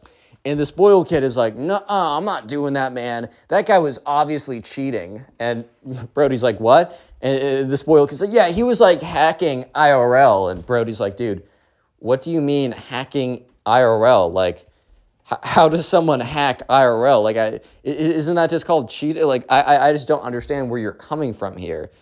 And so anyways, right, you know, Brody keeps going on about, like, or the spoiled kid goes on about, like, yeah, it's, he was cheating, he was doing something. So he goes up to the staff guy, and he starts complaining again. And the staff guy remembers him, the spoiled kid, as the last kid from last time who was complaining over nothing. So the staff member looks at him, is like, little bro, like, you got to stop. Like, you got tagged by the laser gun, you got to chill out, and you're good, whatever. So at this point, the spoiled kid, instead of just going back, returns back into the battlefield. But remember, his laser gun no longer works because he got tagged. So instead of fighting people with the laser gun, or like shooting people with the laser gun, he takes the laser gun and he starts swinging at people on the enemy team. He just starts swinging at them with the laser gun, trying to like hit them with it. And remember, this is a pretty big chunky piece of plastic, right? This isn't like some, I don't know, some big metal sword or something, but it is like if you make good contact with someone's head or something, it's definitely going to hurt a little bit. Like, I don't know. So sure enough, the staff member sees this, and he has to literally pause the game. Like, he has to shut down the whole game. He's like, no, you can't be doing that. Stop. And the spoiled kid's like swinging. He's like, meow, meow. He's just like swinging on it. They have to pause the game. The staff member has to escort the spoiled kid out of the whole game or whatever. And because the staff member has to go escort him out of the game is turned off. And it's like 15 minutes of like the staff member like dealing with the spoiled kid. And by the time the staff member gets back, he's like, hey guys, I'm so sorry, but your time slot is up. There's another party that's coming in the next 5 minutes, so we got to call this short. So yeah, basically because of the spoiled kid, they had to stop playing. Like, they had to cut their laser tag a little bit early, which is just the first of many things the spoiled kid has done. Real quick, comment tag down below. That'll be the secret word of the day. Also, if you want to listen on Spotify, it'll be the pinned comment in the description. There'll be a link in there. And if you're listening on Spotify, please rate 5 stars. And finally, the best way to support the channel, the very best way to support the channel on YouTube, is to just binge watch these videos. So please let me know, how many of these videos have you watched today? Because the more videos you watch on the channel, the more you support it, and I really appreciate it. I'm just curious who's watching the videos, and I'd love to hear it. So anyways, let's get back to it. As Brody's birthday is about to be completely destroyed by the spoiled kid. So anyways, laser tag was the first activity, but now it was time for cake. Yeah, so sure enough, the birthday kid's mom, is like, all right guys, let's go to the whatever lunch table type thing, because it was like an arcade setting. So there's a lot of arcade games, a ball pit, obviously the laser tag, but you needed to reserve that. And then there was also kind of like a lunch type area that they reserved for like parties or whatever. And Brody's parents reserved one of the tables. And so they're all heading over and they sat down. So the first thing that they had was like pizza or whatever. And there was no issues there. The spoiled kid didn't like eat all the pizza or something. He's not that big of a boy, right? But the issue comes when it's time for cake. So in at least a lot of people I know, the tradition for your birthday is you come out with a cake and you have a bunch of candles, and the person whose birthday it is blows out the candles. And it's really not a thing for anyone else to blow out those candles unless the birthday kid explicitly says, hey, I want everyone to blow out the candles with me, or I want someone to, unless the kid says it out loud, like, it is just super, super not a cool thing for you to just go ahead and blow them out. However, right, you have to remember, the spoiled kid truly believes that the world revolves around him. He genuinely believes that if he wants something, he should get it, and it's justified, because if he wants, he should get. So sure enough, right, the spoiled kid felt like he wasn't getting enough attention. I mean, he just came off of not winning the laser tag, which made him big mad, right? So at this point, he also isn't getting all the attention from literally everyone, which is an absolute crime. I 100% agree. Sarcasm. So the spoiled kid is noticing that, after eating all the pizza or whatever, like some parents go behind, like they walk away and then they come out. And so the birthday kid, Brody, his mom comes out with a cake. It has a bunch of candles on it. They're all lit. And they all start singing happy birthday. So they're singing the happy birthday song. They're moving the birthday kid, Brody's mom, has come walking over very slowly to the table with the cake. And Brody's sitting down, and the spoiled kid happens to be sitting down right next to him.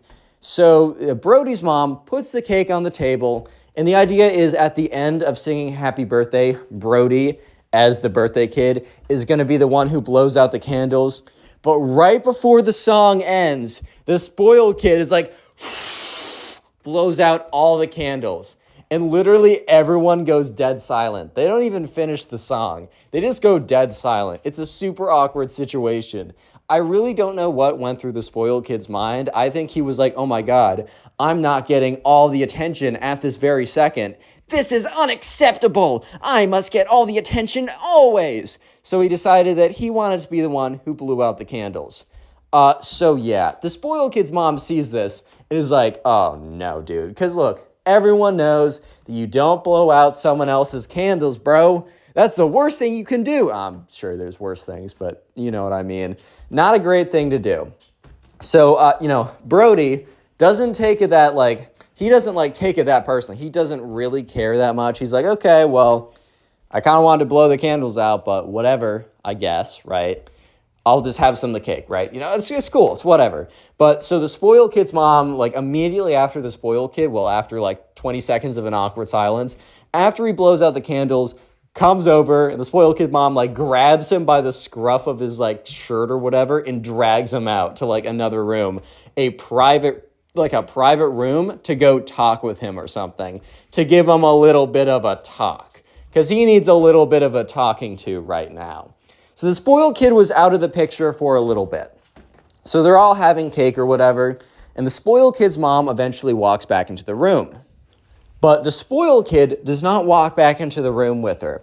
So Brody, the birthday boy, overhears his mom walk over to the spoiled kid's mom and say, hey, does your son want a piece of cake?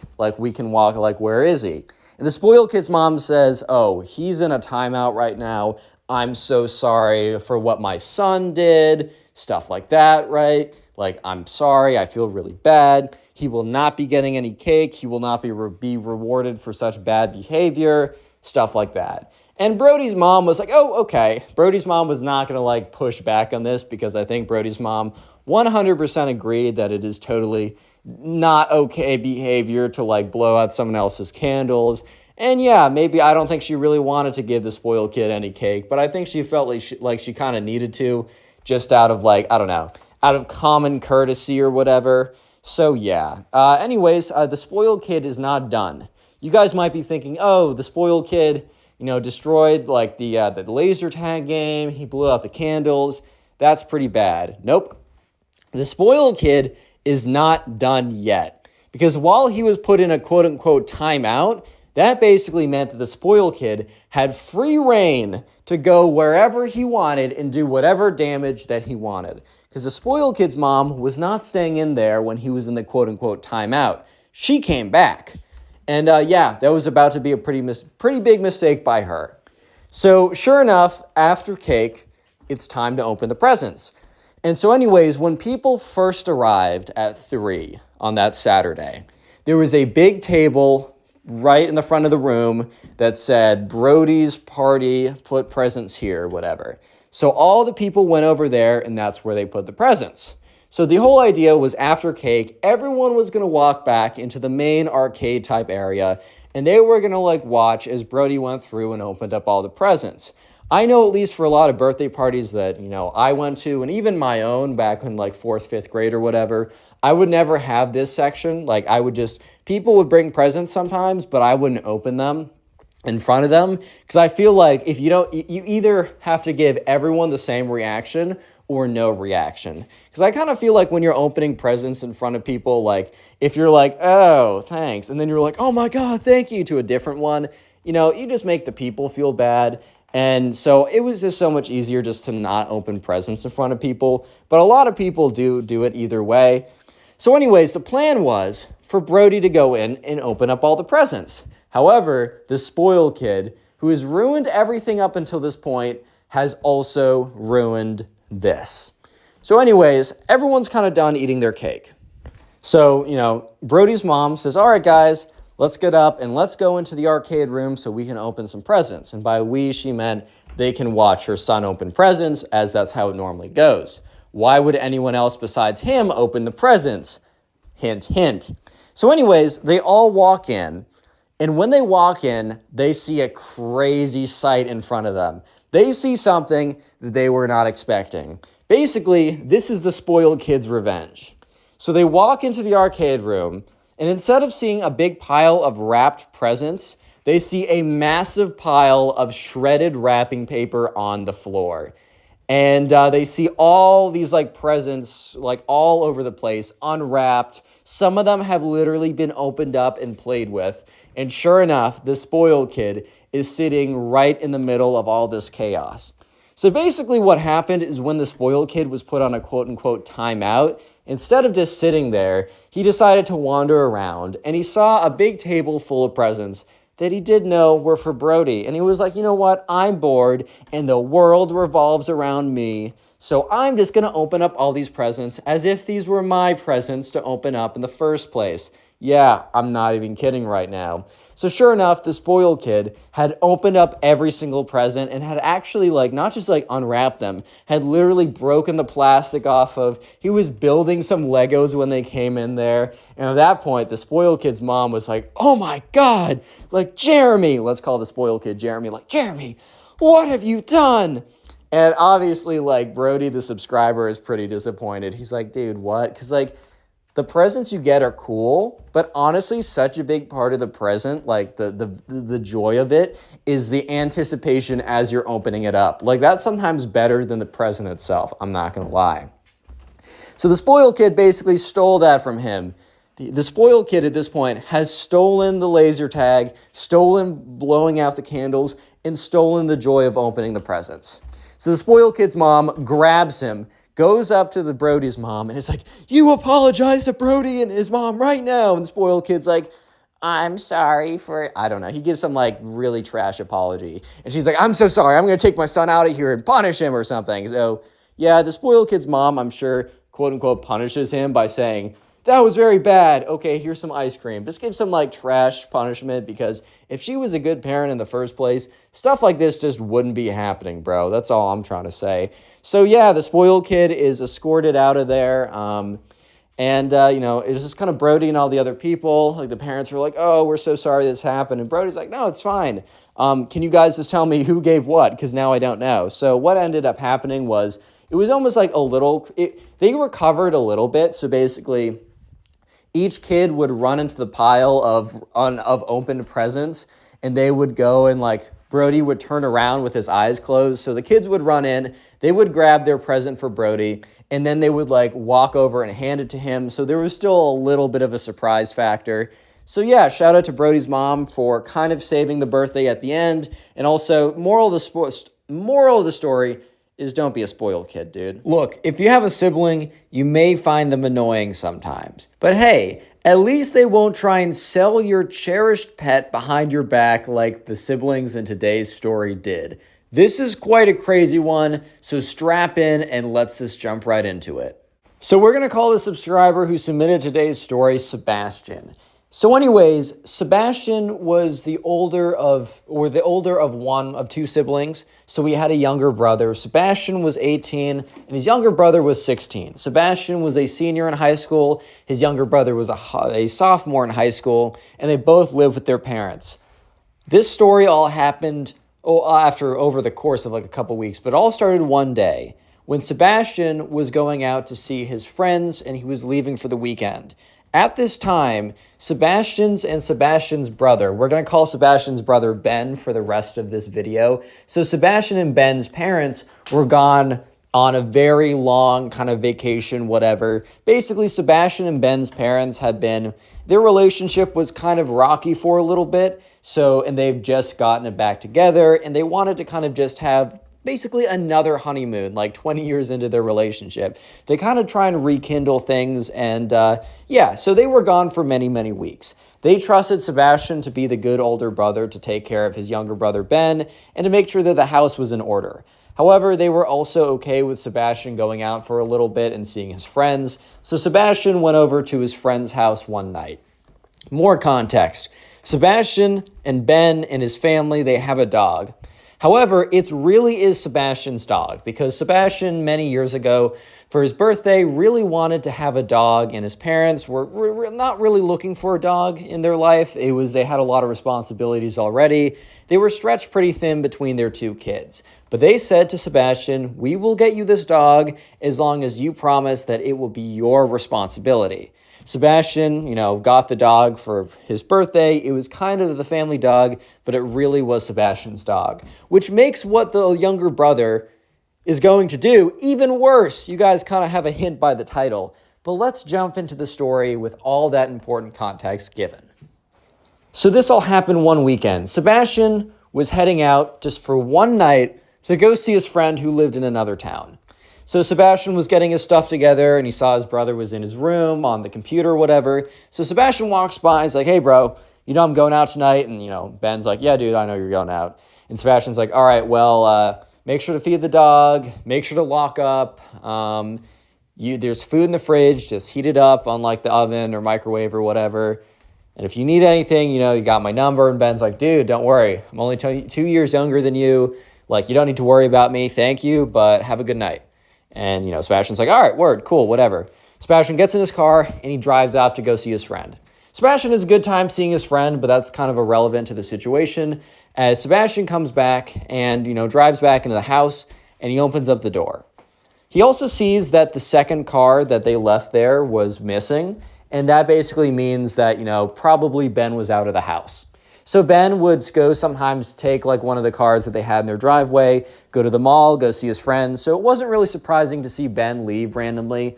But one thing that was really surprising, that was a little bit strange right off the bat, was when when Sebastian walked back into his house, he didn't hear his dog bark. And I don't know if you guys have dogs. I have dogs, or I have a dog, and I've had dogs in the past. And I think I've always lived with dogs, except for very short periods in between when they've passed away.